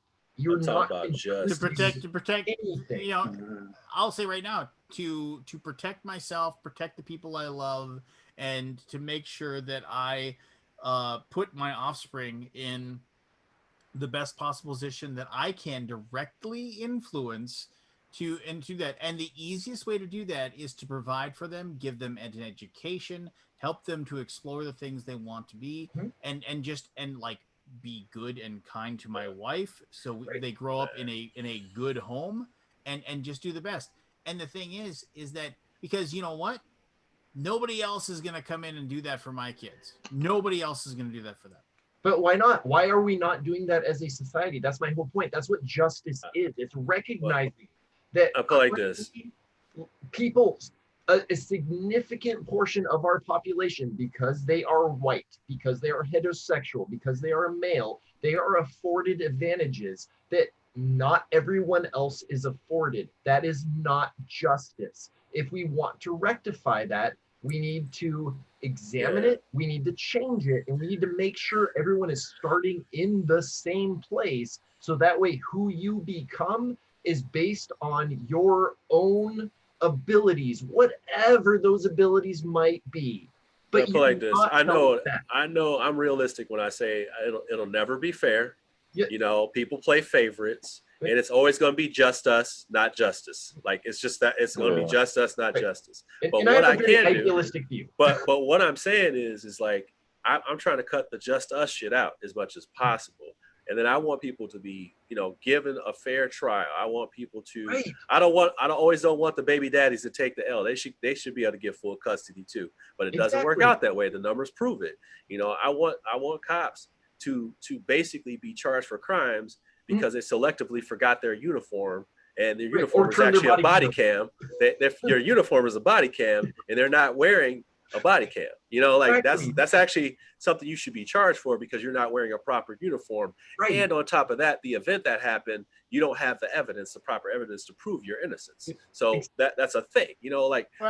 It's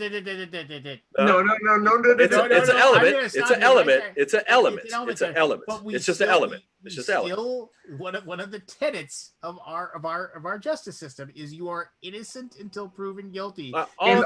You can't come into a situation and say, I think you did this, now prove your innocence to me. No, I'm not saying they're guilty. I'm saying they should be charged, just like they should be charged. They are deemed to have a proper uniform. If I don't have essential parts of my military uniform, I can actually be written up for that part of it. If I report I'm reporting for deployment, or if I'm coming back from deployment and I don't have the things that were given to me or the things I should have to prepare, I could get in a lot of trouble for that. But the thing is, now we're talking about lives. So when we talk about lives and we have gear that we're supposed to protect ourselves with, first of all, protect ourselves. Right. All right. And then we don't have those things and we go out there and let's say another cop gets hurt because we don't have a certain thing. Well, that's something that we're going to have to pay for as far as you could be charged. You could lose your job. You can be put on admin leave. But what I'm saying is yeah, that's what I'm saying. It's just a form of dereliction of duty. I'm not trying to give people charges without a proper trial. I'm actually saying something like, you know, when brothers and sisters go to trial, it actually there's statistics about like, you know, people basically if they have to make a judgment before luncheon at 5 o'clock, is going to be guilty. You know, like, and that shouldn't just be that way, or it shouldn't just be where you don't have fair trials where you know there's going to be all white members on the jury, and you don't have any people of color, or you don't have women on the trial. Like, you know, like it's just random shit like that. Like, it really it's interesting to watch.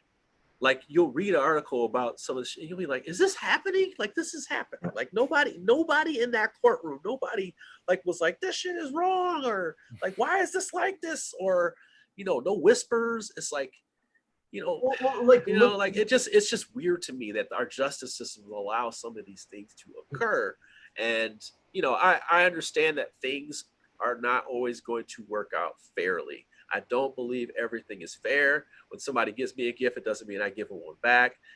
I don't try to balance everything. That's just not going to work. Like, it doesn't work. That's not how life works. But it's something to I do want justice. I want proper justice. I want people to feel like they have a fair opportunity. But here's okay. There's a lot to unpack with everything. Yes, there is. Let's go. Yeah, and I hate that statement. I always there's a lot to unpack here. But we got a new chair. Let's unpack it. Yeah, like, so, you know, to address what's going on, and I just like to say also, I think Grant needs a big giant pipe with that. Grant, I'm feeling that energy. I'm feeling even that if energy. only bubbles come out of the top. He needs a big giant pipe, you know. I'm feeling it. So here's we you know, and I'm not going to touch on anything specific, but I think we all know what we're probably discussing at this point. But we have a justice system that I will fully admit has massive problems with it. I mean, I am a huge believer in the fact that, like, you never talk to cops. I mean, like, seriously, like the words out of your mouth when a cop approaches you about something is just say, you know, it's like, it's just like, I respectfully decline to answer your questions. Let me see my lawyer. Yeah, yes, and if you are going to arrest me, I want a lawyer. Not I'd like to call her. I would like a lawyer. You have to say I want a lawyer. I mean, you just have to repeat that over and over again until they finally like realize that you're just not going to talk to them. I mean, and it's just like, but here's the thing: is that our justice system, with all of its issues and problems, is still, it isn't horrible. I mean, it is.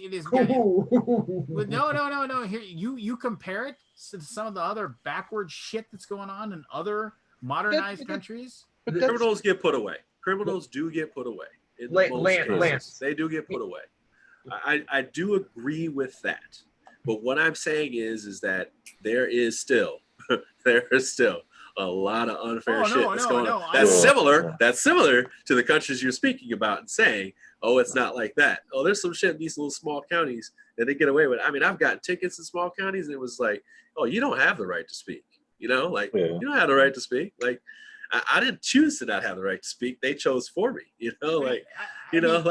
Again, this has I mean, and I'm not trying to compare my experience to yours at all, Jeremy. I'm sure that you have endured way worse shit than I've ever. And it's not convenient either. It's not convenient. I'm just saying it ain't convenient. You know what I'm saying?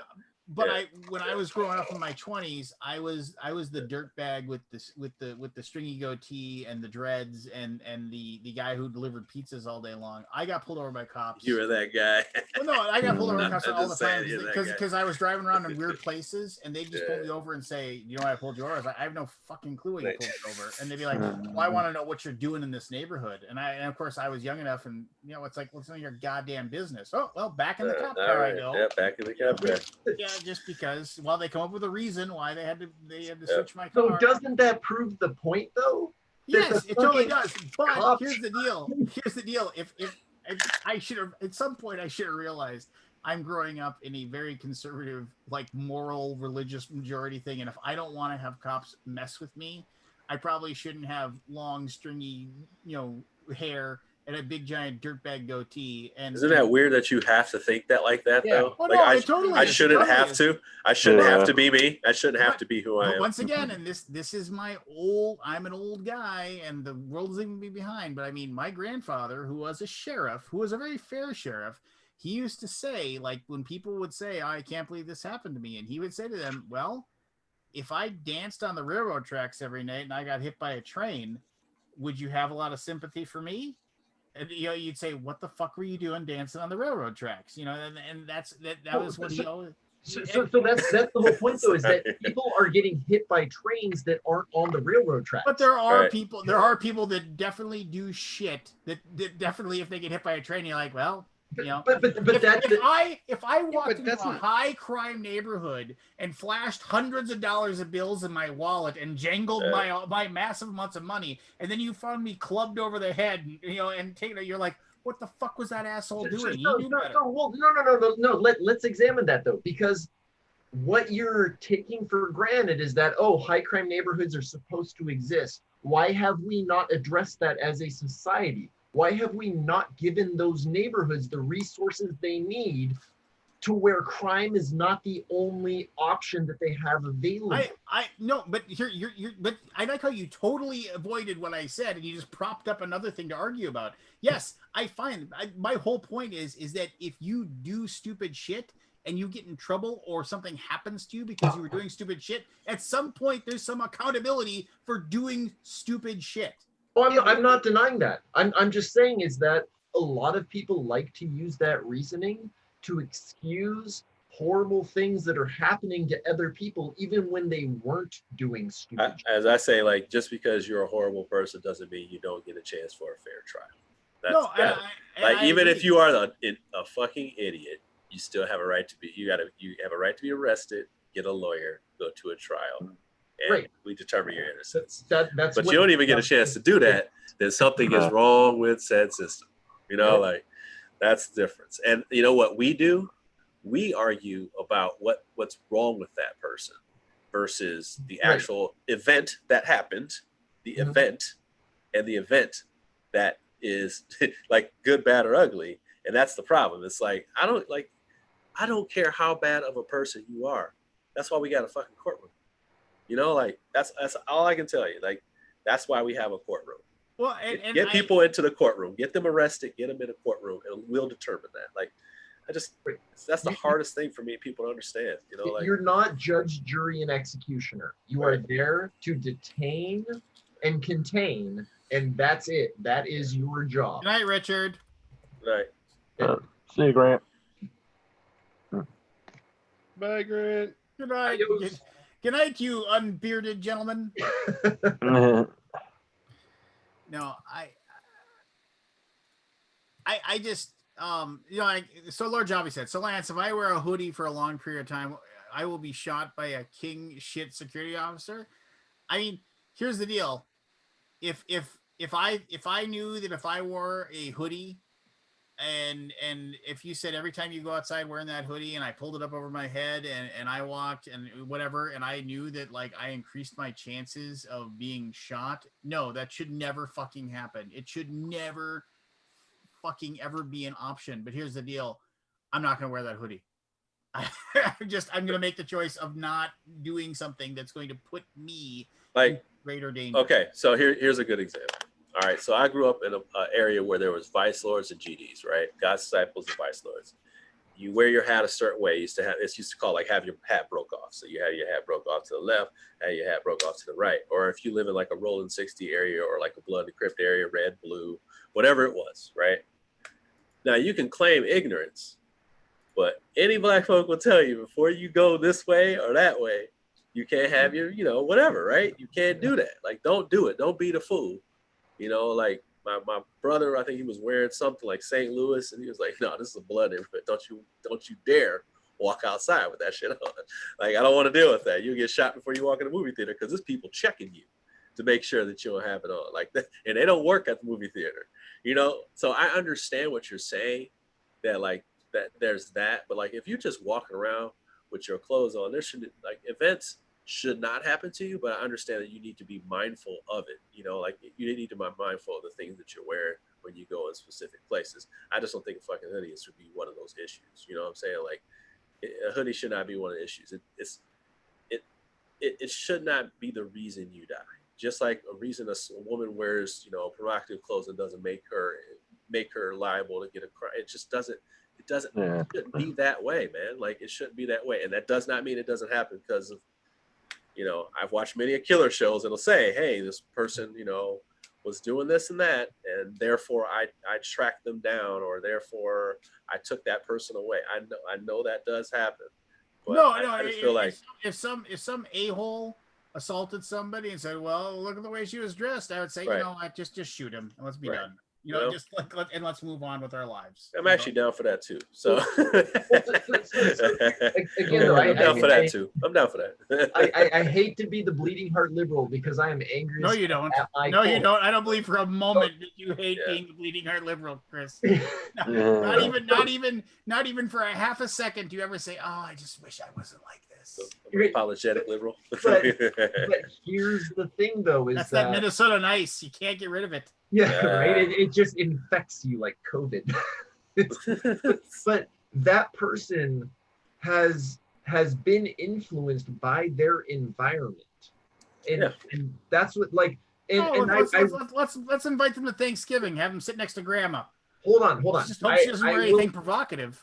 I will grant you this: some people are irredeemable. You can give them every advantage and choice in the world, and they will always choose. Doesn't matter. That's what we need a prison system for. Like that it is to contain people that cannot function in what we would like to be normal society. That being said, if someone has been brought up from the very moment of their birth in a situation that is unrelentingly hostile towards who they are, why are you surprised when they lash out against it? Like, that is basic human nature. I don't like my surroundings. I don't like my environment. I am going to try and change it. And you might not even be thinking ahead past the next day, but it's like, I want to change what is surrounding me, and I'm going to do so in whatever means I find possible. Like, and that's,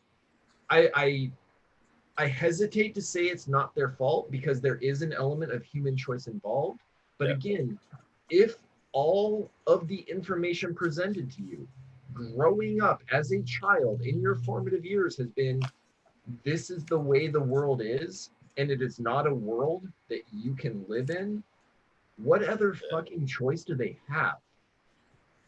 I just like I used to wear all black everything, and I'm like, I've seen white people wear all black everything. Nobody pays attention. I wear all black everything. I get followed around the store. That's just wow. I mean, it's just I'm just saying, like, it's just like you can walk around and be all goth. I can't walk around and be all goth too. You know what I'm saying? So it's like that's the thing, man. It's just I'm not saying this for convenience. I'm saying this for the reason of like it's just ridiculous how some people don't see that part of it. It's like when I would ride my skateboard to the like local Kmart or whatever, me and my buddies, we would feel the store detectives start following us around. It would just be like, and then we made it a game where we'd run around. We'd just take off running and split up and see which one he'd follow us. We got thrown out of so many stores.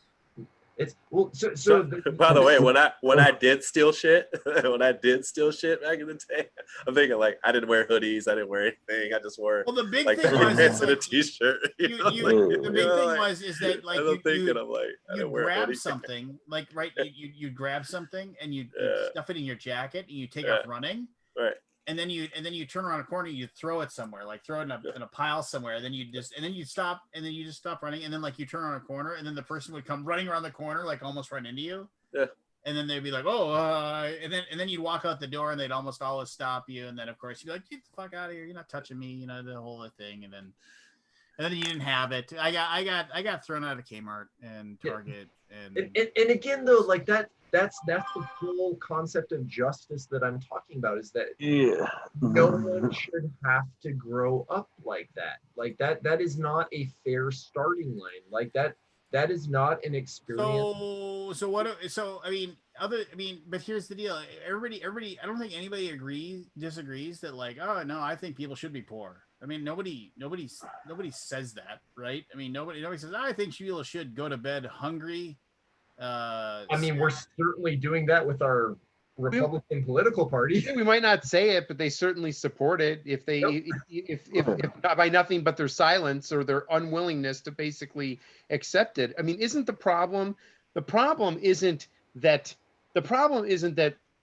if you're a person of color and you're in a white neighborhood that the cops stop you and you might get shot. The problem is the system that exists over all of it that causes that to even be a thing. And you can't fix that unless you fix the system. The system has to be fixed, and you can't do that. You know, it's a much bigger problem. You know, and it starts with better education, putting more money into that. Better, like getting rid of this wealth disparity that we have. I mean, look at the wealth that has basically been accumulated by the and it just keeps getting worse and worse and worse. It's not getting better. It's not. It's getting worse and worse and worse. If you go decade by decade by decade, the rich just keep getting richer and the poor just keep getting poorer. The middle class keeps getting poorer. Well, there is no middle class, right? That was squeezed out a long time ago. Yeah. So you have to fix that, and until you fix that, first of all you have to admit there's a problem. It's like let's go to like the 12 steps, right? You first have to admit there's a problem. So you have to admit there's an issue, and and you have to convince enough people that there's an issue, right? Well, I've been saying for years that, I mean, like I said earlier in this conversation, I said we have gone far too long without a revolution. I mean, we are the longest standing government on the planet Earth that has gone without a revolution. That's exactly what I was saying before about the freedom stuff. Like, it's going to change. I said we have to have some kind of civil something. It has to come. Like, it has to. We cannot exist the way we are. We cannot have it the way we are. Oh, believe me, I am so worried because it's going to be a landslide. It's going to be a landslide. I think people don't understand. It's going to be shocking to see. I mean, they're gonna write like red. I mean, fucking red everywhere. And I was like, rock the vote. NBA players are vote. I'm like, all like red everywhere. Red where what you didn't even think it would be at. Wisconsin, it was shocking to see that state our state right up red. I was like, I'm getting the fuck out of here. Like, I cannot believe this. Like, I never thought I would see that, and it's gonna be red again. And I'm just telling you, man, like it's gonna literally inflame everybody. Well, and here's the deal: it's gonna inflame everybody. There are what do they say? There's like a lot of people are saying there's basically like 4 possibilities. I didn't want to go politics tonight, but fine, we're doing it. Whatever, I can handle a little bit. Politics for the last hour. I can handle a little bit of it. So let's go ahead. There are 4 possibilities for this upcoming election. Wait, before that, ladies and gentlemen, back our campaign trail Kickstarter coming in. Campaign trail Kickstarter. Hey, when is that? When is it hit? That's a good question. 16. Oh, you son of. Anyway, so no. There's like Biden wins in a landslide. Biden barely wins. We have a result where it's like we don't know who won, kind of like back in 2000. Yeah. Or Trump. We will never know, right? Trump squeaks out a win, right? Right. And each one of those has its own problems associated with it. I mean, just as far as like Biden winning in a landslide will cause like this disenfranchised freeze. It's a freeze. It'll be frozen. Yeah, the government will be frozen.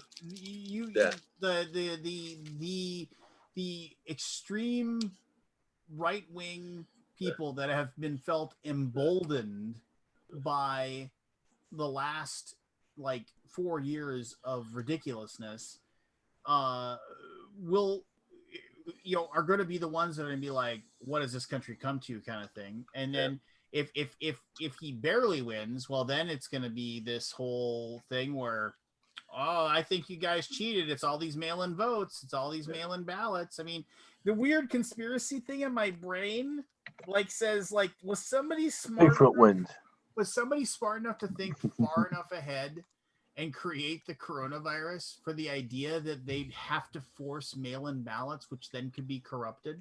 No, I don't. You're banking on so many people being smart, and I just don't. You are banking on the people. I'll tell you one thing: the people are going to do. You get enough people, and then you find a big long trench to get rid of the people that know too much. No, I'm serious, because like when people say somebody fixed the NBA game or fixed the NFL game, I'm like, do you realize how many people have to be on board to make that happen? And they have to be athletic at the right moment. Yep. For some wide receiver to catch a wide open catch, knowing that there is $5 million in the line, they can still drop the ball, baby. I have relatives that are connected to the mafia. And Bigfoot? No. And Bigfoot. And and they could be just blowing smoke on my ass, but they say that Michael Jordan, he didn't go play baseball. He got suspended because he was shaving points to pay off gambling debts. They're blowing smoke up your ass. That's ridiculous. The whole concept of that is insane. You know how much he was making back then? No, he wasn't making a lot. He wasn't making a lot back then. That's the problem. Yeah. He was not making a lot back then. Jordan did not get his contract, the contract that you think was ridiculous, until his last 2 years of. He got paid $30 million a year. He was getting a lot of Nike money. Twice. He wasn't getting a lot of Nike money. It wasn't big money back then. He got bullshit. It was. No, it was unprecedented. But it was unprecedented for the time. But it wasn't like it was ridiculous money. He got the money when he got his own brand. He got his own brand under Nike. That's when he made all this money. His shoe deal was unprecedented for the time. It wasn't ridiculous, $5 million a year. It wasn't even like that. It was $1.2 million. It wasn't like that. Because they even in the documentary, it was just unprecedented. He was the first. I know, but it was way more than 1.2 million. It wasn't even a lot, dude. Seriously, it wasn't a lot. But here's the deal. But- Here's the deal. Like they said, like he would go to. Hold on, wait. I have consulted the Google Oracle. Give me the Google. What do you got? No, but they would say Michael Jordan's he would final go year play. What do you got? salary with Cole was Right. $33 million. I told you, $33 million. Yes. His NBA The- playing salaries totaled $94 million. But he got those in the last. What was it? The last. He did. He basically he short. Yeah, I was gonna say because there was a strike in 94, something like that, where it was like that last deal, and he made like 33, 36, something like that in a row on the way out. And until then, NBA players didn't make a lot. But anyway, my point is that like they say he would like go to Atlantic City, and he would drop $2, $3, $4 million in a weekend. Well, he had that gambling dude. Yeah, no, he's always gambling buddy. He had that gambling buddy, which everybody knew. And then he would go play play scratch golf at $100,000 right. a hole. Yeah, he had that golfing buddy that was doing all kinds of shit, And then, not just golf. it's one thing to say, oh well, I'm making 33 million, but when somebody says, yeah, you owe me 1.5, you're like, Right. Plus your guy's debt, plus your friend's debt. So if Chicago can still win, but we only have to win by 7, and I could probably do something about that, Mhm. and I can I can get rid of 500 grand, you know. Mm-hmm. I mean, Yeah. is it likely? Nah, but is it possible? Yes. Yeah, it's possible. It's possible. But anyway, I don't know where we went off from that, but we whatever. digress. Sports. We went off. No, to I sports. mean, it just this world is shitty, and it's and November is going to be interesting, and I mean, I just want to go back to this. In '92, he made $32 million. Yes. Look, I mean, there's no way he got into that. I mean, and he didn't leave the NBA until what, '94? Well, he left. Yes, so he left. 94, 95, right? Those were the years that he went to play baseball.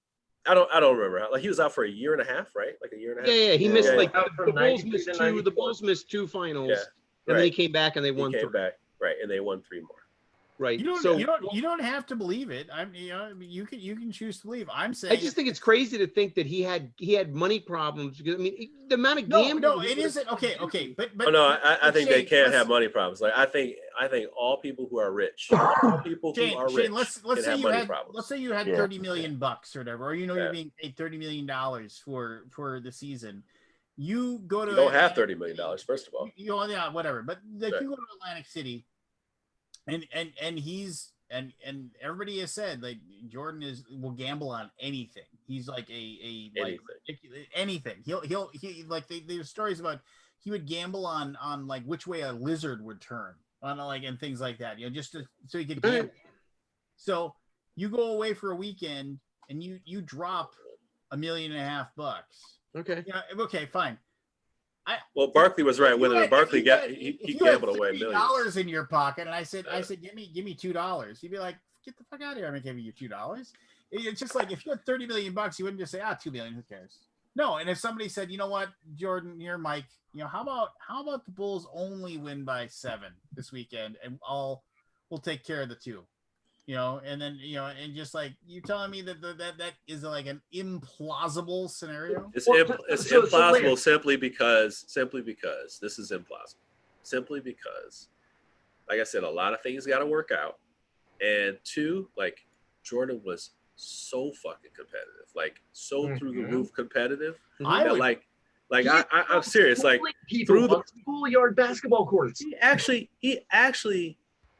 When they were doing the documentary, I actually almost cried because I could see he was crying because all he kept saying was, I just want to win. Like the way he was saying it, I was just like, dude, like nothing else, win. Like just win. Like that was his, like this is his entire mindset. I would argue it would be more difficult. It would be more difficult to make sure your team only won by 7 than it would be just to go there and score as many points as you want.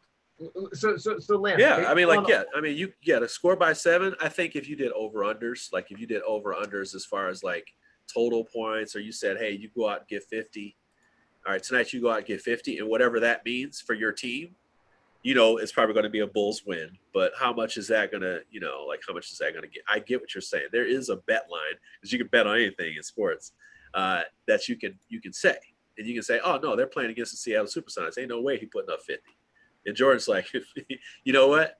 Go ahead and bet 10 G's. I will score 50 because the stories have always been true. If he says he's going to put your ass up for 50, he's going to hit you for 50. So it's, you know, it's, I understand that can happen, but again though, here's Occam's razor, right? With all the point fixing scandals that have come out of the NBA, what are the odds that the most recognizable player of the NBA, if he engaged in a point fixing scandal, that has not come out? Oh, think about it like this: Tim Donaghy actually changed Daniel Stern the had him way, killed. like he killed Jordan's dad. Like sent him a message. Tim Donaghy actually changed the way the game was played for a playoff game. He actually called ridiculous fouls that were phantom fouls, and he manipulated the way because refs can tell the story, right? They can tell the story of a basketball game. As I always say, I want refs to officiate the game. I don't want them to be a part of history.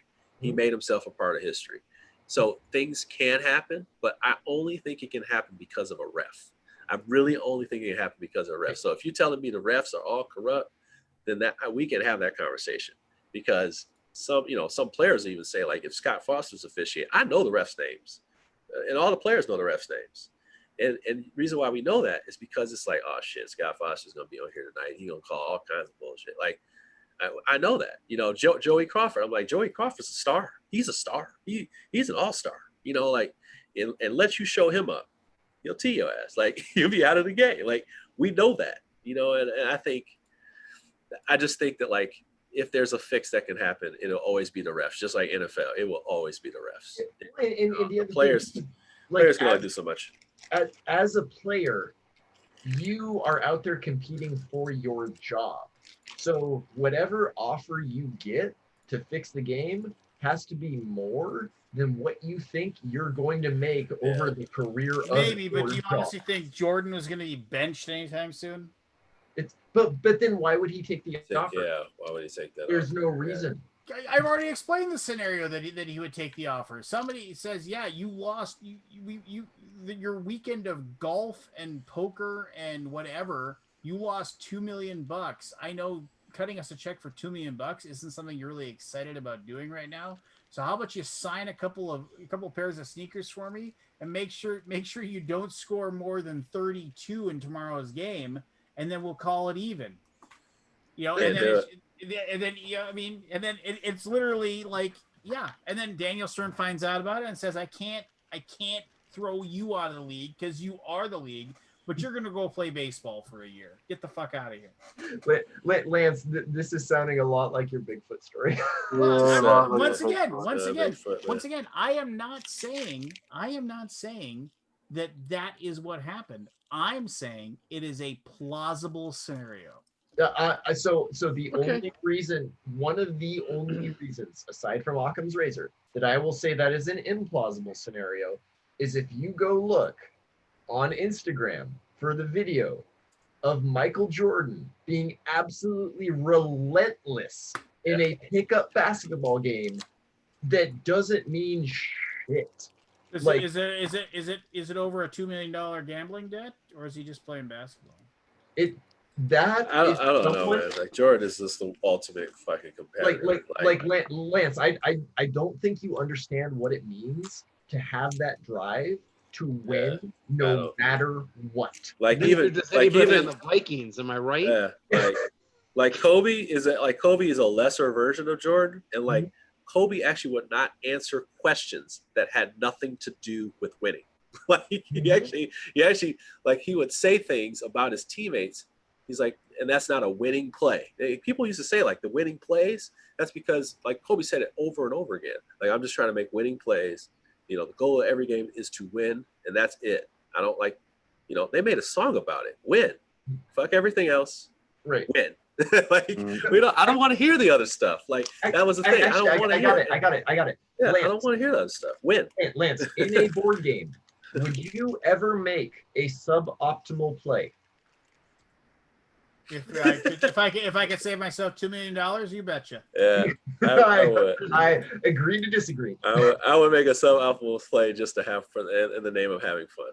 I would. Yeah. See, Lance, having played with you, I don't think you would make a suboptimal play.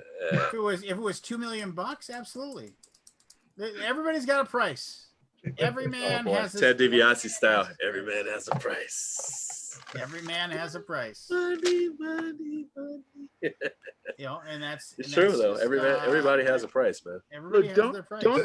Don't sully Michael Jordan for me, okay, Lance? You're it's not cool. Cool, Lance. There is a very good video on YouTube that they do a deep dive, and they basically no, and they come out of it saying the chances of him actually doing it are minuscule. He could do but it. the possibility is there. Any human could do it. Yeah, I mean, sure, you're not going to get an argument. Yeah, the possibility for anything is always there. Yeah, of course. Hey, you win. Like, what is it? Shane, just like the bias argument. It's like, hey, yes, everybody can be biased. Like, well, just matters what it is. Right, it just matters what it is. Shane, before I log off, I will say what should ruin Michael Jordan for you is when he tried to rock the Hitler mustache. Because what the fuck? Oh, God. I don't remember that, and that's you good. don't remember that? Well, honestly, what's probably happened is my mind has wiped that from it. Yeah, he had a little Hitler. I don't want to think about that. He had that little Hitler mustache. Jeremy, can a black guy pass with that though? I mean, a white guy would never, ever. But can a black guy? No, there's a little cut. There's a little cut that I would say black folks commonly wear that looks a little close to it. Yeah, there's a look. You know what I'm saying? Especially like people from the '80s, they had that look. Yeah, not anymore though. A bit like wider though. Yeah. Oh no. It'll look like that. It'll be like a V cut down. But yeah, right. It does. It's an old school look, but you'll see that amongst like old dudes now, like old heads now, not any new dudes now. They ain't doing it. I also want to say that I do respect LeBron James more, but Jordan will always be the best basketball player. I think. Yeah, the best basketball player might have been born, but they ain't playing in the NBA now. I can tell you that. Ain't no way. Yeah, that's what I tell people. Like the best basketball player. That's a whole other thing because you're comparing eras, like right. No, I'm not. I'm not because I like LeBron's my favorite player. So he's my favorite player. Magic Johnson is my favorite. You probably there's no way you could be biased then. No, I'm just saying LeBron's my favorite player. He's not the greatest player of all time. So he's just not. Like Jordan is the best fundamental player I've ever seen. He is the best drive. Like he pushes his teammates to another level, which all great players do. And it's just like I've never seen that before. I've never seen someone look. I've never seen a player like give fear, like just fear, like you're not winning tonight. And I've seen Jordan do that in ways that I've never seen another player do. I've seen LeBron literally control. Because he had mafia connections. They had their families tied up in basements. Like I've seen Magic guarding the door. Magic is my favorite player of all time, and I've seen him, like I said, just will a team to victory. LeBron does the same thing. He wills a team to victory. Like it's like an energy that they have. What? They like control what's going on. It's like how do they know how to control everything that's going on? This is insane. And they just pick a team apart. And it's not even with scoring. It could just be with the pass and this energy of movement. And I think that's great. Jordan didn't have to do all that. Like Jordan was like, you just get on an island and then you're fucked. You're like, oh my God, like this guy is screwed. He's screwed. Like, why did they put him on an island with him? And they used to ISO people a lot. Yeah, NBA, they come off pick and rolls now, like a lot of pick and rolls, things like that. But like back then, it wasn't like only one team did that. That was the Utah Jazz. They put your ass on an island. They post you up in the middle of nowhere, and you got to figure it out. And when you did that with Jordan, he had the fastest first step you would ever see. And it was a wrap. It was a wrap. It was the craziest thing ever. And he dunk on your favorite player, just nuts, man. And then when it came down to it, he didn't always shoot the last shot. In fact, he didn't always hit the last shot. LeBron has more game winners than every player in history. But Jordan would make the right play. he would make the right play. Actually, he was a ball hog. And when he became not a ball hog, he won championships 6 times in a row. Until then, he led the league in scoring, and his teams didn't win shit. And there you go. And that was actually the idea. It was a really good part of the Jordan documentary, because they were talking about that. He was just like, I was just trying to want my team to win. I just didn't realize what I was doing. And then when Phil came, like, he explained the concept of like trusting your teammates and doing these things like that. And it broke through to him. But he also, along the way and until the end, I mean, he just tore his teammates alive. Like, he tore them alive, and because he had this drive, and that's fine with me. You know, like, I like competitive people like that. I always responded to point guards that were like that, and I played on a lot of winning teams. And you know, like the people who do that command their team, I respond to that versus like somebody who's like, hey, let's get everybody involved. I'm like, no. I'm putting you in the right position. You're going to get the ball in these positions. Execute. Do your job. You know, win. Do your job. Do your job. Like, that's it. Well, I think a big part of that stuff. is that I expect you to do your job Yep. because I have put in the time to make sure that I am doing my job. Yes. Like, yes. I have worked my ass off to make sure that I am the best that I can possibly be. How can you do anything? Right. When I see a quarterback looking at his armband, I'm like, why the fuck are you looking at your armband? Right. Like unless, now, don't get me wrong. Like, I know he's looking for audible packages and shit like that. Yeah. I mean, that's what they're looking for. But I'm just saying, like, you know, if you watch the first game, Tom Brady was looking at his arm the whole time because he was looking at all the code coverages. Probably a brand new system. no, it was kind of funny to watch because they were showing highlights. And one of the guys is like, he's looking at he's like, because he doesn't know all the coverages and the names and stuff. And I was like, that's the first time I've seen an NFL quarterback look literally unprepared for a football game. Like, who am I throwing to? Right. And it's not, like I said, it's so much new code and you're trying to play it, you know, and it's just funny to watch. I'm sure he's like, man, this is year 20, and he's just like, I don't know what the fuck's going on. What happened? What did I do? Yeah. What am I doing? Like, just retire. You've done everything you can do. Just fucking like ride gracefully off. He's got to have his Joe Montana moment, man. He's got to have his Joe Montana moment. He's not going to get it with the Bucks. Yeah, the game. You know, he's got to let the Joe Montana moment happen where he just plays it out, and he just like, okay, now I need to go away. Let's be fair. What that is I mean, like, I know, but what that is money, right? As long as somebody's gonna back the truck full of money up to his house, why wouldn't he take it? It's not. I don't think so. I think players don't want. I think players like the competition, and I think they don't want to go home. And two, I agree. No. Once they hang it up, that's it. Dude, Chris Bosh. And two, he wants to be able to say, "Look, I can do it without Belichick." I don't think so. Like, I think they're too much a competitor for any of that kind of stuff. Nah, like, here's a good example. That's the added little like cup of Joe. Like, look. Lance.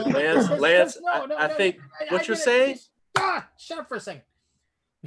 We're gonna disagree on this, but here's the deal: is like if you say he's hyper competitive. And you believe that Tom Brady is like just I just gotta be like I just can't give it up. Then that hyper competitiveness also is a facet of that is also removing all doubt from the people that are watching you play, which includes like, were you just a product of this? Of this wonderful system, or can you transplant yourself somewhere else and can you be just as good there? Look at Gronk. The answer is no. First of all, Gronk's broken, but he's broken. He ain't broken. Shit over there. By the way, every great player is a product of their system. You build systems around great players, but I just always tell people like that, like you build systems or you implement systems that always. What was that one guy that the backup when Brady like tore his ACL and then the back? Garoppolo. No, so the one before Flynn. Oh, it was Garoppolo. No, the one before Garoppolo. Bledsoe. No, Drew Bledsoe. No, he took over for Drew Bledsoe when he got hurt. Carson Palmer. Yeah. No, I swear to God, I know you're talking. I think it was Matt Flynn. He got a contract the next year for a shit ton of money. Yeah, no, and I can't. And it was like, he played 9 games. Garoppolo. No, Was not Oh no, Garoppolo. it was somebody before that. You're right. It was It's somebody not before Garoppolo. that. No, it was somebody before that. It was like because he went to the Texans, I think. no, and then he left and he went because like fourth or fifth game Brady tears his ACL. Yeah. And then the guy comes in and he like just lights up. He's just like everybody's like, oh my god, maybe Lights it Tom up. Brady isn't like that great. You know, if he's still hurt, we can have this guy be our starter. And then he went somewhere else and he basically just Matt Castle. Matt Castle. There you Matt go. Yes. Castle. Yeah, because he There went to you the go. Vikings. That's why you know him. Yes, that's what you went to Yeah. the Vikings. Okay, yeah. Okay. It's a Yeah. although so Lance, another No, I'm great, serious. I'm great serious. signing. You I build will systems agree around with great you. players. You implement systems Well, that he was not a accentuate your great best player. player. He was not a great But player. he played in their system. It wasn't built for him. He just learned to play in that system. Like the Spurs have a defensive concept that they built within to accentuate their players. It is a defense now that's implemented across the NBA, but it was to make for certain type of player sets, and that was the Spurs player sets. The same thing. You don't just run NBA stuff. You know, like some teams just run NBA stuff. It's because it worked for the Warriors. You know, like they can't run it the same way the Warriors do, but they can try, and they do a shitty version of it, and they make, you know, like I just feel like we are probably boring the F out of everybody with our sports ball talk. I don't think care. everybody's a system player. I think everybody's a system player. Here's the hilarious thing. So like my gaming group. Yeah, we really are going everywhere. We play a lot of like sports simulation really board and card games, and one of them was I think it was called Status Pro Basketball or something like that. And it was like, and so we drafted teams, and like we would put these we put the teams together, and like this was like early 90s, like, you know, and I remember we were drafting these teams, and all of us were like looking at the different things that you could do with the players, and all of us realized at that moment, like if you had a guy like if you wanted to take a 3-point shot, you rolled two 6-sided dice, and like if you were like the best ones were like either 2 through 5 or a 2 through 6 was a made 3-point shot. Yeah. And we all crunched our numbers for our guys, and we're like, that makes more. I should just be taking 3-point shots the entire game. Every time. Yeah. And basically we drafted guys that basically were like 3-point shooters that had those as the results. And you had one big giant stiff who stayed in the middle of the lane to get the rebounds. Just rebound. Rebound and block shots. And now you look at the NBA and it's all these guys just heaving up threes. I'm serious. I'm serious. It actually works out. The math works out where if like you literally would be better off taking a 33%, like a 33% 3-point shooter versus like a guy just sitting there shooting like dead twos. Like, why would I shoot a 20-footer and possibly contest it because it's closer to the defender? And where I can just step 2 steps back, they got to recover even further. And I just take my chances. Like, I take my chances. And when you shoot 3-pointers, you have long rebounds. So it's like, hey, let's get some long rebounds, or we just get back on defense. It makes sense. And it makes sense versus like watching somebody back down a basketball for 7 seconds and then 10, 12 seconds and then shooting a hook shot and missing. You know, like that's the way it works out numbers wise, but it's not always. It's exciting to watch the ball, you know, go pass. You know, but the fact that it's 3-pointers or these bad, like people just shooting bad shots early in the shot clock, that's not exciting. But I do like side to side basketball, and I like the swing movement of basketball where it's at right now. But I would like to see some more post basketball. I'd like to see a little bit more post basketball. A little bit more post. Isn't that the thing about sports though? Is that like, okay, we're starting to figure out optimal solutions. Yes, optimal solutions. Maybe those optimal solutions aren't entertaining to actually watch. Oh, hockey changed their rules to speed stuff up. You know, like everybody's changing. Like, man, hockey is totally different than what it was. But like, yeah, but it's just, you know, and then the fans now they love it. But like, they didn't love it back when they had that strike and they came back and changed all this. They didn't like it at all. All it takes is one guy to say, wait a minute, this doesn't make sense if you just did this. When the West Coast offense came up, it was like, if I throw for 3 yards or run for 3 yards, it's still 3 yards. Still 3 yards. So I'm just going to start throwing have my tight end take 5 steps and then turn around, Yep. and I'm gonna let him catch the ball, and I'm gonna get 4 yards. Mm-hmm. You know, it's just like, and somebody was like, "Holy shit, why didn't I think of that?" And like, you know, it's like because you just got stuck in this mindset of like, think about like trips and think about all these things where it's like now it's like running throws basically, like you know, like and like centers and like guards are so much more athletic. They're just as fast. They get up the field so far, so fast. Like sometimes when I saw Joey Thomas run like for Wisconsin, dude, he was running faster than a freaking running back, man. Like up the field, throwing people around on the ground, like throwing them out of bounds. It was insane to watch. And then you got Ron Day, like, you know, like it was just insane. Like watching Wisconsin run over people when they had their best offensive line unit. It was just nuts. Like it was laughable. It was laughable. Well, so in our current season, like I don't know if you guys have noticed. I don't watch football anymore, but I watch football highlights. That's about it. Yeah, well, I tune in when my wife has the game on, but that's about it. But like what teams are going towards is the on third down, right? If it's third and long, it's the long pass play downfield, looking for the defensive pass interference. Yes, take a shot. Take a shot. Legit play. Oh no, and here's the deal about football too. Within like 5 years and probably even shorter, more teams. I mean, your job, Chris, will be mostly gone. Oh yeah, no. They're trying to take the kick. They're trying to take the kicker out. No. The stats, the stats don't lie. You should never punt. Yeah, right. You're it's not that you should never punt. You should never punt if it's 4th and short, right. And you should never punt if you're on your opponent's side of the field. There's even if you can see that, like by actually like going into it with the mindset of we have 4 downs to get this first down, and your offense says we just goes into that with a mindset, like it's been shown that if like that you more often are going to like your team is just prepped for that. And like I mean it obviously the sample size has been limited to mostly like high schools and some colleges and not like bigger colleges. So high school they do it a lot. But so here's my problem with that sample size. In high school, you can have a dominating athlete that the other side can't match up against. That happens. No, and I would college, agree. You can do the same. But in the NFL, everyone is fucking good. Like that's except for people who play for the Vikings. But the thing is, again, except for the people who play for the Vikings. Yeah, but here's the thing with that though, is that I mean like all of the stat geeks basically will show you that like on average, like your like if your like offensive, if you also put it in the defensive's mindset that like we're not gonna punt, so you need to have your guys be ready for anything for 4 plays. Like it opens up your play selection, opens up the field, it opens up all. Patriots did it. Patriots did it for 2 years, right?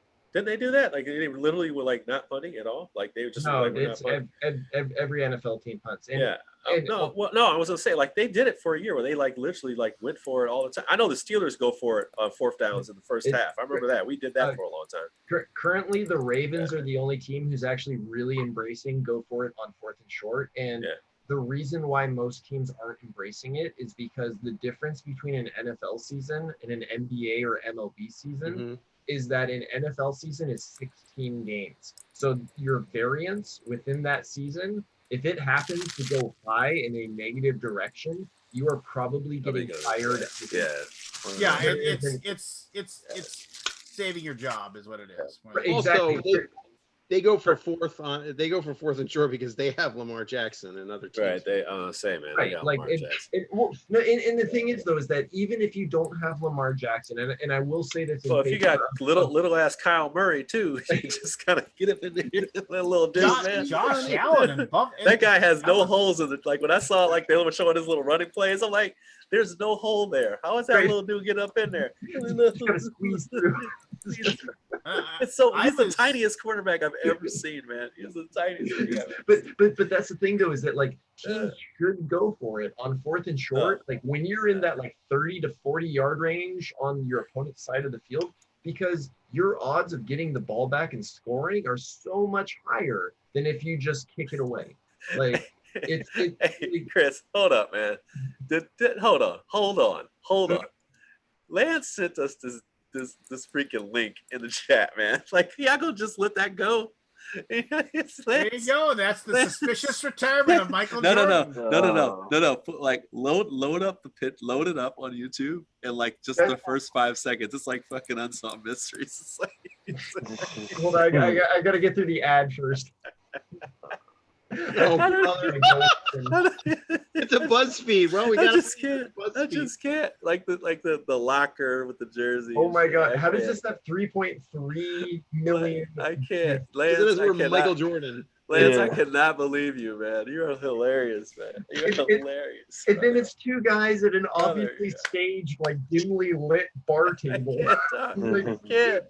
We're gonna. You're awesome, man. Okay. You made my night right there. You made my night right there. Their set doesn't look nice. Obviously, what they're saying is Zach and Ryan from BuzzFeed. I'm just saying, man. It's. I will say BuzzFeed does really good investigative reporting. Like that surprised me as well. I had to jam you up a little bit because that was the link that you sent as your proof. But yeah, that intro is not good. It's the most seedy intro. Like, I'm thinking somebody died, like whatever. Man. That is 90s access cable. Yeah, that is. It's so 90s in a nutshell. It is. Well, I'm gonna watch it when we're done here, and I'm gonna. I wouldn't recommend an open mind, Lance. With an I know you won't. No, you won't. Mind. Shane, don't you think? I know for a fact you'll be like, yeah, tomorrow our conversation. I'm just looking for ammunition. That's right. And our team meeting tomorrow is like, before we start, I just like, Lance, you're full of shit. No, you know what it is? It's one of those videos where like you don't see the dude in the gorilla suit run by in the background. At least be in a Bigfoot suit. This is like, did you see the Bigfoot? That dude in the back. Dude in the back. Hey, Lance, Alan Brown wants to know, and I'm curious myself. Do you have Bigfoot kin, and is that why you're so passionate about this? Are you from the species? No, and I'm going to explain this one last time. Posterity. Hold on, Lance. Before you get into it, what are your real thoughts on how we treat you about your Bigfoot obsession? So, see, Chris. What is your stance? We're writing this down. Yeah, Chris was. That was his funny.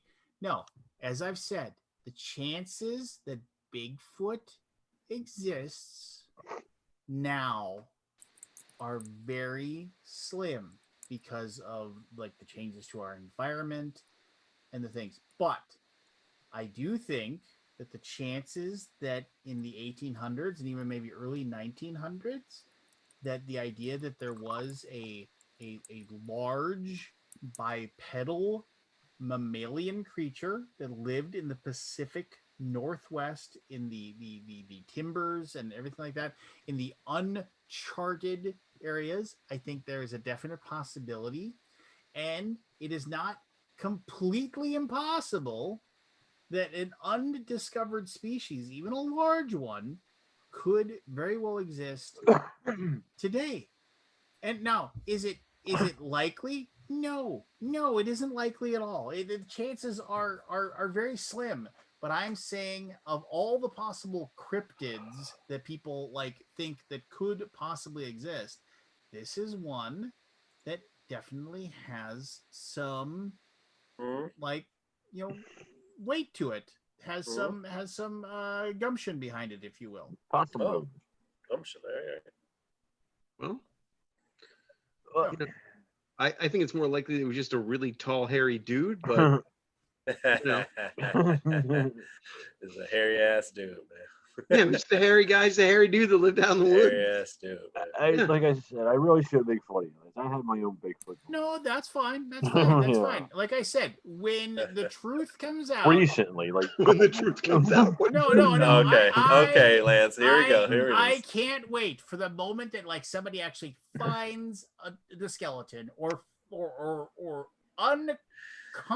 incontrovertible proof Oh, even boy.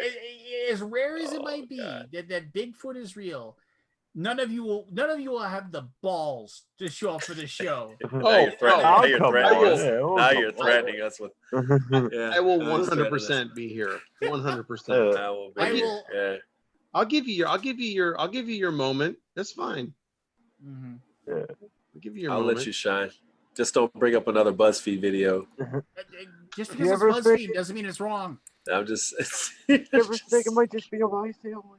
They have Yetis. The people came across the land. Yeah.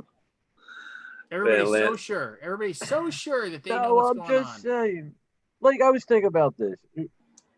Religion and science, not like the big three religions, but basic religion versus science. Like people back then, the Druids and pagans, they made up things to explain what they were saying.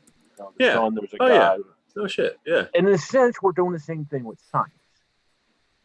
So we, as people who believe in science, and I think most of us here do, you know, we strongly believe that. So what really makes us different? You know? What in like 2,000 years or something? What makes us say they are going to look back on us? These fucking idiots, you know, or like when they ask me, You're cutting down. You're cutting out, man. Yeah. Oh, I'm good, sorry. good, because he's talking nonsense. Probably. I'm talking nonsense. No, but I'm saying like to an extent, I can see Lance being right, and you know where the Yeti came from or Bigfoot, you know, whatever. Your Team Yeti now? Your Team Yeti? No, my Bigfoot moment wasn't with Bigfoot. It was with something. Hairy dude. And huh? I said it was a big hairy dude. No, it was all right. So I touched on it a couple weeks ago, but we started talking about it. The Space Force, right? Dude, Space Force, sign me up, bro. Yeah, but that Let's isn't go. all of it. That isn't Sign all me of it, up. right? Sign me up. So Trump comes out with Space Force, and then I don't know, 6-8 months later, the Pentagon releases footage of UFOs.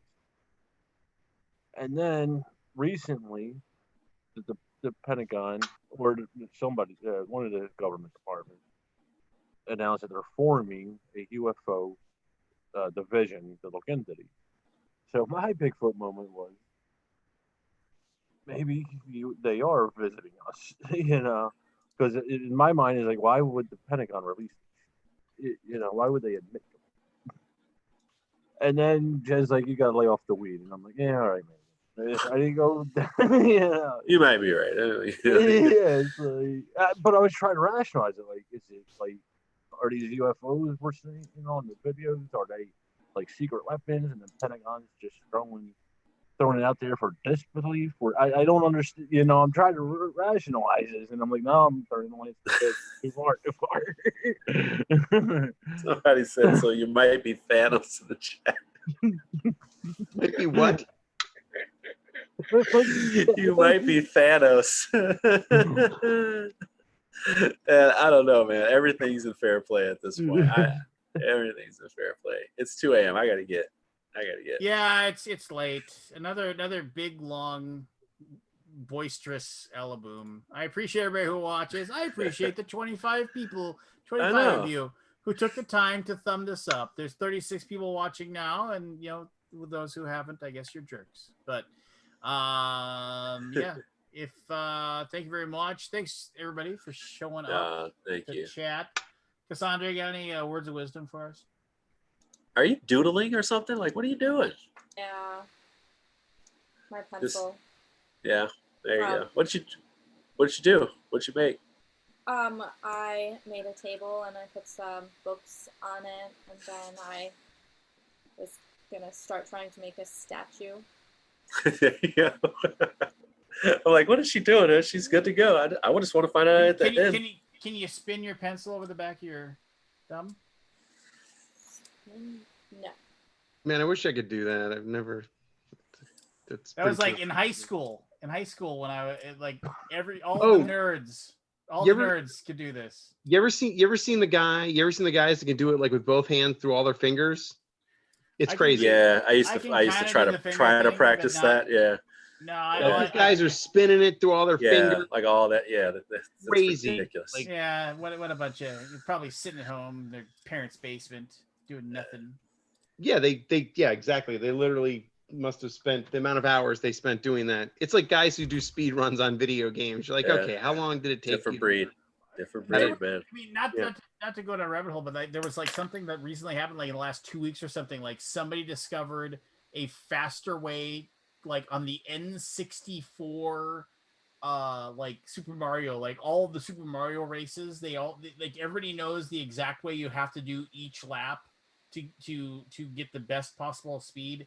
And some guy like discovered a way for some race, like literally for years, everybody has just said there's only he discovered a new way that shaved like 7 seconds off. Whoa! Wow! Like it was just in the speedrun universe, it was like oh my god, how did nobody find this? Yeah, that's ridiculous.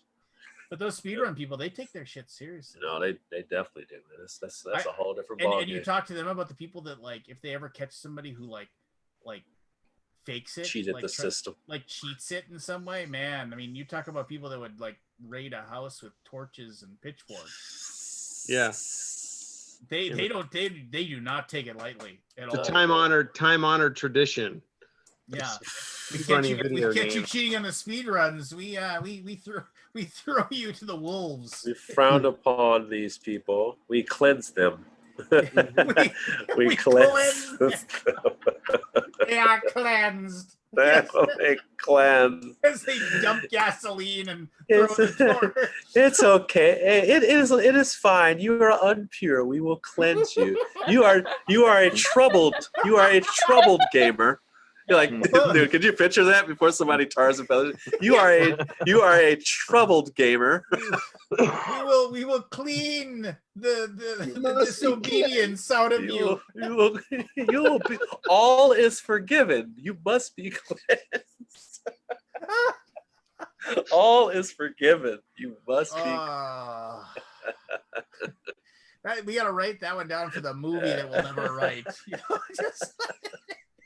On that note, don't ever accept an invitation to a weekend in a cabin of gaming with Lance. Oh my god. Hey, Lance, do you go to that thing with Travis? Do you go to that thing, his cabin thing? Do you go to that? The one up in Canada? No, Travis Reynolds from Queen. Do you go to his thing over in West Virginia? Blue Ridge Mountains, Shenandoah River. Oh wow, Jesus Christ! So that's a no. That's a no. No, he has a get together where he does like a weekend of games or something. Are you doing the list game show next week? Yes. Yeah, yes. I'm up against Rob Rouse in the opening round. Who are you up against? I don't know. Wait, hold on a second. Did I close it? Hold on a second. I can find out like here like a minute or two because he sent me a message. I'm horrible at those, so I'll lose. I don't know what's going on. I don't even want to know. I just want to walk right into it. No, it's like a Family Feud type thing where it's just like name the top 10. What is it? Oh, he didn't tell me who I was up against. But Travis Reynolds from Queen Games. He reached out and asked board game celebrities, so I don't know how I got involved. I think it was just like they scraped the barrel and like, well, Lance isn't doing anything, so way to cut off the obvious softball that one of us was gonna basically. Right? Well, no. Here's the thing. I'm listed. I'm not even listed. Oh my god, Lance! I'm not even. Yes, working celebrities. Oh god, I better. It's not even. I'm not even listed as Undead Viking. It's like Lance in the bracket. Just it says Lance Meister, Alaboom on it. That's all it says. Lance. Just says Lance. So I don't know. I might have to even though I lasered my eyes, maybe I can go find my Coke bottle glasses and I can be like, I'm here to play. Just be all excited. But no, it's just basically a Family Feud, and I think like. Okay. I don't even know what should we win or not win or anything. I think you win something for like one of your followers or something like that. Well, the one Kabuki, you're gonna win something. Oh my god! Well, yeah, you could do it for Kabuki, man. Oh, I'll like do it. A fantasy draft. Yeah. So I don't know. I don't know. She's like, great. I win nothing. She'll have to pay money or something. We'll cleanse you. Okay, so before we jet, because I actually need to. I got one last entry, one request of you, and this should have been a conversation we had a long time ago. But I want the first game that comes to your mind. Game from 2016 to present that you feel is a modern classic. Blood Rage. Blood Rage, definitely. Okay, what else you got? You said first thing came to my mind. Well, you said Blood Rage. You said Blood Rage. Okay. Cassandra, what do you think? Modern classic, 2016 forward. First game that comes to your mind. I don't even have one because every game that came to my mind was not in 2016. No, 2016 forward till now. So like you can't predict the future, but you're just like this game's going to be part of the 10-year conversation from now. Like Castles of Burgundy is still one to this day because it's and it's getting older, but it's it's not that old. It's just getting older. Yeah, but I just don't have an answer. Okay. Like I don't feel like I've played enough games to be able to say that like I think that this is the one that's gonna move forward. You do. Like I picked Azul. Azul is just one of those games. Like it's just gonna be around forever. Never played it. Yeah, it's just going to be around. I got over it real quick, but I know what it is. I know what it means to the hobby. So, what do you got, Shane? What do you got? What do you got, Shane? I mean, you don't want to hear. I mean, I make the game. What is it? I don't care. What is it? Champions. Well, Champions of Midgard. Yeah, Champions of My Midgard. mother actually just bought See? that game. She was like, she didn't. It wasn't Champions. I think she actually got Reavers of Midgard. Yeah, Reavers. But Okay. I was very. That is not a surprised. modern classic. I was. No. But Deception is Deception. Homecoming. I actually prefer Reavers to Champions, but yeah, she found it, and I was like, "Oh my god, did you get this because you watched the podcast and we talked about it?" And she was like, "No, this is just one that they recommended." And I was like, "Oh, okay." Really? Who? Wow. Who recommended? I want to call them and thank them personally. It's a short list. There's one person on it. There's one person I have to thank. Like, brother. Seriously. You're hilarious. Yeah. I've never played maybe- Champions of Midgard, by the way. I've never played that one. I played Reavers, but I like Reavers better than Champions too, but probably that's because I played Champions a bunch and so much. Yeah. Reavers is a deeper game, so Yeah. Yeah, that was the reason why it was a deeper game. I'm actually trying to look at my shelf to see if there's something we haven't made that I think is a modern classic. I've like most of the games I played a ton of are older than or before 2016. Right. I played a lot of games once. So this is why it's tough.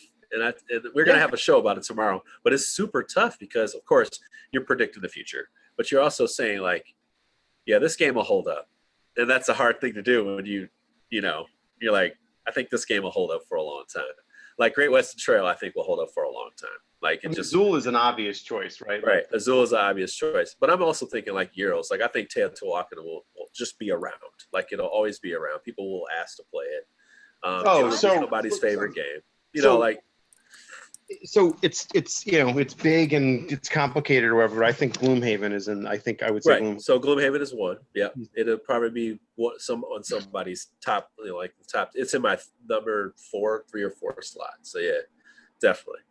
The cool thing about this list is that we can argue because the Kyle's home because you don't know the fucking future. So that's the best part about it. It's like, but that certain games just by the fact that they've already been in the discussion, let's say from 2016 to now still, you know what I'm saying? Or when you see them at, Target now, you're like, yeah, that belongs at Target because people will like that. So there's a combination between possible sales and then also like, if I were to suggest a game to us, between us, I would say, oh yeah, like get this game. This is a great game for that. Or this is a great entry-level worker placement game. Or this one right here is a really good meeting, like Anachrony. Great game. Like it ain't going nowhere, like it ain't going nowhere. Anachrony is very much Anachrony, and that's the thing. It's like what are those games like Anachrony, just Sure. that game. What are those 5 to 10 games, and it's hard to come up with card games. I love card games, and it's hard to say, hey, like Campy Creatures is going to be the card game that sticks around. There's so many card games. Yeah, it's that one's really hard because it's like it's hard. The card games are so easy to produce and make that there's like is Point Salad going to be around? Like, is it? Don't talk to me about Point Salad, but it should. God, I'm so mad about that game. People love that fucking game, man. I don't want to hear it. I know they love that game. I love that game. People love that game. I wanted to sign it. Yeah. I think maybe Terraforming Mars would be mine. Well, Terraforming Mars is going to be number 1 for everybody, but it's not for me. So Wingspan, not for me. I'm not a big fan. Wingspan is going to stand like, and that's the thing. Regardless of whether I like it or not. Oh yeah. It is going to be there. Like that's the thing. Like I know. I put Arkham Horror LCG on my list because if you think of LCG, fucking, Arkham Horror, like Marvel might take that over, but Arkham Horror, people are knee deep in that damn game. So it's like, but you say take it over, but I don't know. It's 2 entirely different themes, right? So right. I don't know. Right, but it's LCG. Yeah. Right, but even then, even if it takes it over, if somebody's like, hey man, I really want to play an LCG, right? Yeah. Even if it does, people be like, we want to play one of superheroes. You want to play one based on based on horror. What theme do you want to play? Well, the criteria is a cutoff because Lord of the Rings is the one, but we're cutting it off 2016 forward. So it's So but back to the horror thing. People coming up now love horror. There's like a horror every week coming out. A horror movie coming out. So we don't know. Superheroes are big because of like the older generation nostalgia, and I'm sure some of the newer kids, but I think the horror is going to be the big thing coming up. Yeah. So, do you think Barron Park is one? Barron Park. Nah. Tile laying. Yeah. I don't even know what it is. Oh, Barron Park is like one of the best freaking tile laying games ever. It is. It just is. It's such a family game, but it's never in stock. So that's the thing. Like I know it's a good game amongst gamers because it's never in stock. It's always off stock. So I think it just kind of started getting in stock right now, but like it was never in stock, man. Yeah, maybe you might be right. I might be wrong about that. Just because if it's not in stock, it means they're probably they're continually surprised by the fact that it keeps selling out. Like my friend Rob Geislinger, he sells this game, and it's a good card game. It's called Air, Land, and Sea. It's a really good card game. It's 18 cards. Low on stock of that game. They can never keep it in stock. He's like, dude, I ordered 10,000. They're gone. They're gone. He's like, and they're gonna release a new version. It's literally like a different. I don't think it's extra or anything. It's just a different theme. He's like, because we're selling this like hotcakes for a good reason. It's one of the best portable games you can ever play. So I actually have one of a modern classic right here. It's called Sprawlopolis. If you want a really good two-player game, this is the game. This one and Circle the Wagons are great games. But once again, an instant classic is something that people actually know exists. But that's the thing. That's the thing.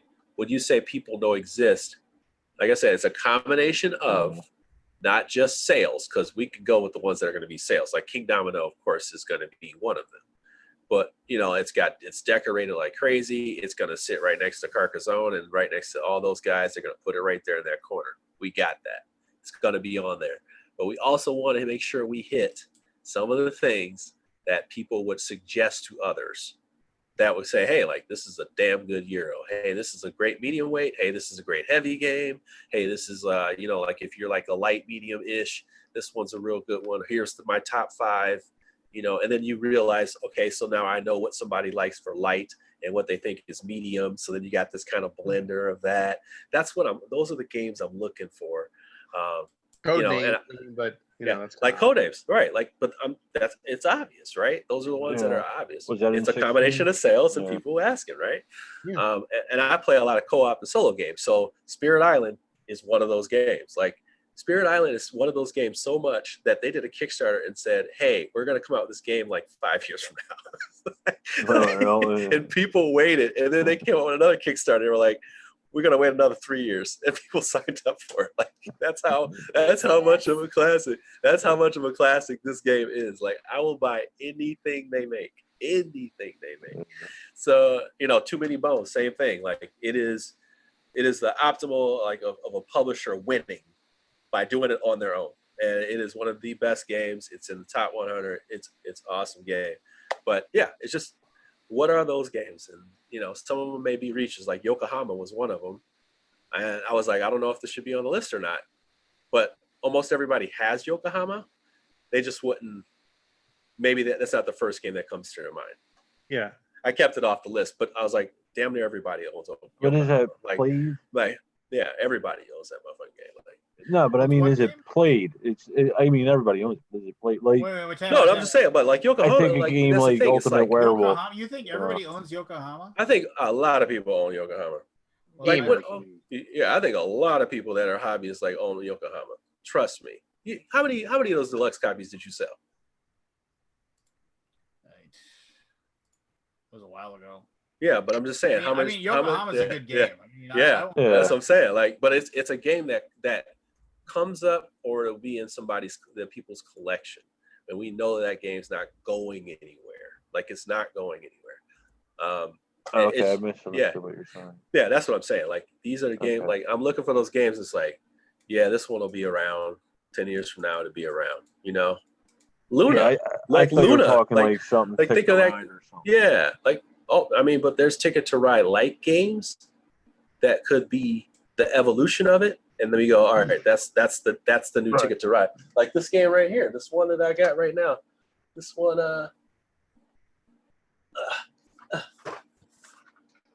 trekking the world right here. I This just trek- did a review This on trekking that. game, it's freaking awesome. It's I literally actually like this one better than Yeah. Ticket to Ride because my biggest issue with Ticket to Ride is a little bit for like intro players is the hidden scoring. Yeah. You never know. Yeah. There's 5 really possible hidden things. You always know where you're standing and who the player to beat is. Yeah. This is Ticket to Ride mixed with Century Spice Road, mixed with like, it's just got a little bit of everything in there that, like, speaking of which, Century Spice Road, definitely on there. Come on, man. I think that one sticks around, right? Especially because they put the Golem into it now. So it's, they've gave that thing new legs like crazy. Yeah. So there you go. I'm just coming up with a list. It's a crazy list. It's going to be fun tomorrow. Let's just say it's going to be fun to argue over that shit. All right. I'm out of here now. All right, everyone. All right, guys. You have a great All night. right. Good night, everybody. Yeah. Night. Hey,